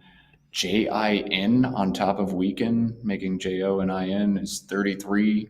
Sets up some scary stuff behind it, but it's such a strong equity play. I think you have to make it, right, Josh? Yeah, I think so. I think that on this board with a blank, you don't have to be super concerned with what you're opening here. If a team can just bingo one more time, he's probably going to win the game. Even after a play like Jin, which does open some pretty dangerous hooks on the top right triple. But yeah, I think it's worth doing. I think it's just really a question of equity here, of points and leave, and just trying to maintain your lead and keep scoring. What a pull from Wellington, who's gone into the bag and found Budgers and Bedrugs and Red Bugs on this rack. I don't see a spot for any of those to play, but that's actually crazy. There's no spot for any of the 7s. That's nuts. Yeah, this board was wide open, quote unquote, according to some dumb commentators. But it was. But some long plays have really exhausted the space real fast. So it looks like Jin is coming down. 33 points for Etim. And unless there's some 8-letter word here, well, he's just going to have, just a little small play to make here, I think. Yeah, oh man, that's killer. You got all these cool bingos and none of them play anywhere on this board, and you don't have 8s through the E in an acture, and that's kind of sad. But the consolation prize is you have the U that you need to unlock the triple letter square beneath Laminae, BUG and FEU and AB. It's 28, holds DERS, It's tough to pass up on. I know DERS are bingo prone tiles on a board that's suddenly running out of bingo opportunity, but you've got to do it, right? I don't know. I wouldn't be so sure about playing bug. I think it's probably fine. The biggest issue with playing underneath Lamini is that you're really eliminating a lot of the potential for 7-letter words right under that MU in the center of the board. You're really just inhibiting that spot. So maybe you could consider playing something like debug through the E of enacture, leave things more open, be a little bit more aggressive at the cost of a slightly worse leave. I'm not really sure what I would do here. I wouldn't play long. It looks like Wellington is considering just budger. I think with what remains unseen to him, there is a blank that he wants to drop. There's also a ton of eyes, both V's, a lot of stuff he doesn't want. I think this is a position that calls for a little bit more balance, but we'll see what he ends up doing. I'm not sure it's really necessary to play one play or another. What would you do, Matt? Oh, I'd spend a lot of time for sure. My gut is generally to play a little bit longer. So setting up budges and budger feels really good to me. But yeah, I'd look straight at that unseen pool, as Josh said. I'd see 6 eyes, HHPPVV, and I'm like, I don't know how my plan goes if I draw a bunch of that garbage. But then I also see blank EEERRRSSTT, and I'm like, well, my plan goes really well if I draw that stuff. There's not really a reason to think that Etim has the blank on his rack, given his last 2 plays. I don't know. I'd spend a lot of time here. I think I would still go for the points and play budge. But I could see myself playing bug very often, depending on context. I think the one key thing that I wasn't really considering, it's a very small detail, but after bug, you're setting up FEUD, and if you draw one of those eyes, you're setting up DI, making GI, and that reopens the board slightly. So I guess it's not really as bad as I thought. I still would be very hesitant, because when you're playing somebody who is up by a certain amount of points, right now it's 42 points, it's your opponent's turn and they're up, they're more likely to block the board than usual. So that's why I'd just be a little bit concerned with the shorter play as well. I wonder, though, FEUD is maybe not even a thing you want to do. 2 unseen S's and a blank. I know you've got an S, but the odds that your opponent has one are pretty high right now, too. So, I don't know. There's so much to think about. I don't think I'd play debug at the top of the board through the E and enactor, because I don't have an A. There's only 2 A's left, and I don't want to make this game a race to an A when I don't have one, and my opponent could very easily have one right now. I think I'd like to play a little bit longer just to see if I can draw one of the hooks to JIN in the top of the board. I've got an S, but if I can draw X or the other N even, like that would be huge in this game too. I think I'd play long. I think I'd play budge. I think I'd set up budges, budger, and try to draw a gin hook. Yeah, the one thing here is if a team doesn't have good tiles, which he very well could just not be keeping anything great after gin, we know he has the blank. We also know he hasn't drawn a vowel. So it could just be that if you play budge, you can just come back without a bingo. So we'll see. It looks like bug is coming down. I think I like this play. Nothing was perfect, and that's why Wellington took his time here, and he's actually equalized the clock after being up by over 7 minutes earlier on. We see a blank being played right now for 45. Vert.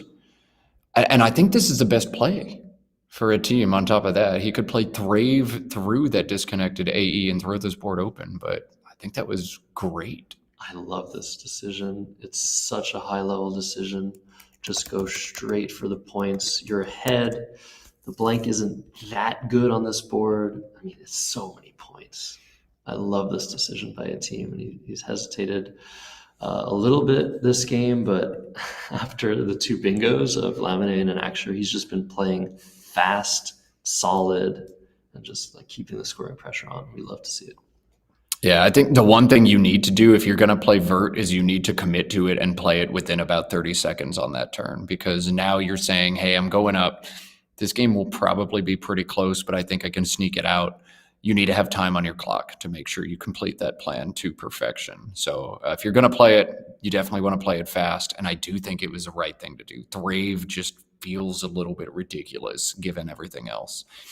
All right, time pressure being applied by Wellington, who has 42 points in WED. He's wasting no more time before he plays that. AHIPPLX on Etim's rack. He is up by 17, threatens big points. He has 62 available if he plays Helix through the E and an Acture. He has 54 available if he plays Pix and Jinx. Josh, are you taking the extra points with Helix, or is that too aggressive? I think that's too aggressive. I just don't know if I would see Jinx. That hook doesn't come up that often, but it looks like Etim has seen it very, very quickly. That nice X hook on Jin. I think Helix is just a little bit too dangerous with the lead, and that H is going to be so useful to just continue the scoring pressure down the line. So I think I'd like to see picks here, and I think you have to play the I. You can't play packs. There's just too many I's to come, and the A is a much better scoring tile. So I love this decision by Etim. What a crazy turn. Yeah, a lot of players would play Helix there, and you couldn't fault them. I'm neurotic. I would play Pix. Nsikak playing Pix. Nsikak now leading by 71 on a board that's running out of opportunity. We'll see if Wellington's able to mount any kind of comeback, though. BELRRSS on his rack. Nothing awesome to do here, but we'll see if he tries to open the board. ABB allows him some different options like Rebs and Fuse. You think we're going to see that, Josh? Or you think we're going to see something different? Yeah, I don't know. I think Wellington's going to be kind of hesitant to make a play like Rebs, just because he has one of the last 3 remaining E's. The unseen letters are really not good right now. But I really think it is the thematic play in the position. You're down a bingo. You really want to open the board. You need to keep scoring points. So, maybe making FEUS is the best option here. And he's actually playing it relatively quickly. He analyzes things so quickly. Wellington does. So, I guess I'm not super surprised. But there's some issues with this play. Hopefully, we see him draw an E to give himself a better chance at coming back. But Etim is very much in the driver's seat here. He has scoring tiles galore, AHHILPR, and there's probably some pretty nice options here that also close the board. PHAT to the T into lock looks to be that option. Take the E out in space, make it harder for the bingos to come down, and score well enough that even if a bingo does come down, you might be okay. One concern with that is it keeps an I, and there are 4 more unseen, so you're probably going to double up, if not triple up, but it does everything you want it to do. Maybe HIT in the same spot if you're truly neurotic about drawing those I's. But I think address the E is the main concern. You're not going to play Ralph from the R and Rebs here, are you, Josh? You might. It's just, the thing about playing Ralph is that you're going up by enough that you can probably still win if Wellington bingos later on. But it's really giving up a lot of control over the board. So I think I'd like to see PHAT here, possibly. Okay, so he is playing Ralph. Practically speaking, this is a great player. You're just gonna try and just blow through this game and continue to score until the very end. But I actually like hit, just HIT to that T into lock. It keeps Ralph for next turn. It keeps the PH combo super good for scoring. Keeps the egg as for the I. He's doing it again. He feels like this isn't right. I've set it down and I'm looking at it. And Wellington could be giving a huge tell. This gives him not 1, but 2 playable bingos on a rack that otherwise has nothing. Nsikak has picked it back up. The Spidey senses. The Spidey senses are tingling. Oh man, there's something about a game where you have imperfect information, where you still have just this little sense that something is wrong. I think Etim has honed in on that so well in these games we've seen.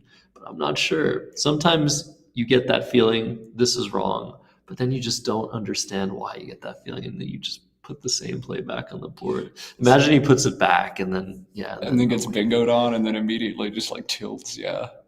I've already put in the score for Ralph. Let's back this up. He faked me out too. That's amazing. I love watching a team play. All right, Rebs is in.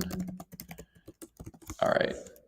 I don't know. What is he gonna do though? Like, is he really just gonna play something else? That would be so incredible. There's only one player I know who like puts tiles down on the board and tries to visualize the next turn and then the following turn, and then has these spidey senses and picks up his play all the time. And that player is me. Yep. And I get roasted for it by Josh every time he's watching me play. But somebody else does it. Thank you so much, Etim, for validating me and the stuff that gets me torn apart. And you see it works. Like, he put it down, he looked at it, and he's like, something feels really off here. I feel like I'm about to get bingoed on with Trisulas for 72. I think I'm going to pick this up. We have to, like, I don't know. We have to invent some sort of nickname for this, or like for a team doing this. It's actually insane. He's looking at hit now. I love that play so much. Oh my goodness. If he ends up playing hit, I'd love to hear the postmortem after the game. Like, Wellington has to have already seen everything. He has to know that he's giving it up. And maybe in his head, he's like, did I give something away with my tell? Could he see it in my body language? He's playing hit. Look at this. And Wellington, just sad day. That's crazy. Wellington must just be like, am I like giving off a tell? Like, why did he take that back? That was such a high score, and good point in the chat that it would have left exactly 7 tiles in the bag. Don't need to explain why that's a good thing, but yeah, okay. Very quickly, US coming down. All right, an ode to the country. And the draw that we all expected. Maybe he can play Ralph. Yeah, maybe he should play Ralph. I guess hit also did guarantee Ralph next turn unless it gets blocked. And that sequence alone, hit to Ralph, is probably going to score enough that you hang on to win this game. Wellington's at 379 after US, a team at 415. Looking at an unseen pool that actually looks rather scary now. Mm-hmm. So Ralph is not something he wants to do. But ED, ES bingos are going to fit on this board. ERS bingos. I presume maybe he takes an S. I don't know why it wouldn't. Yeah. This is tough. This is crazy because now Ralph, I mean, you didn't want to play it last turn. You still don't want to play it this turn. But it's 20 more points than pretty much any other reasonable option. And, I mean, a team still is up almost 40, so I think he's still very likely to win, even if Welly responds to Ralph with a bingo. But you just don't want to open yourself up to that. I don't know. Are we going to see Ralph this time? Let's see. 7 tiles in the bag. RIFLIP through the F in Farst is coming up as an option. That seems kind of nuts. So that's kind of insane. I don't know. What do you do here if you're in Nsikak? Yeah, he's down to under 6 minutes, so there's not too much time to think about this, especially considering that what he's worried about after Ralph is an immediate bonus, and then he'll have an endgame to deal with. So he's going to need to save some time potentially for those scenarios, and we did see a potential choke in the works recently. It was a game 2 where a team almost blew the game because he had no time. So Filar is coming down. That blocks a lot of the threats, keeps both scoring tiles, but now a team runs the risk of getting outscored by a bingo on this turn or the next. Yeah, if you play Ralph and get bingoed on, you might still win the game. If you play Filer and get bingoed on, you're almost definitely losing, even with that HPI leave. If your opponent bingos, the bad tiles are in the bag, as he's just found out. VOG, the pull there, to go with an A. Wellington does not have a bingo here, so this turn, really Wellington's last stand. I think he's going to need to try to open up a new line near the top of this board, while preserving chances to draw a bingo down at the bottom of this board. I'm going to need a little bit of processing time to find a way to do that. Josh, anything jumping out to you initially? I'm really looking at something like just lint to that int on the board, setting up elint. I'm not really sure if that works, but something like that might be in the books for Welly. You're right. I think he does need to set something up, but he also needs to be careful not to create a situation where he can get outscored by a team. So not really sure. This is a turn I think you have to think a long time. I think Welly's going to do his diligence and think about this turn. But yeah, I agree. I think trying to open something maybe on the top of the board or maybe making a play from the E and Rebs might be called for here. Just setting up a little bit more space. If anybody can figure out how to do this, it's Wellington. He needs to create something. You know, I'd be looking at playing HELD or HET, and I just go through individual draws and figure out what I might get. If I play HELD and I draw one of those I's, I basically need the A to go with it to have airiest, or I don't think I'm going to be bingoing out. So, you know, you just go through a whole bunch of different possible draws in your head, one tile or two tiles, depending on how many tiles he chooses to play. I'm not seeing anything that's awesome. Maybe RAGS. How often does that hit? Oh, RAGS. Okay, that AGS in the top left of the board, setting up drags. That could be a good option. But yeah, you have to do some calculations here. You have to do some iterations of what happens when I draw this tile, because now there are only 10 tiles unseen, as we heard Matthew O'Connor speak about in a recent game. This is when you can start to try and solve the position. You have a pretty finite number of things that can be drawn. If you play one tile, you can look at every single possible draw. There are 9 tiles you can draw here. Because of there being 2 eyes. So yeah, I'm not really sure. The problem I think with playing one tile is because there are 3 in the bag, it's possible a team doesn't have to make a play emptying the bag. You can just play one tile.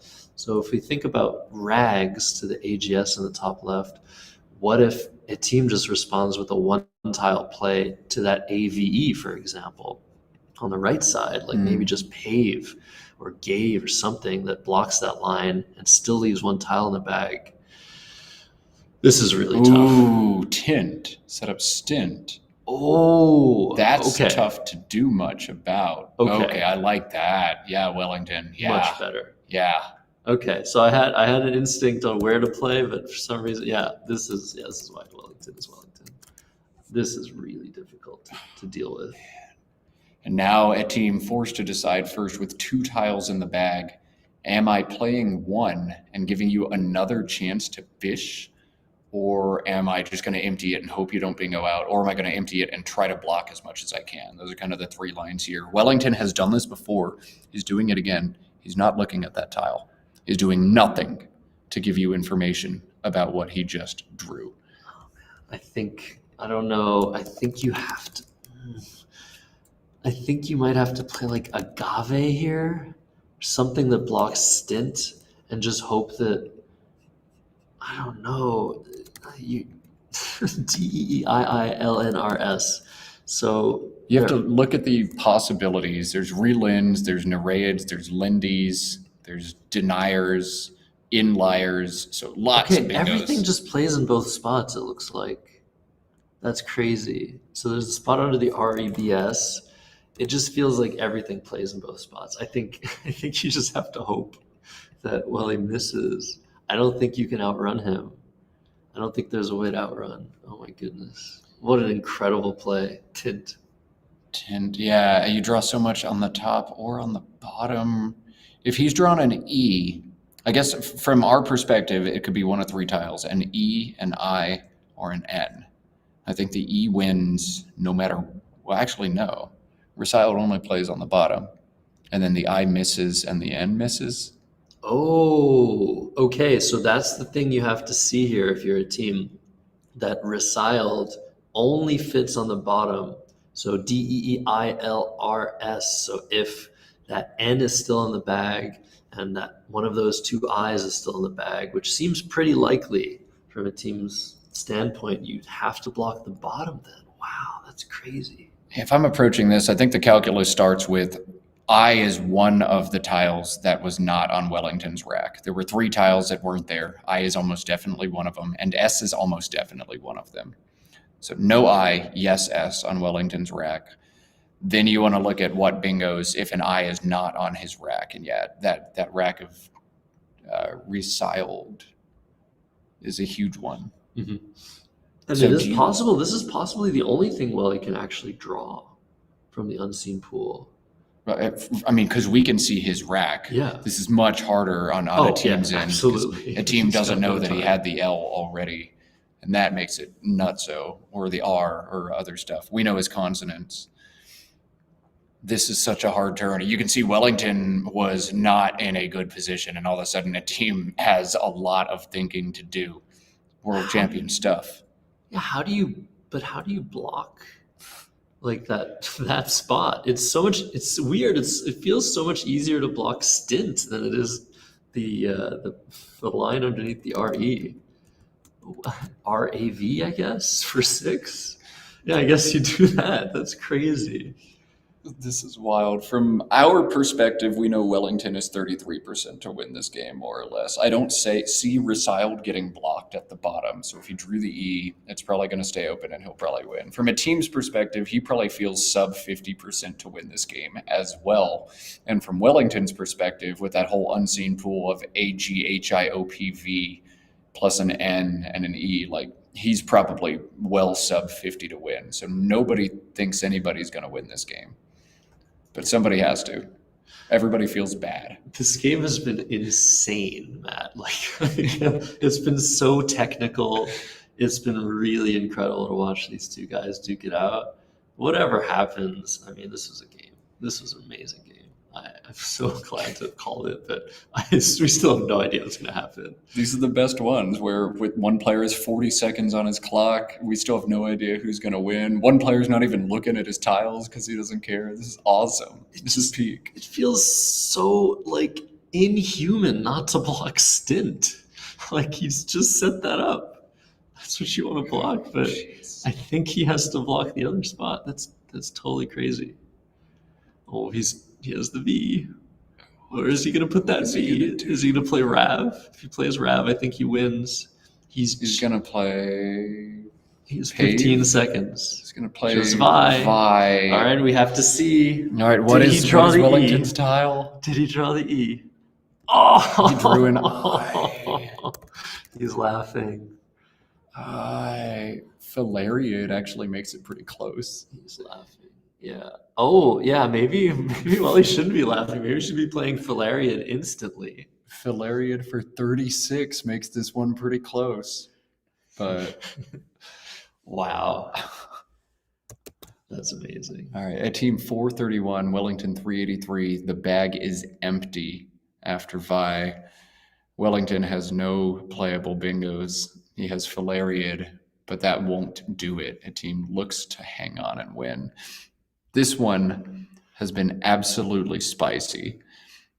Speaking of spicy, the players are going to take a brief lunch break, dinner break. Yeah, dinner. That's the meal that they're eating right now. Like after this game, it is going to be kept short. We're going to have aim to have play resuming within 30 minutes. 5:30 Eastern time is our targeted return. But round 4 to finish, a team likely to pull even, go to 2-2. 2 to 3 more games of Scrabble after that. I'm stoked. That's awesome. I'm so glad. I'm so glad we get to watch these guys. It's such an honor, honestly. There was a question in chat. Why didn't Welly look at his last tile? There are various reasons for that. He already knows what he wants. He knows that he needs an E or something. From his perspective, there are a lot of tiles he could draw, and he's already basically in his head figured out what he's going to do if he's drawn any of those tiles. So it doesn't help him. It can only help a team for him to put his tile on his rack and look at it, because then there's the psychology. Can a team figure out with his incredible spidey senses, which we've seen on display, can he stare into my soul? Can he figure out where I'm going to play, what I've drawn? It's probably mostly superstition. Yeah, it could be. But if you can avoid giving your opponent a nugget of information, you probably should. I saw Wellington pull this move out for the first time at the 2023 World Championship. He made a one-tile fish and did not look at the tile he drew. And it was like a galaxy brain moment for me as a commentator. I was like, I've never thought to even do that, but it makes perfect sense. How often have you played a game of Scrabble, your opponent makes a fish, and then they go, "Poof," when they draw their tiles, and you're like, well, I know that they're not going to bingo. Or there are some players where if they put, they're 100% going to bingo because they're that kind of person. But if you don't look, you can't give your opponent any information. And since Wellington did it, I have taken that one from his playbook. I do it all the time. Sometimes I even do it after moves that aren't fishes to make my opponent think that I'm fishing. Galaxy brain stuff. All right, we see Errol come down. These plays not super important. Roan as a response. Well, he's going to go out. But yeah, it's something that I do too. I'm not sure if it's right, but you can't fully control your body language. Even the best poker players struggle with that. So I think I like this. Well, let's see if Welly finds his highest scoring outplay here. 14 points. Can anyone in the chat spot it? Hey, 14, highest scoring outplay. You're better than Wellington at Scrabble if you find it. Just kidding. You're not better than Wellington at Scrabble, unless Nigel is watching. And if Nigel is watching, welcome to the stream, Nigel. Please say something. Very nice. So dives to end the game. That's 421, 467 in this best of 7. Etim takes round 4. Looks like Welly has 3 minutes to think about this. But they're going to talk about Lent and postmortem. Let's actually try overhead mic if we can. I'm curious.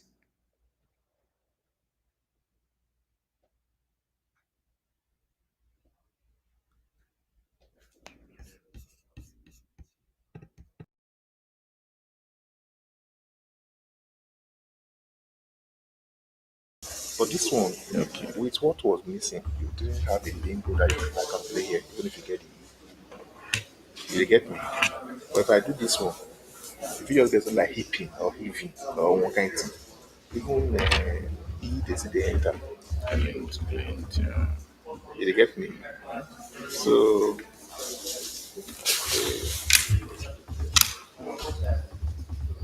about that was of location because I get the rack before them, street them, what they did that street the rack. I drop T from I.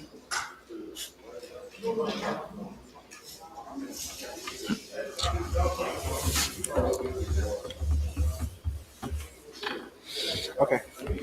Can we back?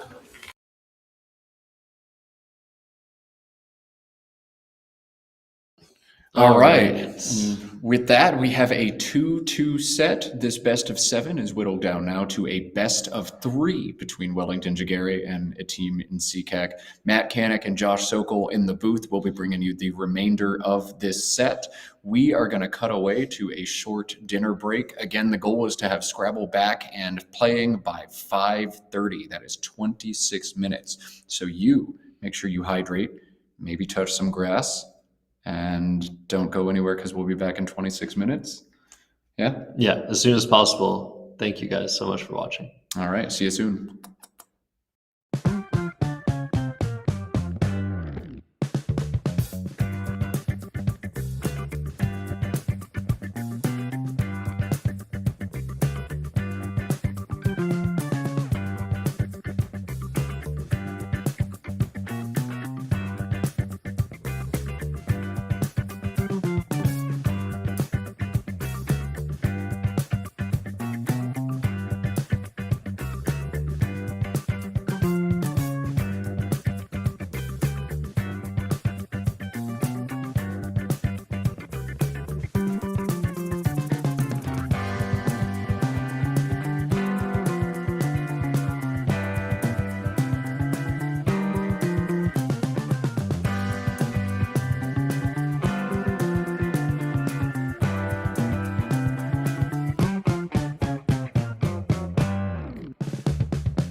Welcome back, everybody. We are at 2-2 in the best of 7 between Wellington and Etim, two of the top players from Africa.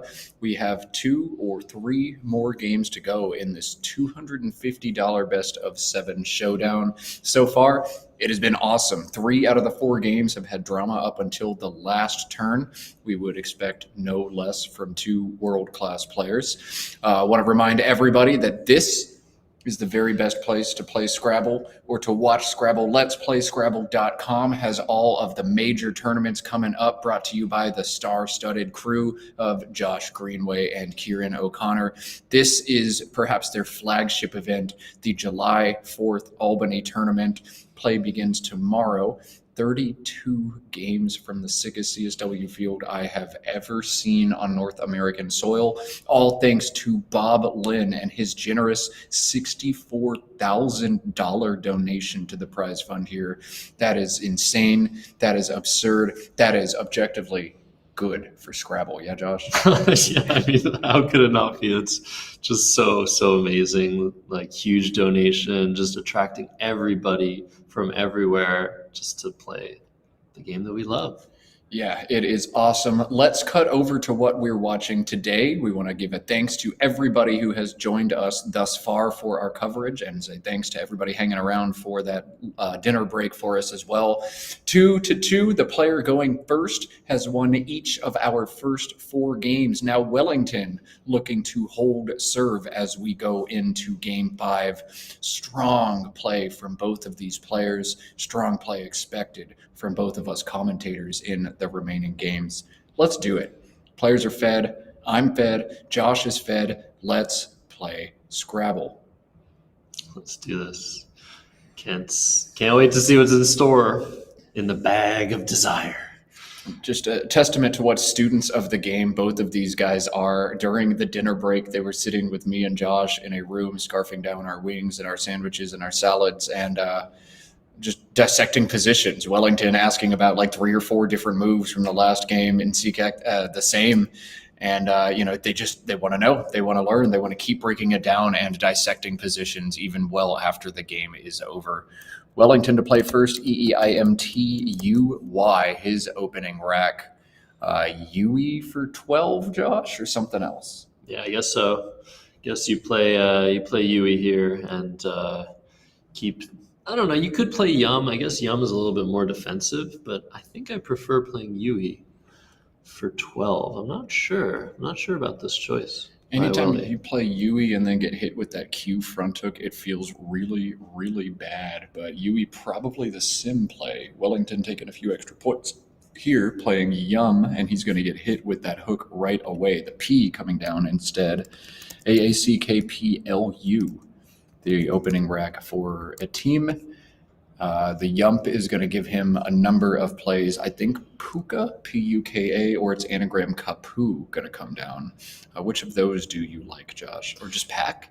No, I think Kapu looks pretty good. You're going to take the lead here. No need to open that double through that A if you play Puka or the overlaps. So I think Kapu is clearly better than Puka, but it's Pack is interesting. I'm not a fan of U's. I'm not sure about you, but I'm pretty sure it would have been a little bit better to play one of those off. Yeah, interesting. You can play the U for an additional point, but Nsikak opting to keep things tight here. Maybe this is something he knows about the scouting report against Wellington. Maybe he's just playing his gut, but keeping the U, an interesting decision there. Nsikak ahead 30-16, but Wellington has a great pull, EEHIPT blank. He threatens a lot of bingos on this turn. Epithet, the one that he has set up early on his rack. This is going to play beneath Yump, making YE and UT for 73, but he does have one higher scoring bingo available. I don't think it's the right move for him, but if you want to puzzle yourself, find 74 on this turn for Wellington instead of the 73 for Epithet.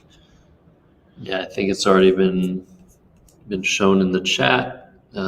Play of Heapiest through that A, just played on the board, is the highest scoring bingo. Nice job to whoever saw that. I'm a little bit concerned, not too concerned, with Etim's arrangement of tiles. I also saw the possibility of this these 7 letters, feluca, but I think the word Etim is thinking of is feluca with 2 C's and 1 L. So I think he's just like wishing he had 2 C's, but whenever a player has something like this lined up, I get a little bit concerned. It looks like epithet, very, very good choice by Wellington. Interestingly, you could also play through the Y of Yump and not give as much back. But yeah, this looks really good. Yeah, Epiphyte, Epiphyte was 71 there as well for Wellington, but epithet, the word he goes for here. And yeah, now Etim to the test. Will he pull the trigger on the phony feluca with 2 L's when it's feluca with 2 C's that is valid? Looks like no, he's backed out of the trap already. 2 different floaters would have given Etim a bingo in space. 2 different floaters would have given him 8s, an A and an F, but he didn't get what he was looking for. And this is a really tough turn in the absence of those plays. Caul is a strong stack on top of epithet, knock out the triple, play some defense. 36 points are available in the 7-letter feculae, Feculae, through the E in epithet. Josh, you taking 36 with feculae, or are you taking the stack here? Yeah, this kind of sucks, but I don't think you can play feculae here. The overlaps onto that left middle triple are just too strong. So I think you just have to play call here and call it a day. Sorry. Don't apologize for puns. We are all about them here. But yeah, feculae and Wellington averages 52 points per turn. Call, Wellington averages just 35 points per turn. The defense cannot be underscored more. That call and the stack is a much better line of approach here. Etim has found one of the 8s. Full face is what he needed with an F, but he doesn't have that. He doesn't have the A that he needed for falculae, Falculae, and instead probably just going to see Caul here. Yeah, I guess with the rack like this, you just have to be totally sure you're not missing something. The EPIT on the board, those are pretty good floaters. I remember you talking about those central floaters. This is close to a central floater. So if there is an 8-letter word using any one of those letters, you have to find it here. It's just too much to give up to miss a bingo in this spot. Yeah, you want to take your time for sure. You want to make sure that you haven't missed anything, and he's back on feluca now. Let's see if the spidey senses tingle here again for Etim, knowing there's something slightly wrong with this potential word of his.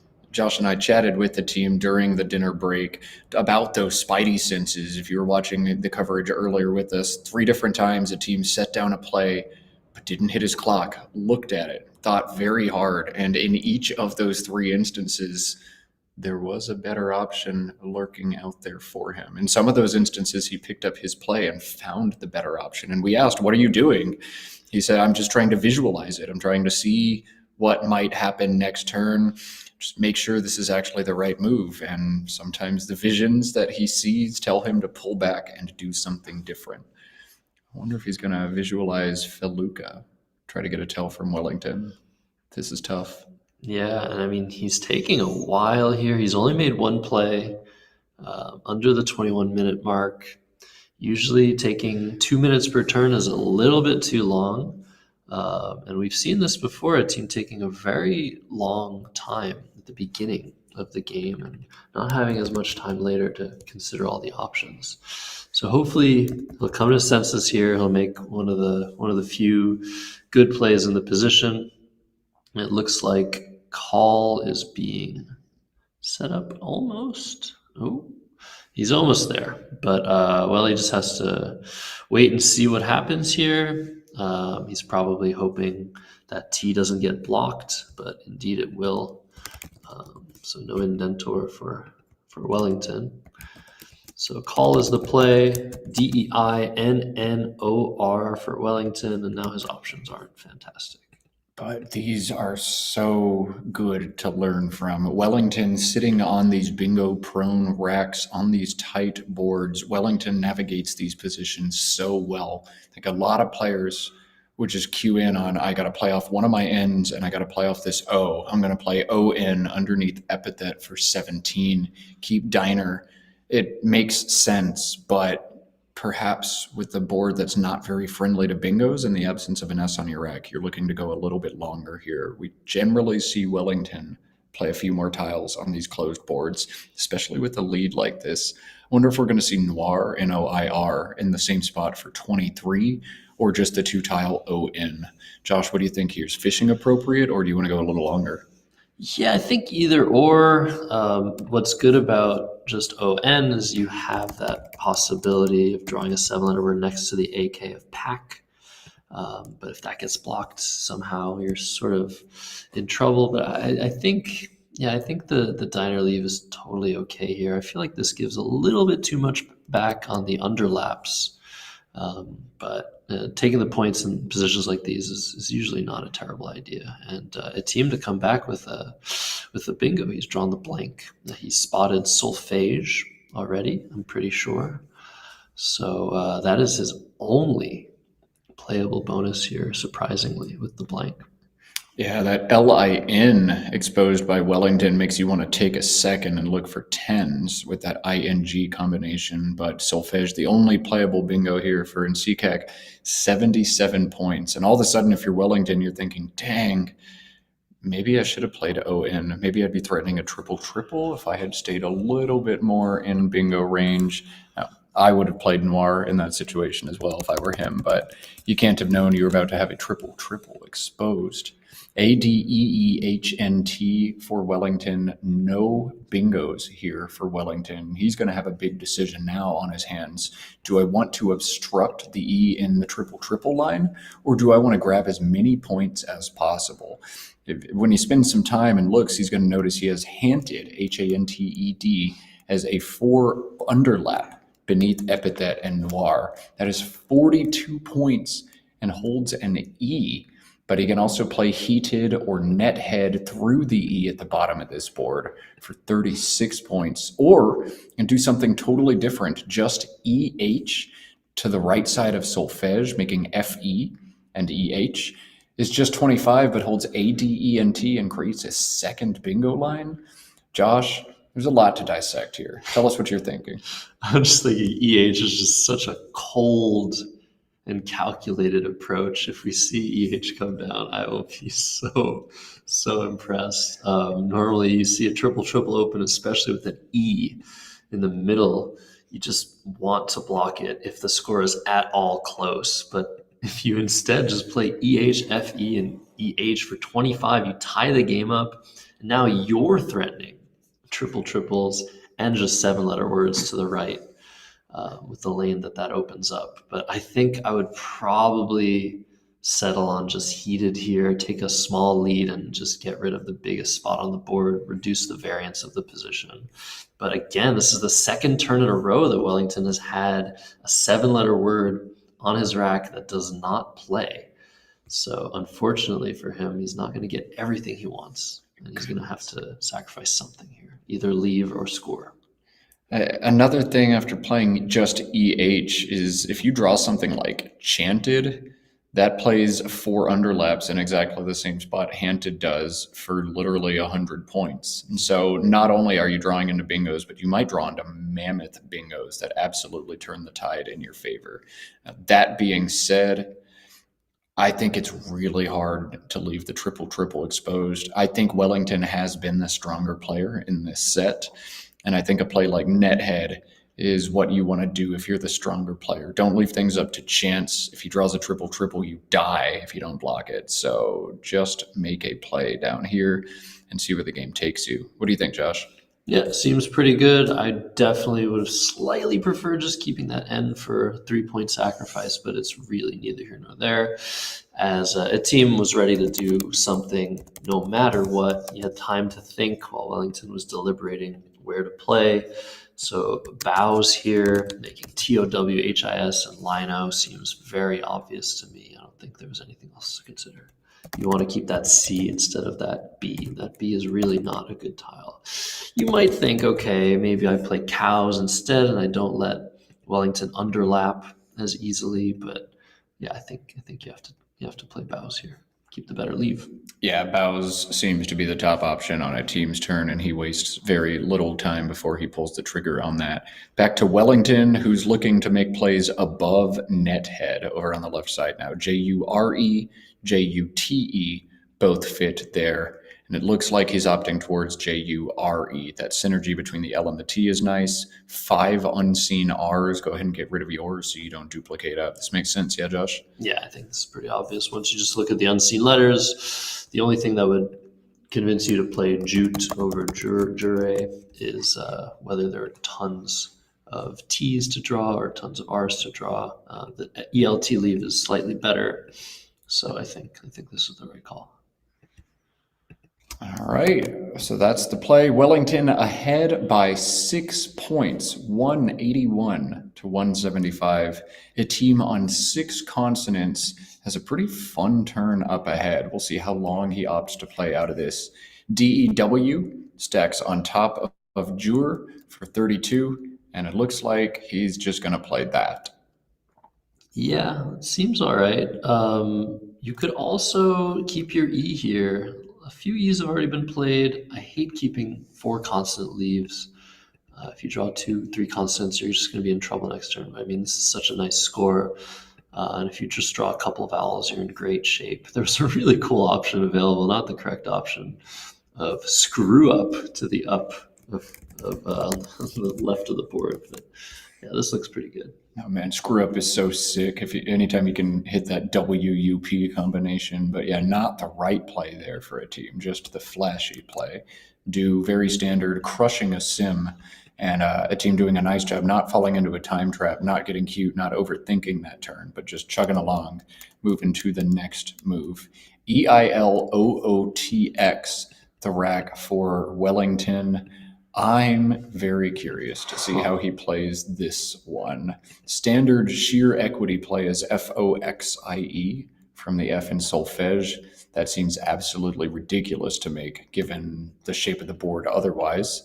Maybe toxoid down to the D and net head is a good backup option, but that gets you crushed a lot too. I don't know. Josh, what do you think? Foxy or keep looking? It's really interesting. So the play of toxoid really puts that F and that X 1 square apart.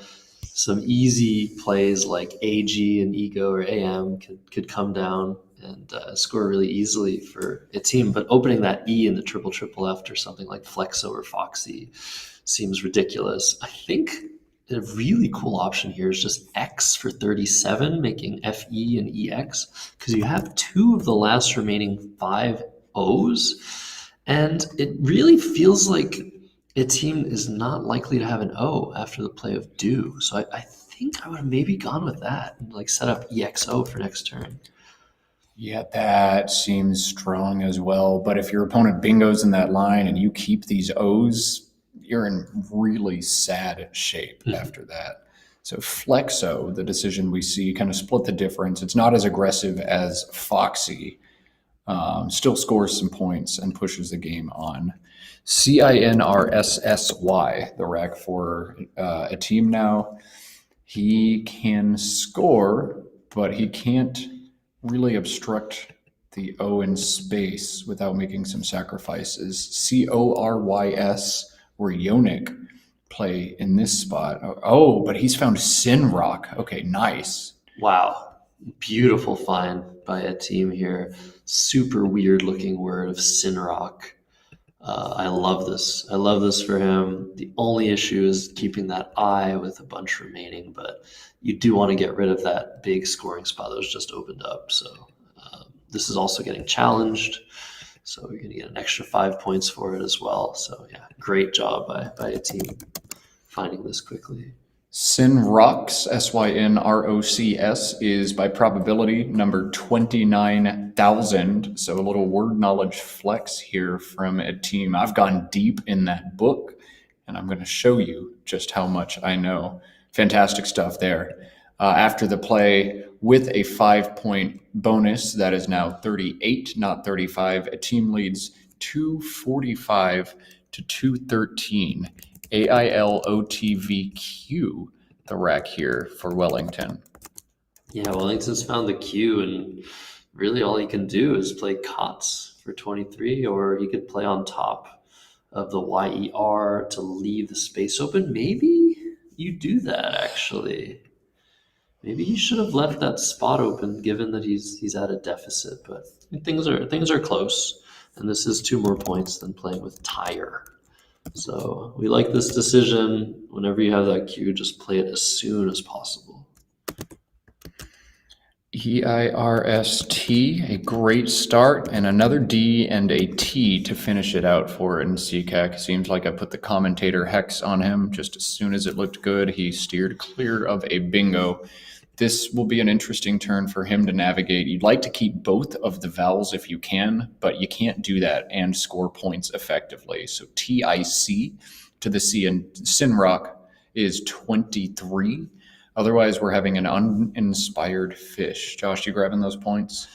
Yeah, I think at this score, with the board so confined to the bottom half, if you ever just try and just play off a T and Wellington blocks the setup, the score is tied and you have bingo tiles with nowhere to bingo. So I think you have to take 23 with tick, or you could take the scoring option and play deist, underlapping BOW, making linos and toes, which scores a whopping 36 with this rack. There isn't a blank to draw. You have one of the last 2 S's, but scoring is at a premium. So I actually like that play as well, to sort of just try and pad the lead a little bit.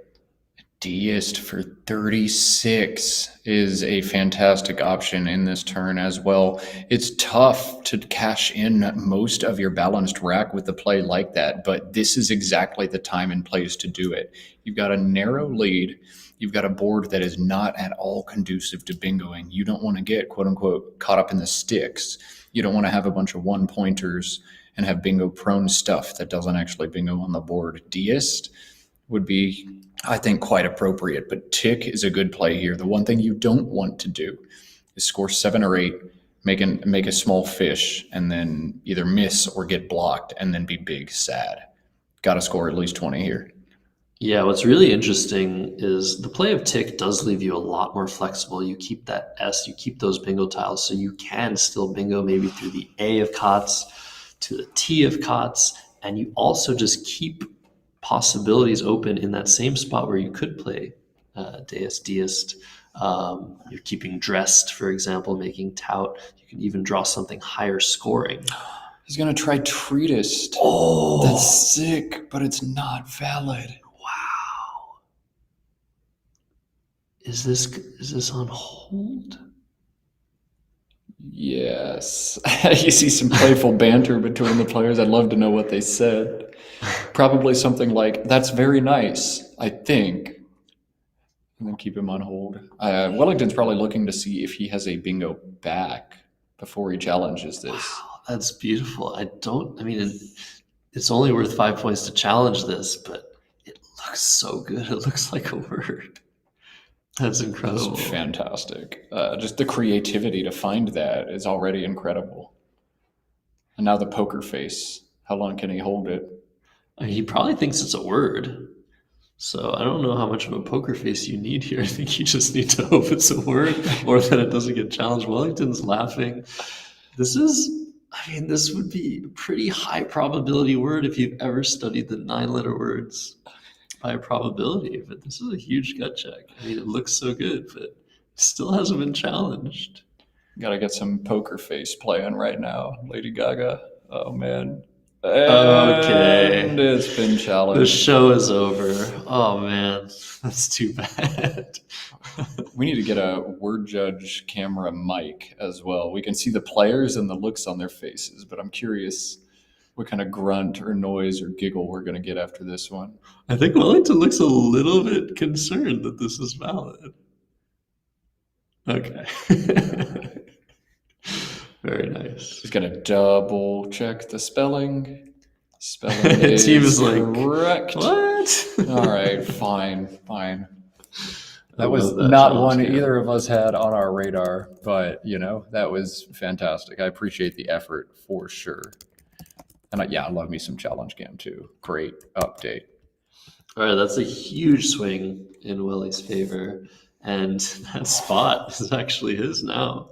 If he finds, he does, of course he finds. Yeah, he already had the whole sequence planned out in his head. Okay, we are not getting to the top half of this board. If you like good Scrabble games where you play on both the top and the bottom of the board, you might want to change the channel for the next 15 minutes because I don't see almost any way to unlock the top of this now. Just keep rolling the dice for bingos down to the C and call or something. That's awesome. Yeah, I think now, I don't know. I think it's him.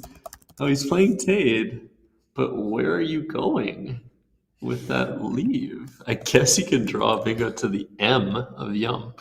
Draw Veristic or Meristic or something something to like the that. C.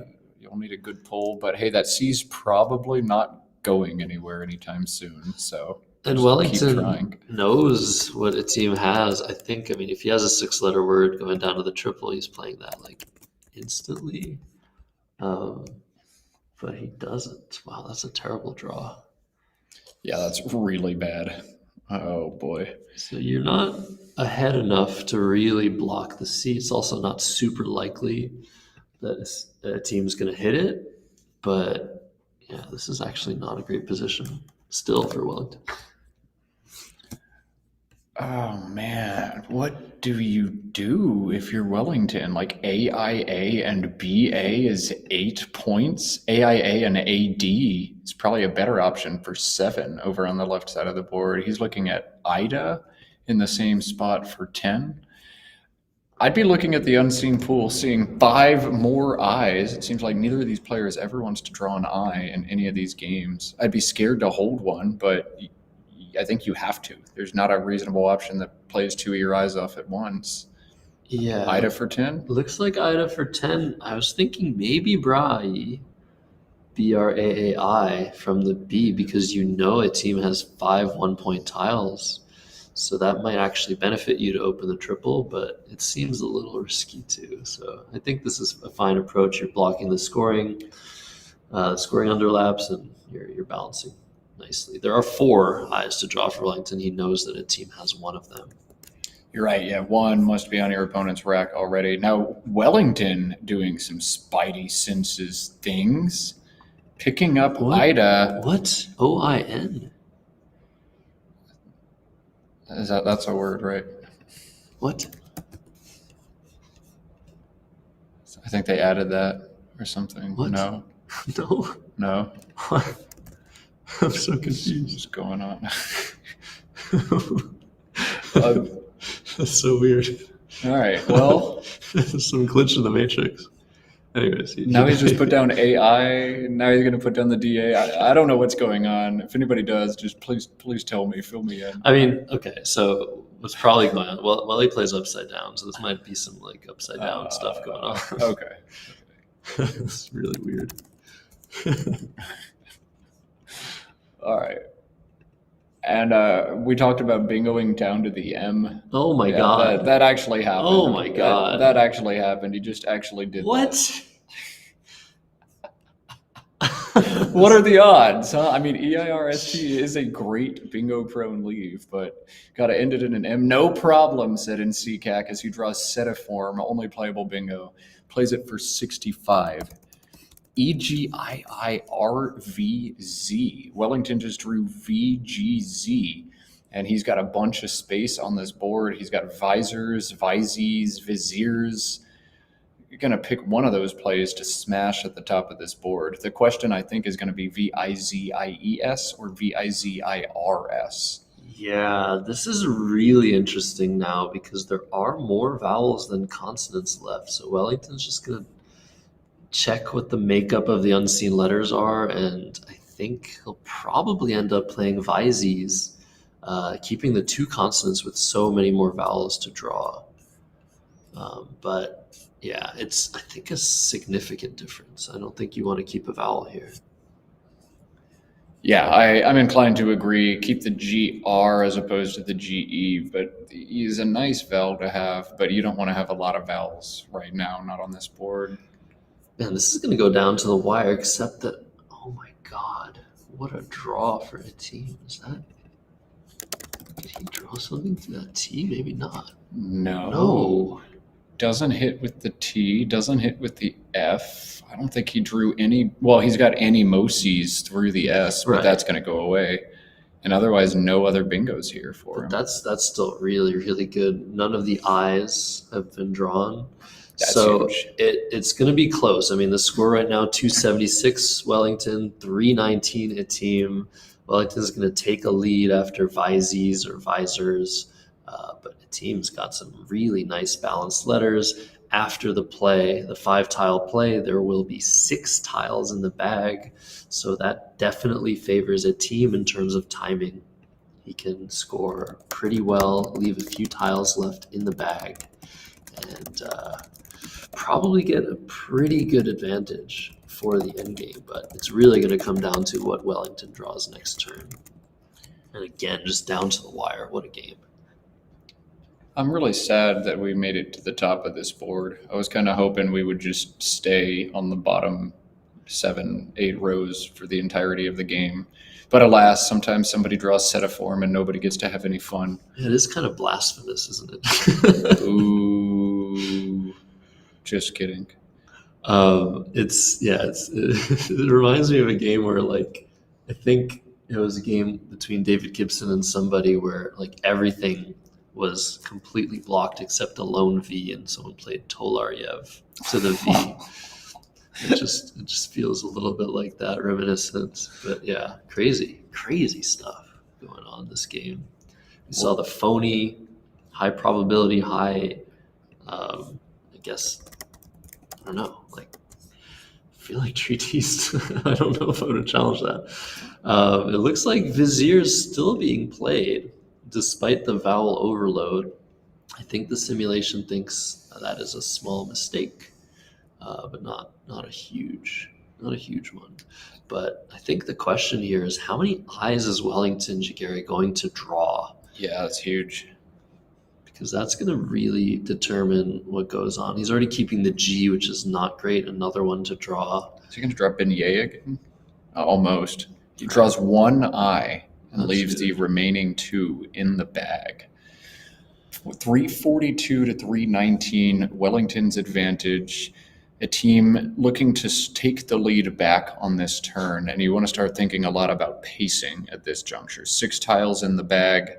You'd like to leave about 3 of them in the bag, so you're looking to maybe make a 3-tile play. 2 or 4 you could live with here.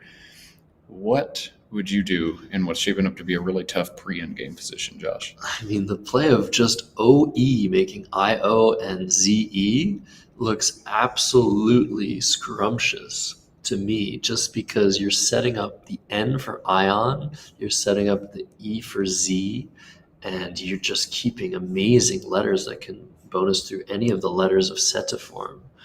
But I mean, I'm also really attracted by the full overlap of the ETIFO, vertical move of Monas or something like that, mains, just retaining one of your E's, scoring super well and leaving just 1 tile in the bag. Looks pretty good. I feel like if you make a play and leave 1 in the bag, suddenly it's advantage Wellington. If he's able to figure out ways to go out in 2 after drawing just 1 of those tiles, he's going to do it often and win the game in almost any instance where he can go out in 2 moves. But then the pool looks really nasty. GGIIIOU. It's pretty possible that he can't go out in 2 if he's got an unwieldy combination of those. I don't know. OE does look scrumptious, but it's only 19, and you would like to retake the lead if at all possible here too. Mm-hmm. Definitely also has the benefit, if you just play off 2 tiles, leaving 4 in the bag, it has the benefit of complicating things maximally. We are not perfect. We cannot calculate everything. So if you leave a little bit more fog of war with what remains, that can induce errors. So who knows? This is a really hard turn. I mean, part of me would just play MANE alongside Setaform and just hope that good things happen. OE is not something I think I could ever think of that's Galaxy Brain and Engine assisted or Josh Sokol assisted, but you have to be a super duper excellent player to think of things like that. Now, Etim is a super duper excellent player, and he's got plenty of time to do it. I think that maximizes win percentage here, but this is so tough. Yeah, it's really hard to say because it really just depends how Wellington responds. If he responds perfectly to a play like OE, if he's really in tune with what that play implies, I think he might still have the advantage. But I think this could go either way. It really seems like a coin flip at this juncture, given that Wellington is up 23 points, and a team's got some ugly unseen tiles to think about. Yeah, this is a very tricky one, but these pre-endgame situations are what separate 1,800 and 1,850 players from 2,000 and 2,100 rated players. Got to figure out how to swing every single percentage point in your favor on these turns, and they're so tough. There's so much to think about. You got to get points now. You got to be balanced later. You got to try to set yourself up, block what threats could be out there. It's possible if you're a team that Wellington just has a bingo in there. I see retina in that bag. And if I get hit with a retina bingo, shoot, I definitely should have blocked this board. But if you block and then just get outrun, you're going to feel sad too. Looks like we're seeing main. Will he put the S on the end, or will he set up Meneb? Yeah, it's interesting, just given the fact that leaving one in the bag, like Matt said, it gives Wellington a lot more ability to calculate lines for the endgame. So leaving two in the bag without not playing the S looks maybe a little bit better. Mona. Looks like Mona. M-O-N-A. Yeah, this doesn't give up Meneb, so just for that alone seems stronger. I think if you draw a third E into this leave, Wellington has a pretty terrible rack, and you might be okay anyway.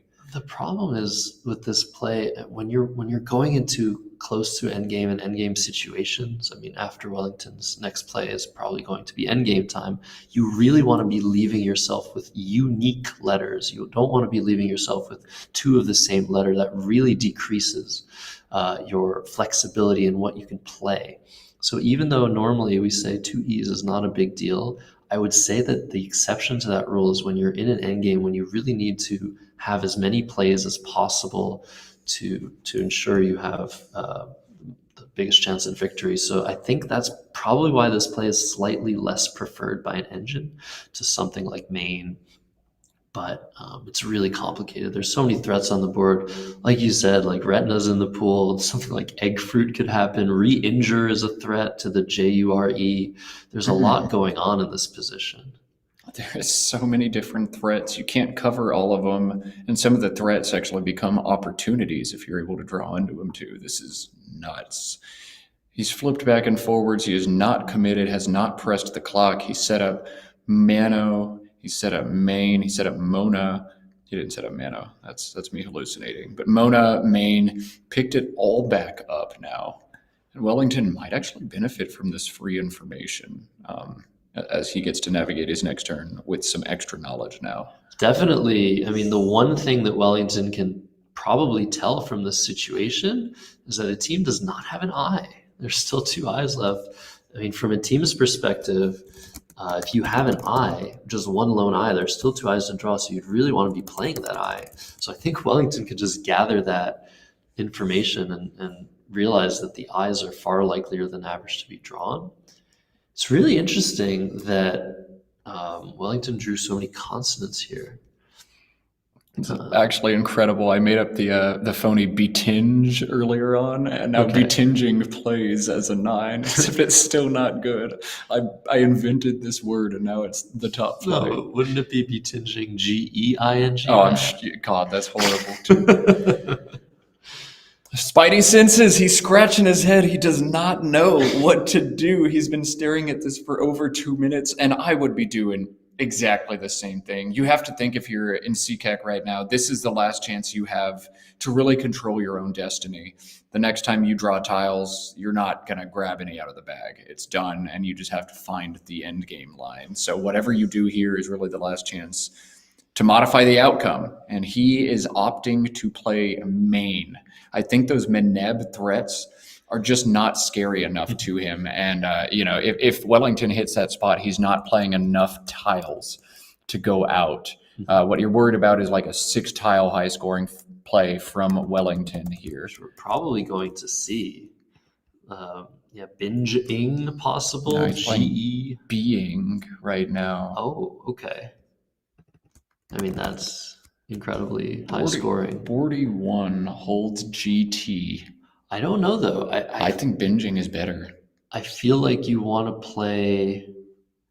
Yeah, you want to play 6 here and try to go out next turn? Yeah, that GT I don't think is going out very often, and binging, being rather, I think only wins if you go out next turn. Often, yeah, that'll often be the case. I mean, he is taking a 30-point lead, so he might think that this is enough, but going out first is worth a ton of points. So yeah, now it looks like I think the team has to play something high scoring and then try to go out next turn. It actually looks like he's going to come up short. Oh yeah, he's got a bunch of vowels. He did not get the pull he was hoping to. AIOR into EOS. And yeah, being actually does score enough that it doesn't look like there's anything he can do. Even BOOAI isn't going to do it, right? ERS is just not going to threaten a high enough scoring out. Oh, Wellington has a Goody from the A. That's what it is. Okay. Yeah, AGUTI coming in clutch, saving Wellington. He was very unlikely to even be threatening an outplay, I think, after being, but yeah, just because of that 5-letter word, it looks like the team's not going to be able to win this. I mean, it really depends on the next 2 plays, but I think you have to play something blocking AGUTI on the bottom left, maybe hooking Linos. The engine is giving DOOS and Linos as the best option, but that's going to come up short. Maybe you can try something a little bit more conducive to Wellington making a mistake, like by keeping a play from the B alive. Like if you play SER and IDAs, for example, maybe keeping Buai for next turn. Maybe Wellington doesn't see that you had that, but yeah, I mean, he's going to see it. Yeah. This is crazy. Yeah, man. Okay, being for 41, drawing a Goody, it's threatening 1 out is all Wellington had to do. Even after top end game by a team will lose by 5 points, which I know Wellington spotted him 5 points on the Sin Rock challenge earlier, but yeah. Oh, I see something. Oh, okay. I think I realize why being is actually better than previously analyzed. That B in bows. So if you just draw something like bigot, begot, beget, begat, it's going to play because the 2 B's are just like in the same sort of position where you can play 4 tiles after that. So this is actually something I failed to analyze. Maybe being is better than binging here. Interesting. Yeah. If you draw any 5-letter B word, it just goes down and you win, and there's nothing that can be done. I don't know. Binging still felt very strong. I'm going to go back and look at that one real quick as a team tries to figure out what to do. But I think that was fascinating. Yeah. So RES being suggested. Making AR, which retains Buai from both Bs, while also blocking AGUTI. Probably just doesn't score enough, but it's an interesting idea. Yeah, this is crazy. Even though, who got the points? It was a team that got the points from the challenge. Yeah, from the challenge. So yeah. Another amazing game, Matt. Like such a close game. Yeah, this has been awesome. Now 4 out of 5 have come down to the wire. Wellington holding serve, hanging on winning this one late. That team's going to shake his head at that play of Maine, M-A-N-E, but I don't know. You can't have expected Being to come down 4 overlap for 41 and exactly what the doctor ordered, can you? I don't think you can. This is interesting. Yeah, booer, not a valid word, but maybe this sort of makes Wellington think twice and maybe block the B and somehow lose the game. Like, you have to be 100% sure booer isn't a word to play zig, but I'm pretty sure Wellington knows booer. Not valid. Even just playing bug, I think, is enough, right? Yeah. Yeah, he's going to score 18 here, and that would actually live booer or outrun booer anyway, right? Mm-hmm. Yeah. All right. Not that Wellington thinks booer is a word. I'm sure he doesn't, but he hasn't hit his clock just yet. But this would put him at 4:01 when he commits to it. So it doesn't outrun booer, but it's in this situation where booer just has to be challenged. So it will be. Oh, yeah. Booer would win by 3 for a team. Yeah. Anyways, wow. Game 5. Looks like it's going to Wellington Jighere. I can't imagine what's in store for the next games. These games have been so amazing, man. It's just been sick all around. Displays of good word knowledge, like a team dropping Sinrock in this one, but also displays of just a great understanding of the tactics, opening and closing the boards at different times and pacing yourself correctly for an endgame. Tough positions, interesting draws, disconnected 9s that aren't even real. We've had it all today. Looks like there's a scoring discrepancy. A team also maybe trying to buy some time. Yeah, this is interesting because the scores are really important here. It's such small margins you're dealing with. But if they have anything close to what the real score is, I think if both players are aware that booer is not valid, you got to try it. Yeah, booer does come down, and he's just like, yeah, sorry, bro. Yeah, especially in this format, like you need to try it. Yeah, definitely fair enough. But yeah, just the stone cold assurance of Wellington Jighere, like, he knows this isn't a word. All right, well, 2 lost challenges for Etim, I guess, are the reason that he wasn't able to win this game. He was in pretty good position, but it was really, really close the whole way through. He's going to get at least 2 more chances, or at least 1 more chance, to take this series in this best of 7 Superstar Showdown. Yeah, Wellington wins this one 416 to 374, but it is a lot closer than it looks on that final scoreboard. This one was awesome. This whole set has been awesome. If you are entertained, please make sure you hit the thumbs up button on this video. We've got a nice 206 viewer count right now, which is phenomenal for a Wednesday night.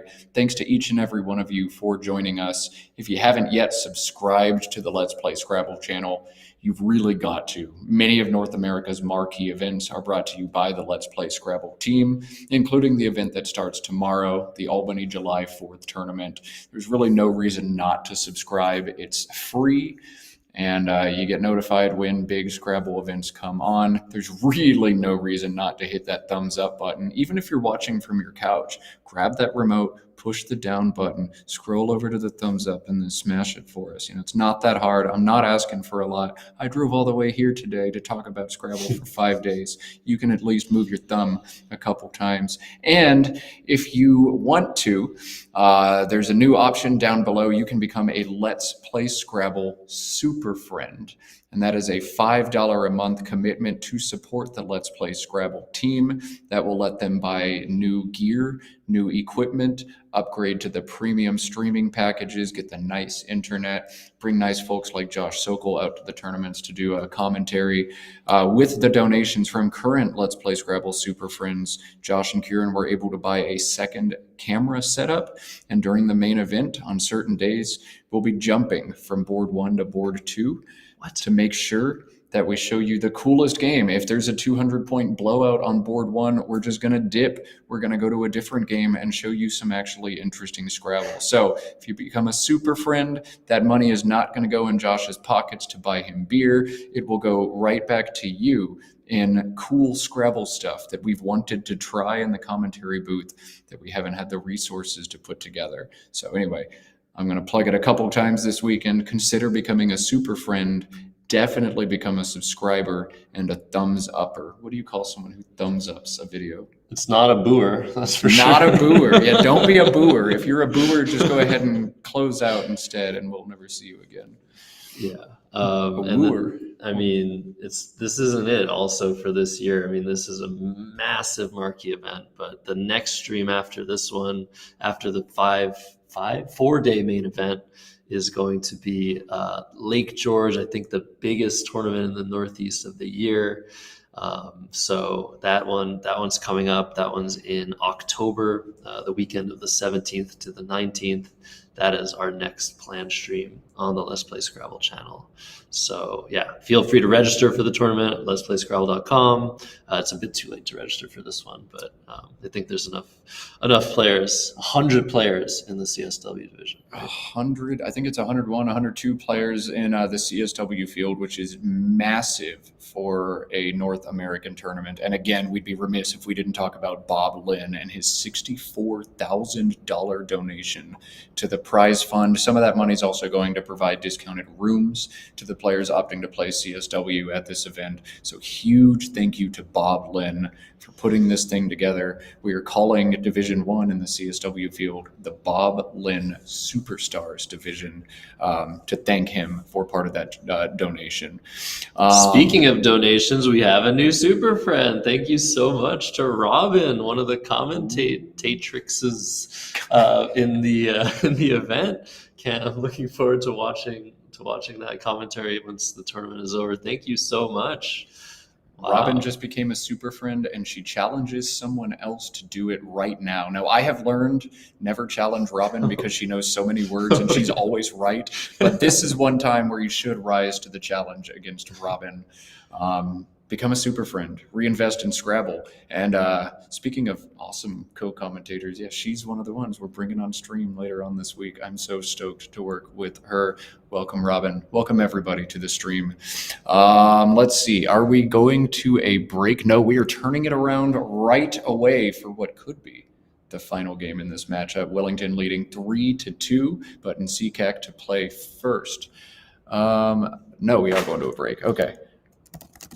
We are going to go to just a little break. 1 minute, 2 minutes tops. The players are not even going to be allowed to go use the bathroom. And there it is. We stuck around for Zando Toaster. Rose to the challenge. That was a speed run. Zando's a speed runner. That's why I said that. That was a speed run to the next super friend. Thank you so much, man. Awesome stuff. And now Zando Toaster is going to put another challenge in the chat. Oh my goodness. Look at that. Let's go. Scott Rucks, 5 gift memberships out there. Very 2 nice. People in the chat. Thank you. That is awesome. Thanks to everybody for doing that. Again, Josh just takes this money and reinvests it in the competitive Scrabble scene. And Josh, as a content creator, you can talk a little bit about how much direct support helps a streamer, right? It's everything. It's really, I mean, like if there's one thing that keeps you going, it's direct support, people that are just there supporting you every month and just like saying, yes, please give me more content. Please give me more content. And that's the best way to ensure that continues. Content, the players demand 7 subscriptions in just one pitch. If I can pitch this several more times and get 7 every time, Josh is going to be a happy man. Okay, no break for anybody, no break for you, no break for me, no break for Josh, no break for Wellington, no break for Etim. We're going to go back to the Scrabble board and do game 6 here from Albany now. Oh, that was so good. That was great. You nailed that transition. You did it. Yes. All right. If this were on Twitch, we'd have a hype train. This is great. Thank you guys so much for the support. It means everything to everyone at Let's Play Scrabble. Wellington leads 3-2. Don't let the graphic mislead you. If Wellington wins this game, he goes home $250 richer. Nsikak will have to take 2 in a row from Wellington.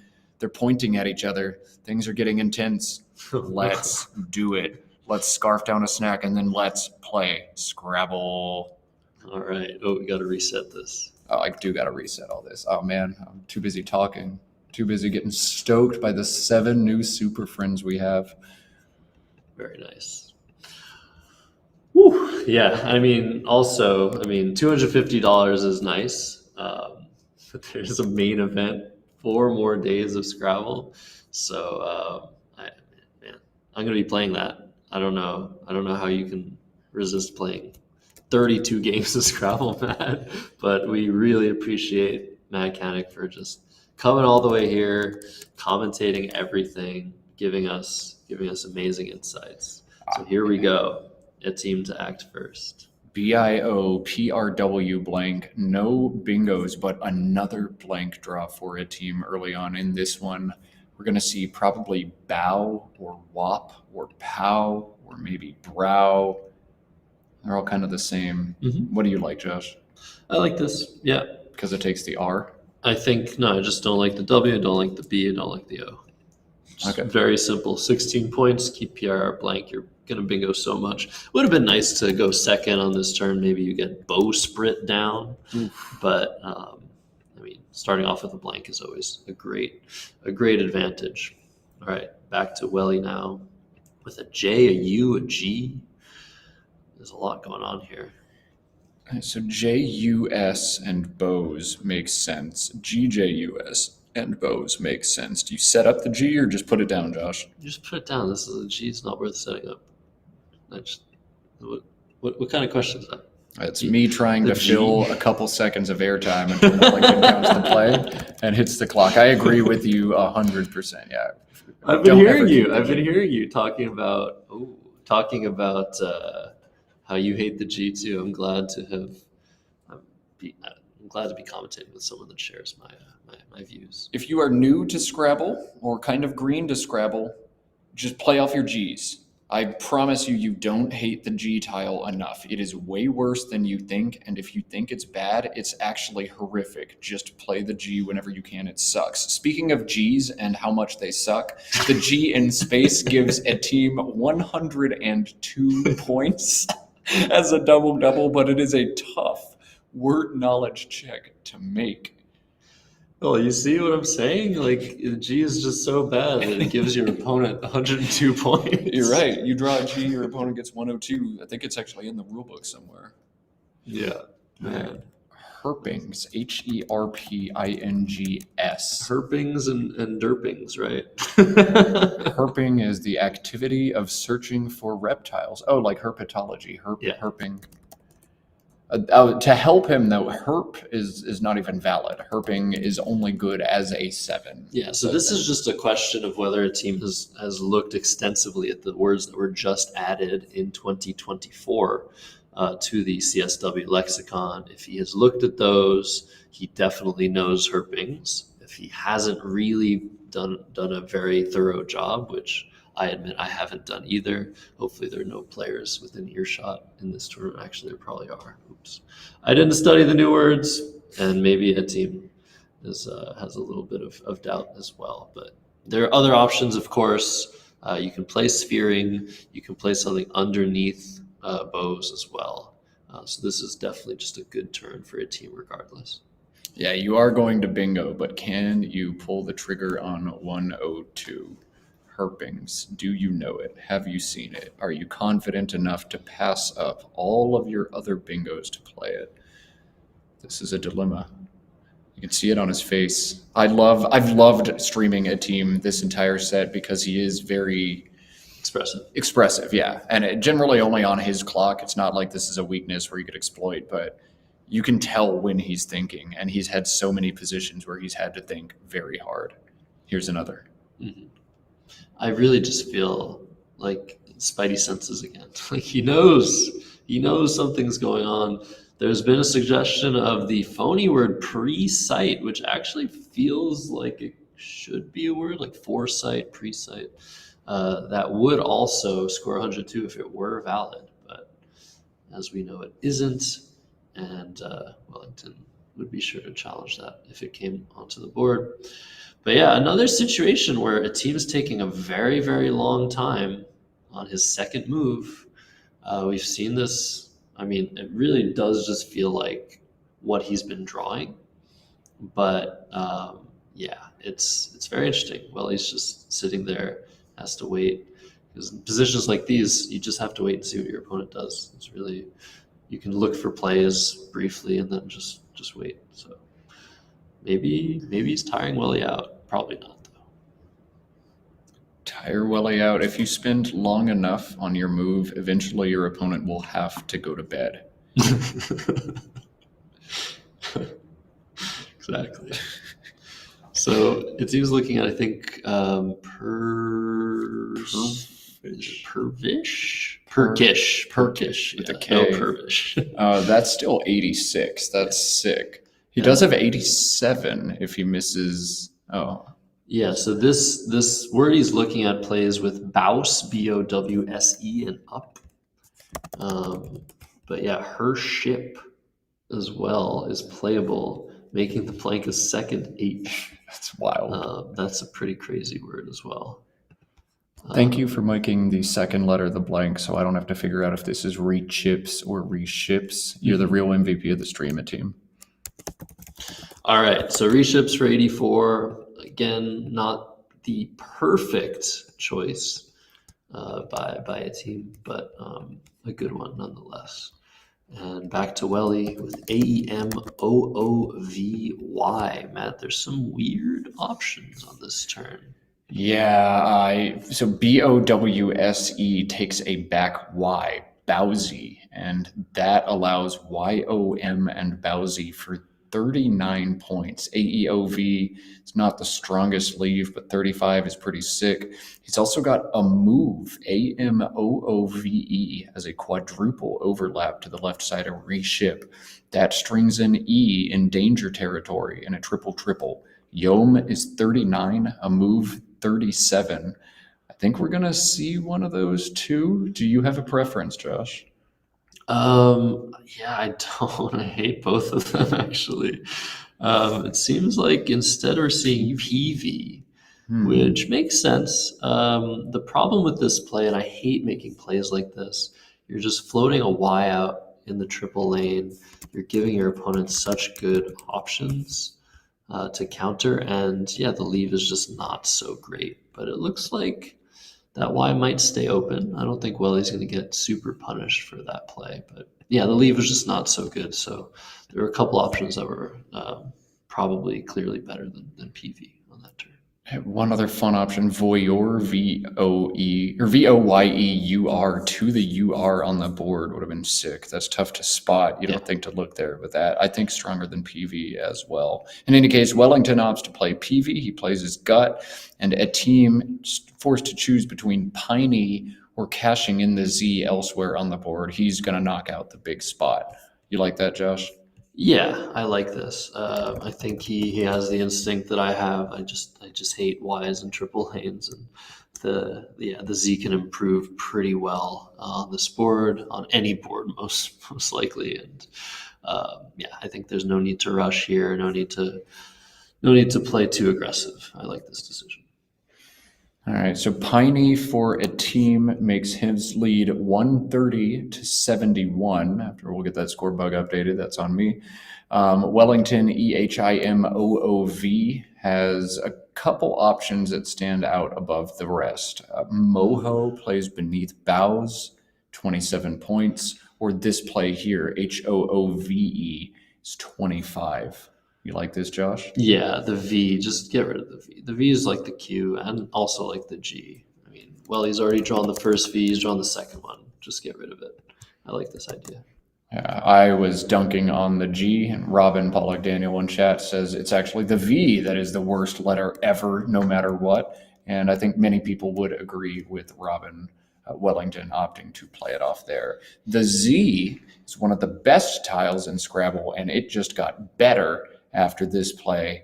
Etim wasting almost no time before finding his highest scoring option of Koz for 54 points. Yeah, this is great. This is a great adjustment over playing Moe's. Not only is the leave better with the MB together, you're setting up OHM on the right to potentially make a big overlap again. So yeah, this is very, very good news for a team. And he's got almost a 90-point lead. 184 to 96 in this must-win game for a team, but winning is likely for him at this score. GIMNTTU, the rack for Wellington. Mutting is not valid, and even if it were, it does not play on this board. I am curious to see how Wellington works his way out of this. ING so often is a trap in Scrabble, and it's often a trap on boards like this, where ING bingos don't fit anywhere. But there aren't really reasonable options that break it up and score elsewhere. Yeah. What do you think, Josh? Is this just going to be TUM and OHM? Yep. you gotta dislike your chances of getting an ING bingo down here, but I think you just have to go for the 28 points and hope for a good draw next turn. Yeah, all right, TUM, the play from Wellington makes sense. Thumbs up from both of us. Entombs, ENTOMBS, the rack for a team. Entombs does not play. No playable bingos for a team on this turn at all, though another bit of a time trap here for him. How long is he going to take to come to that conclusion? We'll have to find out in a minute. Once you do realize there aren't any bingos here, how you choose to work out of this is going to be interesting as well. I think grabbing points when you're ahead by 60 is the most reasonable. I think this is going to be MOBE, M-O-B-E, beneath bows, but I'm not sure. What do you think, Josh? Yeah, it's really interesting. I feel like you can't really do anything about the left side of the board here. Whether you play when you underlap with MOB or MOB or something, you're still creating space on the left side.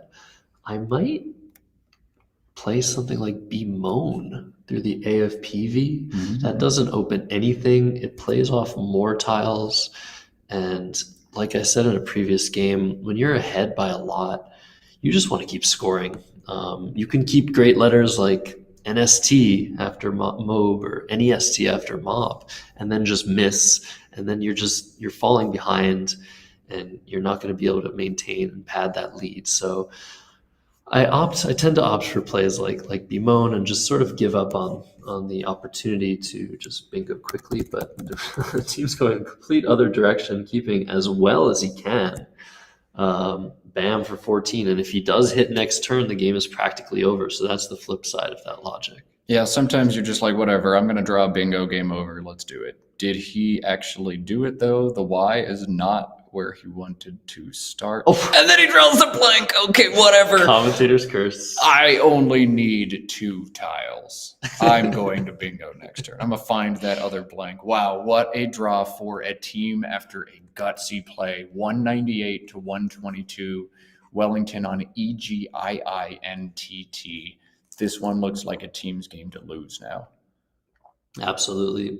Yeah, this is very, very difficult now for Welly, who decides to play Whiting, WITING, keeping TE. And like we said, the ING just did not work out at all for Welly here. And it looks very hard to come back after what's sure to be a bonus by a team. But I guess none of the bingos are great. There's one option I would say that is safest in this position, and that is a bonus to the N of Whiting. And that, I think, it looks like the team's close to spotting it. But yeah, a number of options here. Honesty, the common English word, making the blank an H, making BY, looks quite good. If you're going to put a letter in a triple lane, a blank H is not that bad. But yeah, I'd be looking for something that doesn't open a triple, given that a team is already ahead of bingo. Yeah, 3 playable bingos for a team that score in the 70s. Other options down in the mid-60s. But Honesty and Stenoki Stenoky. Both play with BY for 75. Syndeton, Syndeton, Syndeton, plays for 72. And I agree with Josh's assessment completely. Oh, but it takes an A. Oh, does it? A Syndeton? Oh, my never God. mind. Never mind. Oh, it does. Okay, never mind. A Syndeton has an anagram too. That's sick. Yeah. Okay, so yeah, honesty got to be the move here. Then put that H in space to not open up the nutso Y hook. Wow. Yeah. Okay. This is the best policy, I guess. Honesty is the best policy in this game for sure. Yeah. Very nice. Yeah. Now a team up 138. Well, he doesn't have a bonus. Seems pretty close to over here. Yeah, Wellington's going to have at least one more turn that's kind of interesting from our perspective. Now he's got high scoring overlaps on top of honesty, AKED or EKED. No, Spidey senses. He has pulled it back. And he's going to place. Oh, he might not know the hook. He might not see the hook. Spidey senses. Look at it, Etim. Look at it. No, he's panicking. He's going fast. He's not panicking. No, he's super confident. It's the opposite. Wow. Syndeton. Wow. Okay. I mean, look, the A hook isn't the worst thing. But I don't know. Is Wellington going to play it immediately or not? Syntone can refer to a person who is emotionally well-adjusted and responsive to that environment. None of that in Scrabble. No, asyndeton only. Asyntone. Yeah. Does Wellington know the hook? Certainly. You got to go back and change this. Yeah, that's right. He faked me out. I got to update my everythings now. All right. Wow. 72 for Syndeton. 270 to 135. A team has doubled up 2015's world champ in Wellington. Yeah, so I guess the question here is, I mean, is Etim aware that he's just set up an A hook? It could just be that the logic that he has is, why do I open it? I don't need to open a triple. I can withstand an asyndeton bingo.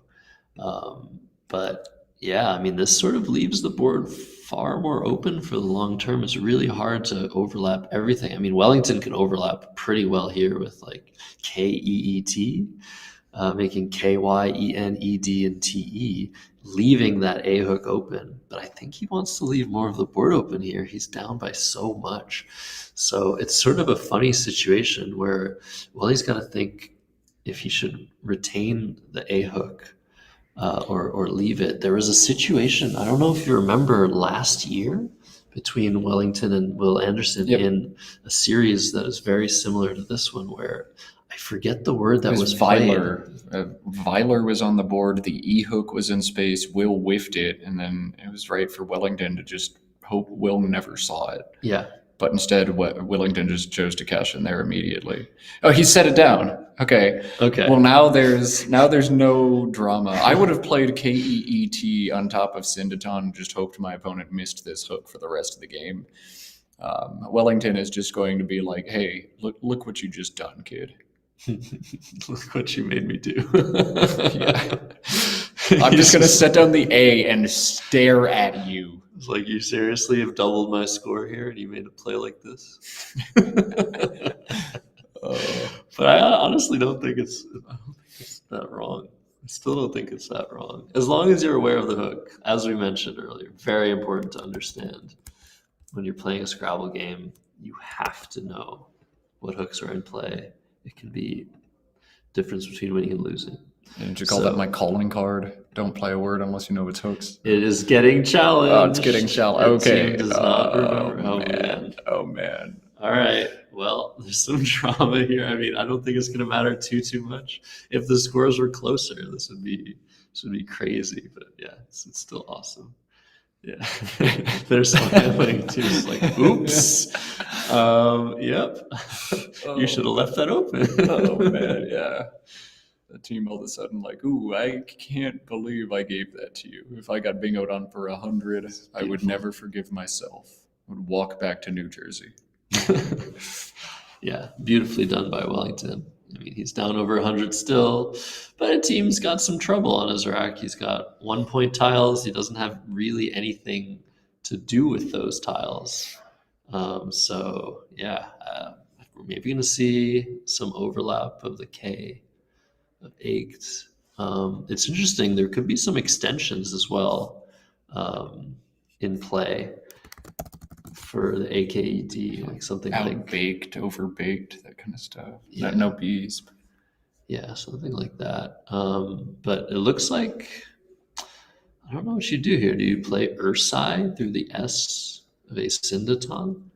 Yeah, that opens the board in a way that you really just don't want to open the board up. Yeah, maybe just Sari, S-A-R-I, from that S blocking the D. Yeah, I like that. Just keep the U, but the U isn't the worst thing here. There's only one more to duplicate. The Q is still out. As long as you're keeping on scoring and eliminating threats. I guess you're sort of not happy that that D is now in the double-double lane if you're a team, and you maybe want to block that. But yeah, I'm not sure you can really do that this turn with your 1-point tiles. Since a Syndeton is on the board now, what's the anagram? Oh yeah, non-steady. Sorry. Excellent. Yeah.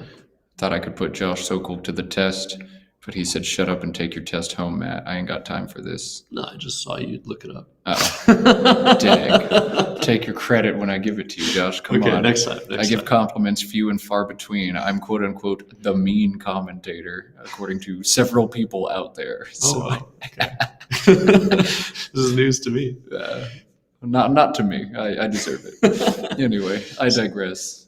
So can you just put a D between bows and hoop here? Is that like a lot of points? Are both of those valid? Yeah. They are both valid. That is 29 points for your D. That's a pretty good option. But I do like playing Sari here. I like playing an A off. And then, for Wellington.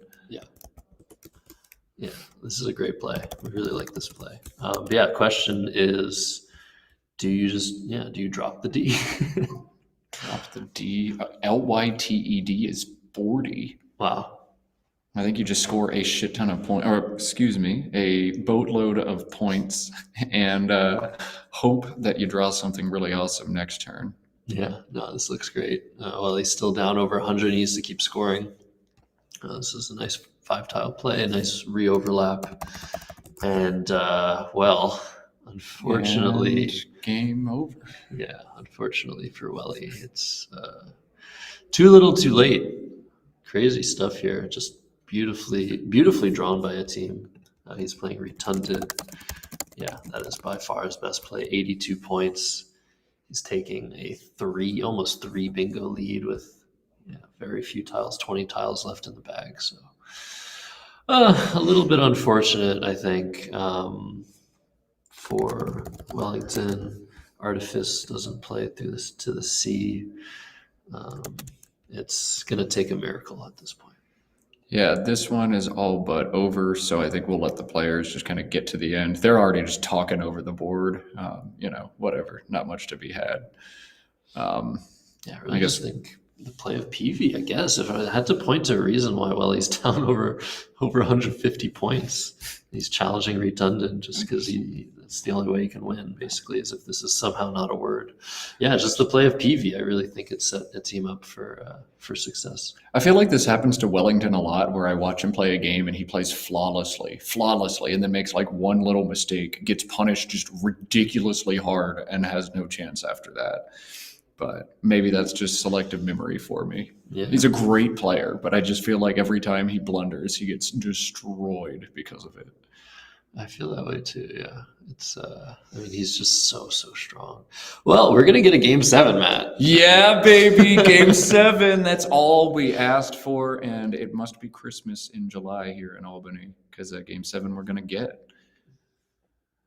Yeah, I wish it was a little bit more Christmassy. I guess you like this weather, but I do. It's Actually, pretty hot out. During our dinner break, I scarfed down my food as fast as I can and just stood outside shirtless and soaked in the sun, because we get like 8 days of sun in the north, apparently. I miss Texas. I digress. All right. Score some points. Yep. Yeah, Refi looks very good. Play some tiles, get to the end of the game. Let's do something else now. Maybe you draw like didactical or something. Yes. I don't know. But yeah, we could still see some extension of AKED. Not sure what, but yeah, I'm hoping people in chat will like start mentioning ones. Anyways, man, I'm glad I'm not playing today. I don't know how these guys do it. I'm in my 30s. I can't even handle 30 games anymore. Bro, yeah, honestly, I used to play all these tournaments as a college kid, and like stamina was not a thing I had to think about. Now I look back and I'm like, man, my opponents were in their 50s sitting down playing all these games. I can't do it at 32. Like, I'm tired. I need to go to bed. Get off my lawn. Nice. But when you're cream of the crop players, it seems almost like effortless to play high level Scrabble. That's what it looks like for Wellington. Unawaked. Yeah. Is that there? Does that work? That I works. think so. Nice. Thank you, Alec, for doing our homework for us. I don't do homework anymore. I'm 32. I mean, seriously, like it's so great to just be able to commentate and like, we're at a certain level, but having people in the chat like checking us and making sure we're not wrong about certain things, and just having all of your support. So many of you in the chat, almost 200 of you. So thank you so much for being here. Don't forget to like. How many likes are we at? We have to refresh. We gotta get the refresh going. Are we at 100? I'm gonna cuss if we're not. We're at 116, baby. Let's go! All right, nice job. Everybody is doing their homework. Mr. Kanik is not upset. We like that. Yeah, very good. Squeaked. Ooh, That that's a lot of matters. points. That matters. Yeah, squeaked is 1766. Could be some crazy way back into the game for Welly, but as we can see, he doesn't have any of this. He's just got 2 A's, 2 I's. Etim's got some boring letters as well. And all he has to do here, when you're in positions like these, is you just have to make sure you're scoring something. You're not opening anything crazy. And that's what he's doing. He's playing lore for 15. That's fine. Back to Welly with AAFIIRT. Yeah, just maybe try and open a triple here, but I mean, it's GG. Yeah, it's hard to even expend the mental energy in the commentary booth to figure out what a player's going to do, much less to actually make a play in these situations. Maybe you try something like OAF and AG, hope to draw an S. Basically, in positions like these, if you're defending, if you're trying to make sure you don't lose, you want to keep a vowel and a consonant so that you can respond to pretty much any opening that is thrown your way. And when you are trying to win, trying to come back, you have to just make the most Hail Mary sorts of play as possible. So setting up letters you don't have because you know you need to draw them, for example. But with 13 tiles in the bag, it's basically just too late. Yeah, too little, too late. Even if you draw squeaked immediately and then draw bingo, you might not be winning this game. So just do a thing and move on to game 7 and beat him there is now your MO. Yeah, it's going to be a best of 1 after the exciting 6 games that we've just witnessed today in Albany, New York. Matt, more exciting games to come. I did not know that they're streaming 2 setups. That is amazing. Now, I did kind of preface that by saying for some of the weekend, we are going to give that a pilot test on Saturday only. And if it works, we're going to try to make that a thing all the time, because who wants to watch a game like this? Nothing against Wellington and a team, but like, dog, if we had a second setup and we could just pivot over to a game that didn't suck so much, we could have done that. Instead, we just got to see a Syndeton get played and Wellington shake his head in sad disapproval. No, he's just sitting there with 6 vowels, just like, okay, well, on to the next. I would just be staring at my opponent's clock, like, please just do a thing. Can I not be here anymore? Can you please just do a thing? You've got 8 minutes to do a thing. Yeah, I remember back in the days where we played often, Matt had no patience. Even in tournaments where, the margin of victory mattered, he still had just no patience for just go somebody like up 100 just trying to make the absolute best move in the end game. It's something I got in Division 1 when I first hit Division 1. It's like everybody uses every second every game. And I'm like, dog, you're up by 140 and there's 1 in the bag. Just do a thing. please. But, it's part of the game and it's fine. But in this situation, a best of 7 where spread actually doesn't matter, dog, just do a thing. Yeah, Wellington probably just wants to. You could probably allow him to resign, right? I'm not the director. I don't make the rules. I just ask my opponent to do a thing so I don't have to fill airtime with dumb jokes and bad words. See a team smiling. He's just like, I'm going to bask in this. So it looks like a lock. Oh, Loka. Very nice. Good play. 12, 19, 27 points. That's his highest score, I believe. And it doesn't open anything crazy. I think Welly's just going to play through that V, right? I think he's going to do a thing. And I want these players to do things. I want game 7, and I want it now. So Avian coming down. At the very least, a team's going to be able to play LINN, our favorite word. Oh, Bob Lynn sighting. Very good. Where's the Q? There's the Q. God, I am so good at my job. All right. Well, if you were mistracking, you could maybe think that Wellington had a chance here. But you still have to just block that in. If you're a team, that's the only way you can lose. Maybe you've mistracked all the tiles.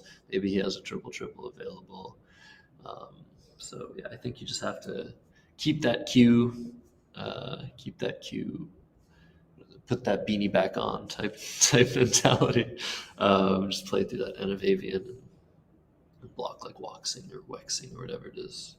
Is Waxing good? I should probably learn some words before tomorrow, Matt. Well, let's learn Waxing right now. Waxing is not good. Wexing and waxing are words, but they're not going to be played in this game. A team taking out the threat with inland. Oh, that's beautiful. Setting QI. That's really awesome. That's really awesome. And not just doing a thing, but doing a thing that is good. That's even better.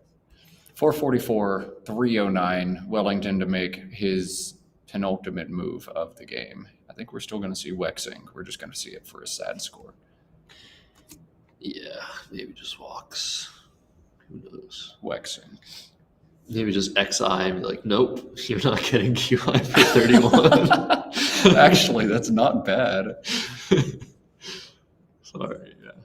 Man. Sorry, not sorry. There's also some inland. Isn't there some, inland extensions, mainland? Oh, mainland. Yeah, that's nice.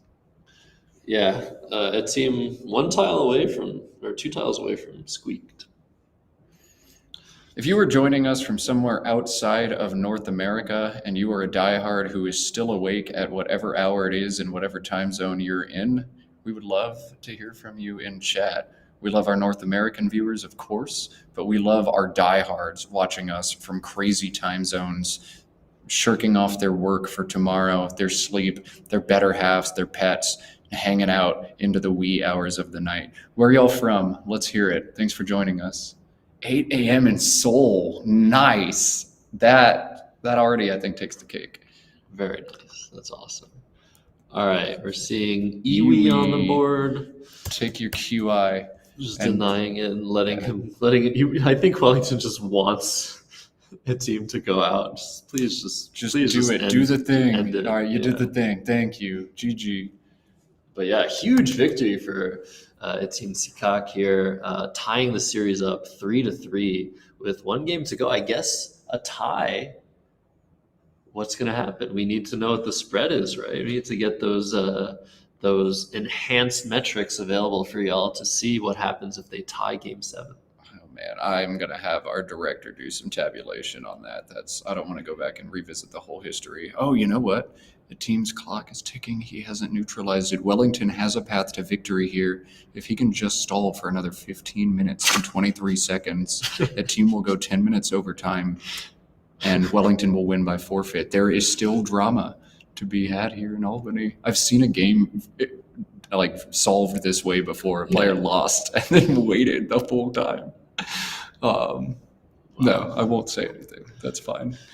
One more game, best of 7, 3-3 between two of Nigeria's top players, Etim and Wellington. I see we have viewers from all over the place, from Uganda, from the UK, from Geneva, from Nigeria, Lagos, Pakistan, Nevada, burrito game, Malaysia as well. Wow. That's the beautiful thing about Scrabble, man. We've got fans from all around the world who tune in to join us, and we get to join some of their coverage as well. It is really awesome. Thanks to everybody for joining us. Sorry that it's running so long, but also not sorry that you get to see Game 7 for all the marbles between Wellington and Etim. I'm going to figure out if these players want a break or if they're going to go straight through. There's Josh Greenway right there right now to adjudicate the situation and talk to these players. Wellington is doing a great job stalling. He's now just got 14 minutes to hold it out. Yeah. Awesome. Well, honestly, like, I can't wait for this final game, and we'll have to see. I don't know. We'll have to see if the streak is broken, right? So obviously, the player who's gone first has won every single game. There is a slight advantage there, around 20-point advantage for going first. So it isn't surprising to see Game 1, Game 2, Game 3, Game 4. But it would be surprising to see it broken. It would be. I think we saw the same thing during the World Championship where the player who went first just won like each of the first 6 games in the best of 7 head-to-head. And then things got crazy at the end. But we will see. 1 game to go. The players are going to go ahead and bag the tiles and just get it over with. The production team is asking if we need a break. Hell no, we need some Scrabble, don't we? So we're going to play straight through. Those of you who are staying up super late, we'll just get to Scrabble as fast as we can so you can get to bed as fast as you need to. We will cut back over to the board while the players put the letters in the bag. Hopefully Wellington shakes them extra good after that last distribution was horrific for him. Nice. And we'll cut back over to preview as soon as we can. We have Game 7, Wellington. Etim 3-3. This one is for all the marbles, $250 to the winner of this one. We're going to get our score bug updated really quickly. We're going to get our apples eaten. We're going to intimidate our opponent by staring into their soul. We're going to play Game 7. So excited. Don't forget to like, everybody. Please subscribe to the channel. We got at least 7 new super friends today. We love the support coming in for Let's Play Scrabble's efforts to grow the game and, just broadcast it to the entire world, maybe universe. Maybe one day we'll broadcast to the whole universe. They say that music is the universal language, and that's what we blast out to the aliens. But I think we should start blasting some Scrabble broadcast out there as well. If I'm an alien and I find Scrabble, I think to myself, I'm probably not going to nuke that planet into oblivion. I want to go play that game. Except if I see Wellington and Nigel playing, I'm like, actually, never mind. They're freakishly good. Maybe we do blow them all up. I don't know. But I digress. Let's do it. Let's play Scrabble. Let's not talk about aliens anymore. Yeah. All right. Well, he's drawn his tiles. The team's already started his clock. Those are the international Wesper rules on display. Once you have a tile out of the bag, start that clock, shake that bag. Let's see. ILKXIAW.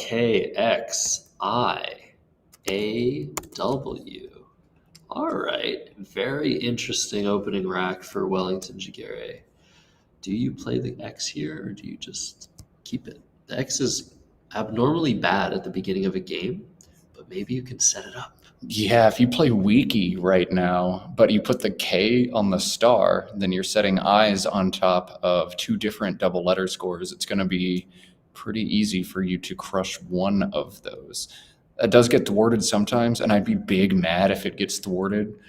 But I wonder if this is one of the only situations where it's correct to put a vowel next to the double letter score. What do you think, Josh? I think so. I mean, these are pretty transparent plays. If you try and set up your X by putting an I between double letter scores. But, the benefit to it is if a team doesn't really have anything good to deal with that, he might have to sacrifice tons of points. Maybe he'll just have a play elsewhere that's too good to give up. But we see the traditional placement of Kiwi here, with the first eye on the star, and Etim coming back very quickly with just Vanda making Ka. This looks probably like his best play. I don't think there's really anything else in the position. That V protects the triple word score really nicely. The NT combination is always good. And Welly, who's drawn into AGLNOOX. Oxo on top of Kiwi is 35. That looks really good. Noxal, Noxal on top of Kiwi also looks really good, but I think it's going to be one of those two stacks. Yeah, he's already put the X in that spot. Which one's it going to be, Josh? Oxo, Noxal. It has to be Oxo, I feel. I'm very surprised Wellington's putting down Noxal. The GO leave is so much worse than the LANG leave. We've seen Wellington try to make these boards ugly and tight and defensive. Perhaps that's something he knows about the book on Etim. Noxal does not have any hooks, so I think we're going to see another one of these games now where it's very hard to get to the top of the board. Maybe that's what he's thinking here. Oxo achieves similar things, but not as effectively. Noxal, it's really hard to get up. So we see in the chat, is it true that Wellington is up by 2 points of spread? I sure hope so. That's Over epic. Etim. Wow, so maybe those endgames did matter. So Noxal comes down, and again, this just Revenant coming down for Etim. So basically, worst case scenario for Wellington, he tried really hard to block things, and he really shot himself in the foot here. That's all I can really say. That's the problem with playing plays like Noxal, is if the bad case scenario happens, you're way worse off for it. Now Wellington with AEGORUY when he could have had something a lot more balanced. I wonder how confident the players are that Revenant takes NS. It does. It is a noun. You can probably see that from the definition at the bottom of the screen. But how certain are you? It kind of looks like it could be an adjective as well. If you're Wellington, do you want to leave that hook out there? Look at Etim drawing S blank out of the bag. He has had some insane post-bingo draws, and he nearly just won burrito. But not quite. That's crazy. Someone in the chat was saying if they tied, they should play a game of burrito. That's so sick. And he just draws it. I swear we actually alter the outcome of these games with our thoughts and our comments and our trolls, and we got it there. I invented Be Tinged, and then we got the burrito sighting. So anyway, AEGORUY, a tough turn for Wellington. VOUGE plays down from the V in Revenant and sort of obstructs the S hook to Revenant as well. Do you like that, Josh, or do you want to do something different? I mean, if you're Wellington, you're down now. I don't think you really want to sacrifice too much to block Revenants, although it is a very good scoring spot. So he plays Yuga, playing 4 tiles, trying to draw an S probably by playing a little bit longer, getting rid of that G that we hate so much. But this is going to be bad. Regardless of whether Etim finds his only playable bingo here, he's going to score really big here. Yeah, one playable bingo now. It did not fit on the board, but it does after Yuga comes down and Etim is grabbing the blank slip. He's already seen it. He's playing it. It's got to be. The bingo is Turbots. TURBOTS. That is a fish. We love our fishes in Scrabble. And Wellington, look at that draw. EIR. This is absolutely disgusting. He's going to have to play Rosier through the S and Turbots and just throw the board wide open. I don't know about that, man. I think that's a bridge too far. Do you? You think he's going to play REVIE instead? Yeah, I think you have to play something like through one of the V's. You could play it through the V in Vanda, which is a little dangerous, but actually sets up a nice lane for 7s. I'm wondering, you play Revi for 16 through the V in Revenant, or Revi for 18 through the V in Vanda. I think those are the 2 options here for Wellington. But they both suck. Like, everything is terrible here. Yeah, what a terrible rack. Like, these are just horrific. He's setting up Rosier. Oh, what about a good point of just Uri with the second O being the O in Turbot, setting up the R. Oh, Urier. Now he's going to play Is he gonna Rosier. play Rosier? Oh. Wow. Keep the two E's, set up the E. And team does not have an E. This is actually potentially going to work out great, because if you don't have an E after this play, you can't score on either of those triples that are only taking the E hook and Rosier only taking the E hook. That's actually brilliant. What a play by Welly. I mean, there's so many E's left, but yeah, there is one problem, Matt. And that is the problem right there. Galaxy brain execution, but if your opponent has exactly this, It just blocks everything. big sad. Big sad.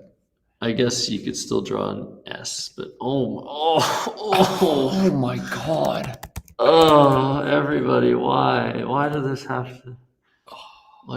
to happen? Oh no. We asked for a game 7, but we didn't ask for a good game 7. Oh, okay. Wellington can play TOE for 12. Yep, you could do Or that. he can exchange for Exchange 0. 5, yeah. Just maybe delay the game a little bit. Just try and keep things alive. Not open too much in the way of scoring. Try to draw an S. If a team just draws consonants for the rest of the game, Wellington can come back. Ooh, we might have a wooded sighting. No, we're just gonna get wood. Oh, yeah, okay. You gotta knock out Croziers. Okay. I wanted to see wooded, WDDED. Yeah, no, we're just gonna get wood, like you said. Lambert on Wellington's rack here, and yeah, is there a bonus here? Something through the E. Feels like there should be. Oh, there is. Yeah. Oh, that's a great bonus for Wellington too. One bonus plays through the E in Revenant, and it does everything Wellington needs it to do. It scores 74, but check what it does to the board too as it continues to put it down. Oh, Drew! Oh my goodness! He set the blank sideways. You can't do that. Oh, sideways blank my God. setting. No, you can't Sideways do blank. that. What a tell. Is there a death blow after this, or is it just faced? Yeah. It's just faced. There's not even a bingo at all, but faced, hold, and blank. All right, That's well, very solid. Wellington in the game. He's in the game, 172 to 238 now, after a tremble. And yeah, team's probably going to take a little bit of time to see if he has a bonus playable. And I think then you have to play through that A. That's just so dangerous. But what if Welly draws a big Z play to the E? It could happen. This one's not done just yet. Well, bingo's to the D and wood. Z plays down to the E and a tremble. Something. Lensmen. Oh, the G, the final tile, of course. Well, that's not that good. That is not that good indeed. But it's not over. Okay, I mean, Wellington got a tremble down. He's still somewhat in this game. The team's gonna have a blank. He's gonna be up a bingo. Just yeah, we'll have to see. He didn't try dog faced. That could have been hilarious. Oh, that would have been sick.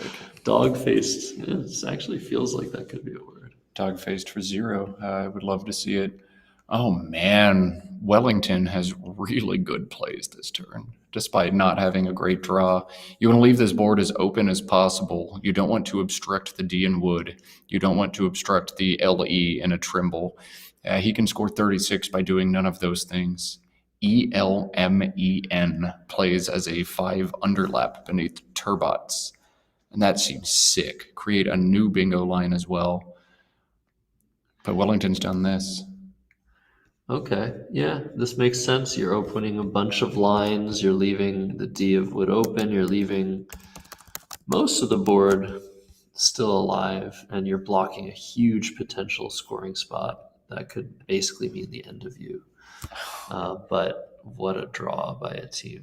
Oh my goodness. An embarrassment of riches. You see that M in space, you think Moidors, but he's already found the sicker bingo of Wow. Redwoods, 90. Wow. That's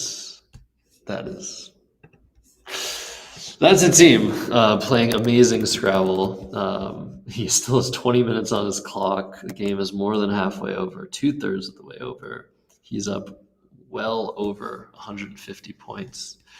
And Welly is in the maybe 1% of chances to win this game at this point. But the board's still open. Wellington has 54 points on this turn, too, and he's already found it. He set up uneath, UNEATH, through the T and a tremble. That's the play. That's what you do. Uneath or uneth, yeah. Both are quite good. You might play uneth just to keep slightly better bingo tiles and not open a big top corner. But oh my goodness, what is this for a team? What's happened? He was drawing so well. It looked like he put those down in alphabetical order, too, like IIOOOSY, which is absolutely sick. And he's I was changing picking to it up on that, right after I commit the play and give him the points. Yeah, this makes sense. If Wellington knew what his team had, he would definitely play uneath and maybe try to draw quiz for 96, which is basically the play that won him the World Championship back in was it Perth? I don't remember, but I remember making a video about it. But yeah, there's one play for a team that's very good here. Just Usi and Revenants, and this just has to, it's just a question of whether a team is sure of Revenants, and he'll be in fantastic shape. Yeah, at this point, just don't take a shot on anything you're not totally sure of, and it'd be very hard for you to mess this one up. Yeah, Wellington needs a bingo right now, and that is his only chance of winning this game. And with JQZ lurking in the bag, a bingo right now seems unlikely. Did I just commentator hex it? I think I just commentator hexed it. We'll see. Out. There's the Z. Yeah. Fun rack, but I don't think a bingo. Yeah, no Gansfeld, nothing. I don't think there's anything here. And I think it's just too late now after... Oh, just noisy. Okay. Tilt him. Yeah, put the S down in the wrong spot. Well, this is actually good because it blocks the second to bottom row you're right. here. So Yeah. I'm okay with this. Really, a team just needs to manage the board here and make sure you can't get bingoed on twice. But yeah, I think this is close to over now. Wellington can score 50 with Alteza to the A of Gatch. He can score 27 with Zerf through the UR at the bottom right of the board, and then just really hope that somehow a team only plays like 2 or 3 tiles so that he can then bingo again on the next turn after bingoing once, which is just like none of this is going to happen. It's like the board is too dead, I think. Yeah, especially after noisy. Oh man, so JQ are still in the bag. A team didn't draw either one. This is a doozy. Yeah. Do you try to draw like a big Z bingo from the M? I don't know. I feel like it's just over. But we'll have to see. You know, it's never over till it's over. Even a top player like a team could do something horrendously wrong, like transpose tiles or play a phony word. It's all possible. Wellington counting the tiles, just trying to figure out, is there any crazy way I can get back to this? How many turns do I have left in me? Yeah. But if all goes according to plan here, we're going to see a little bit of an upset. I mean, a team is an incredibly strong player. Yeah, Wellington fought super hard here, and it just looks like, I don't know, it looks like the combo's been broken, Matt. Yeah, you don't often see Wellington lose at Scrabble, so to watch him lose 4 games in one day to the same opponent is wild, but hats off to a team. He's played some very good Scrabble. Has he drawn some stuff? Yeah, but has he played very good Scrabble with that stuff? Also, yeah, absolutely. Got to feel great about this one if you're a team, taking down a former world champion in a best of 7 matchup too. And I met Etim for the first time today. The dude's full of swagger, like very confident, very poised, very tall, very I don't know what the future holds for him, but he's got this spidey sense down. He's got this poise, got this intimidation factor. This guy could be really, really good. He already is, but I'm excited to see what more he can show us. Already a champion. And if you guys have never seen this guy play, well, look forward to more Etim, as he's been spending a lot of time in the US of A of late, playing in a lot of the big tournaments here. And looks like he's going to play Louis. Leave 2 tiles in the bag. This is a nice way to score some points. And Wellington's drawn the J and the P to go with his F. That team's taking it back. Instead, he's playing Olio just to make sure he's not letting an incredibly high scoring bingo from the M go. This does set up Folio. Maybe Wellington can hope for something like Jefe and Acoustic. I don't think so. Yeah, I was Mesquite a possible unseen MEZQUITE, because otherwise, you just do anything and win the game. I think the U's were all played. I think this one's just done. Yeah. But we'll see if Wellington does try something here. Like possibly you could play OR for 2. No, it doesn't work. I'm trying to figure out how to block QI and OI and get Jefe down or draw something massive like Jaybirds. But yeah, the unseen letters to Wellington: AAEEEIIIPQ. What can you even hope for? It's awesome. Awesome unseen pool. Jimpiest. You just lose at this point. Play flip and game over. I don't know.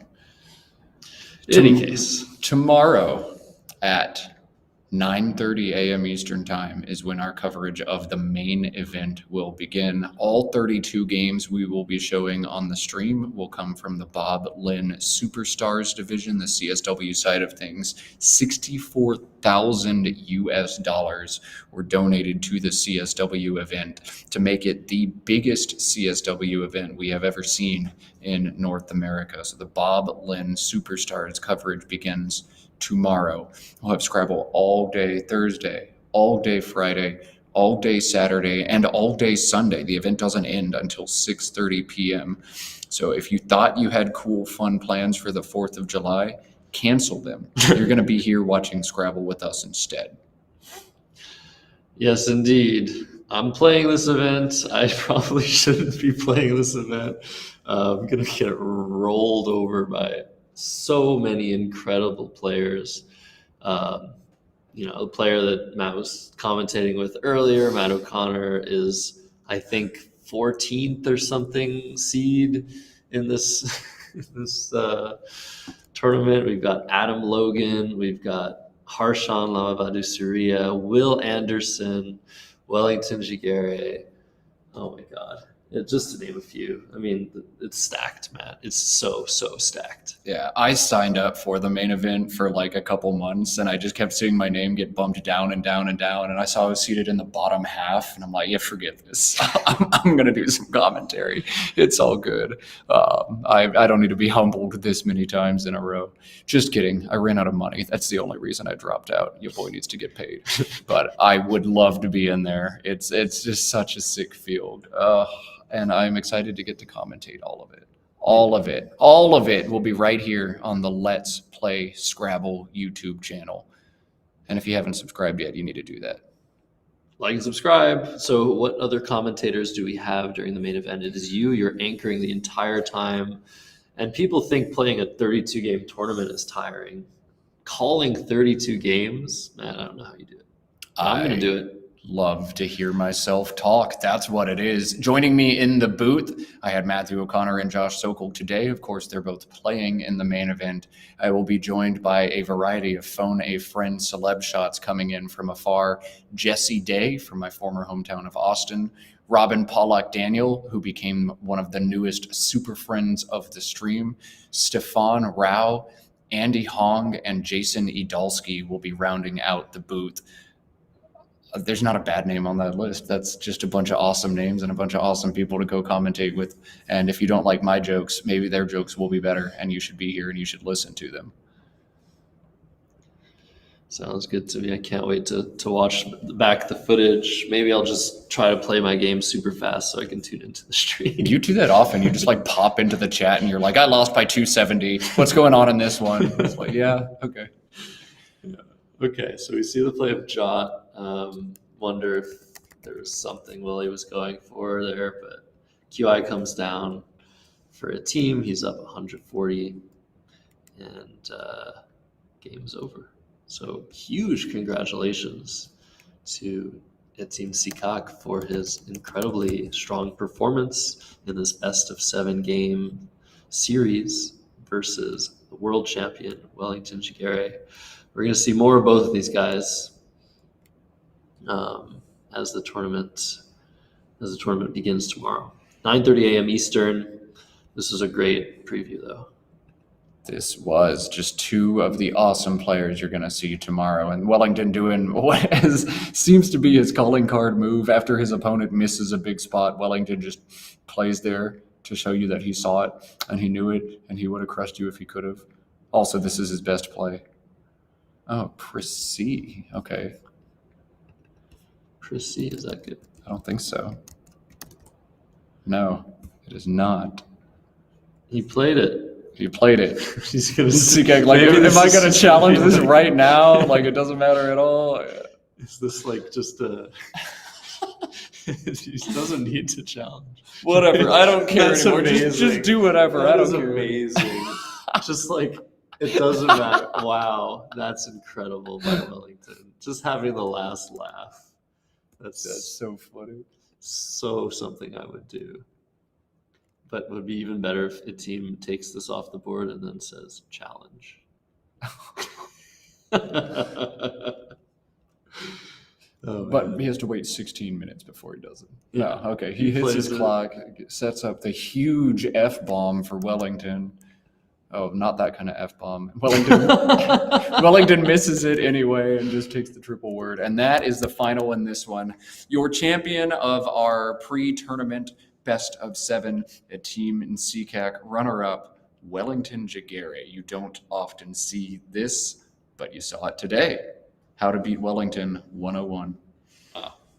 So we're going to get an interview with these guys, hopefully. What does production say here? Oh, yeah. What does production say? Let's find out.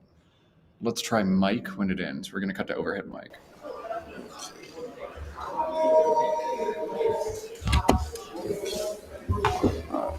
I don't want to.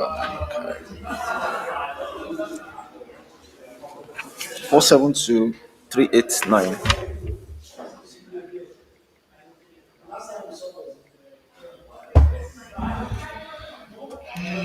First. If they want to speak with us, we are good to go. Congrats. Thank you. Nice job and really well played. Thanks.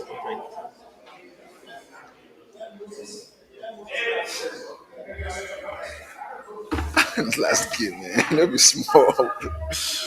Hey. Anyway, I still give you one extra. If my you don't give me anyone.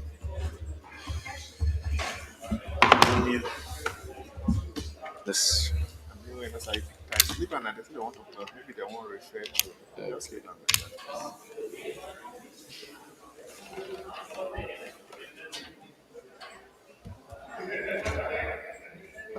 it's here for play with that revenant. But at that point, man, I don't get anything sensible. They just shift up. No, Voyager. When you dey go dey play, I know person when they go dey cover the as you come here say okay, you go end there. You go dey draw the comics this eye. I see problem. Now I see the A. I see Scrabble, eh? You don't play with okay, inventor. Invent.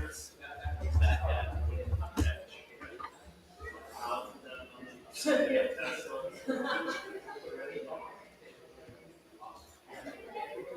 the move of the game now. I seen that turn. Ascendaton. He's just defeated Wellington in a best of 7, and he's kicking himself over Ascendaton anyway. Yeah. That's the recipe of a champion right there. You don't focus on the wins. You think about the little things you could have done better anyway. You're a student of the game, always looking to improve. That's awesome. Yeah. We are going to get Nsikak set up with a headset to do a little victory interview. We'll cut over there just as soon as he's got it on. But Josh, I'm going to put you on the spot. Who's winning the Bob Lynn Superstars division? Well, I guess Welly then, right? He's going to win. He always wins something. I think, you were talking about how Welly barely missed out on the chance at finals in 2023 at the previous World Championship, but he had won the National Championship, Collins Division that year. So he always seems to win something. He's my favorite going into these things. His stamina is unmatched. His gameplay is pretty much unmatched. I think he's my favorite. What about you? I mean, Will Anderson just made a hype video about Harshan. How could I pick against Will Anderson and Harshan at the same time? I could pick Will Anderson, but I'm going to pick Harshan because Will hyped him up, and I'm not going to stand in the way of that. But, I mean, it could be so many of the players in the room. Josh Sokol's the 12 seed. Matthew O'Connor's the 14 seed. Josh Castellano was like a hilariously large margin down there on the thing. Like, there are so many good players and only 32 games to go. So, who knows? Who knows? You will know in 4 days because you're going to watch all of the action right here on Let's Play Scrabble. I am going to send Josh a message. There's the message, and we're going to cut over to our champion, Nsikak Etim. We've got both players, dude. This is even better. All right. Nice. This is awesome. Guys, thanks to both of you. 7 games is what I was hoping for from beginning to end. 7 games of Scrabble is what we got. But let's start with our champion, Etim. How are you feeling after taking down the great Wellington Jighere in a best of 7? Wow, I feel so lucky, and Wellington is always it's always like you rightly said, his stamina is unmatched, and it was hot from the beginning, and I was even beginning to feel fatigued. But thank God I had the win. I enjoyed it. It's a good way to shake off the rustiness in preparation for tomorrow. I feel so happy. I feel so confident, going into tomorrow. Yeah, you absolutely should feel confident taking down one of the very best players in the world in a best of 7 game. I wanted to talk to you a little bit more about that shakiness. You said you hadn't been playing a lot of in-person Scrabble, but you have been sparring a lot with Wellington and other Nigerian players on Woogles. Were there any specific adjustments you made to your game here between either the rust component or the knowledge that you have of your opponent and how they tend to play? Okay. Anyway, Wellington and I we have been playing for a very long time, so I just know that with a player like Wellington, you don't have to be too tactical. You just play the way it comes, because he's a very tactical player. So the strategy is always just play the way it comes, not so much. I mean, the Scrabble gives you a bingo, you just play. Yeah, there are times to think, but I play more offensive than defensive. I mean, that's the only way I can play against Wellington. Otherwise, it's going to be very, very difficult for me. So the tactics I have adopted against Wellington, well, of course, it's going to be just against him or against other players. I have to, rethink my strategy. But with him, I always know that there's no room for any suboptimal play, and there's no room for any any error. So you just have to give your best, and there's no room for too much analysis. Just hit it as it comes. Hit it. Just keep punching and punching until you realize that there's no more ties in the bag. You know. So that's what I've play with him, and it has you know worked so far, and it worked today. Work today it did. Yeah, just keep punching and punching until there's no tiles left. I love that. You don't back down against any opposition, even if it is Wellington Jighere. Wellington, we'd like to hear your version of things. We saw some tough racks for you, especially in those last couple games, but also some lights out play from your opponent. What is your takeaway from today's best of 7? Well, it was some set of very interesting games, and apparently only one person. There has to be only one victor, and I congratulate him for cutting away the prize, and we'll live to fight another day. Yeah, Josh Sokol in the booth said, "There's no way Wellington doesn't win something. So if he loses this set, he's got to win the tournament this weekend, right?" So we will see. We saw some phenomenal play from both of you. I'll give you both, though, one moment of perhaps regret. If you could do any one move differently from any of those 7 games, which move would it be, if any at all? Okay. That puts you on the spot. Sorry. Like Etim, when Wellington put that A on Syndeton. Yeah. I know a synthetic, and just I mean, okay, maybe my most regrettable move would have been chastised, Mhm. because Yeah. I mean somehow I should have figured out it's not correct, but I was too okay. I was too excited to have seen the move, and maybe I shouldn't have made that move because I mean logically speaking, it doesn't play with the Z, so naturally it should just be a noun word. And so that is one regret I had. Yeah, I did win the game. Yes, I did win the game actually, but it's I was actually regretted playing that move. So that's one regret I can actually take home. So I don't have to just rush along with the flow of the moment, with the ecstasy, of seeing it. Well, you just have to give it, think it through again, and if I'd done that, I would have realized that, it's a noun word and not a verb. So that could have cost me the game, and if I lost that game, most likely I would not have, won the best of 7. So, You actually lost that game. oh, I lost the game. Yeah. Yeah, and okay, so that was the move that cost me the game. Yeah. Yeah. I did I lose the game? Yeah, you did. Yeah. Yeah, it was Boer. Yeah. So that was my wrongest move, if I should put it that What way. about you, Wellington? Any regrets? I think my major regret I would say it would be in this last game. I wanted to add the E to Rosia just to introduce some heightened chaos into the game since I was trailing.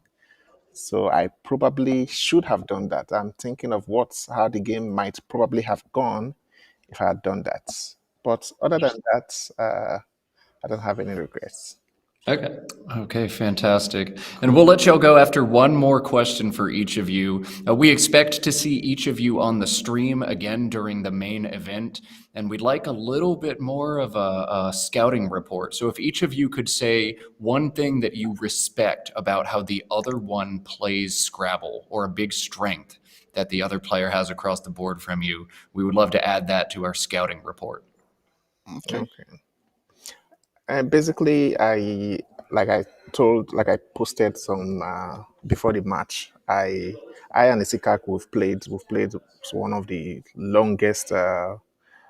We've been sparring partners for a very long time, and we kind of know each other's games in and out. And he's a player that is very thorough, and if he has his chances, he will take his chances. He's not someone that would hesitate to pull the trigger at any given point in time, and that is a very very dangerous thing to sit across from.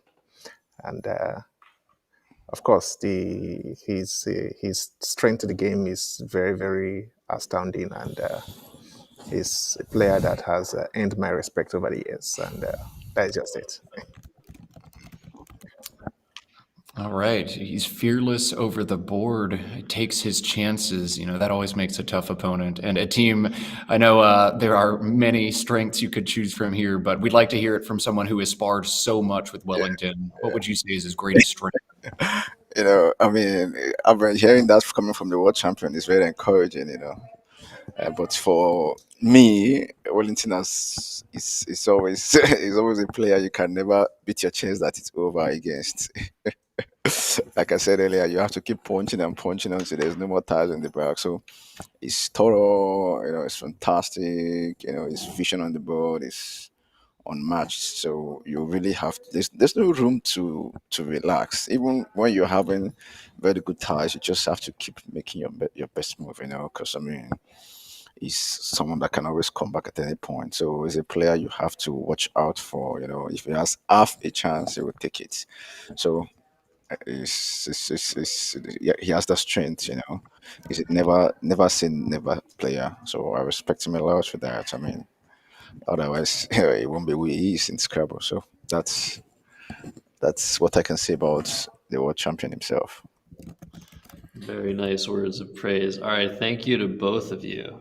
Yeah, congratulations. 7 well-fought games of Scrabble. There are so many instructional positions that we were able to break down for the viewers at home, and y'all navigated some tough racks very, very well. We thank you both for your time. Wish you a good rest tonight, and best of luck in the tournament tomorrow. 32 games, lots of prize money at stakes. We'll see y'all then. Oh, thank you very Josh are going to wind things down for here as well. We have appreciated all of you watching, all of you who hit that like button, who hit that subscribe button, and especially those who became super friends of the Let's Play Scrabble. We'll see Josh tomorrow in a little box, making some cool words. At least I hope so. You'll see me in this bigger rectangular box with my voice coming through your speakers, along with a whole bunch of co-commentators. Play begins tomorrow at 9:30 a.m. Eastern Time, and we will see y'all there. Adios. Thank you.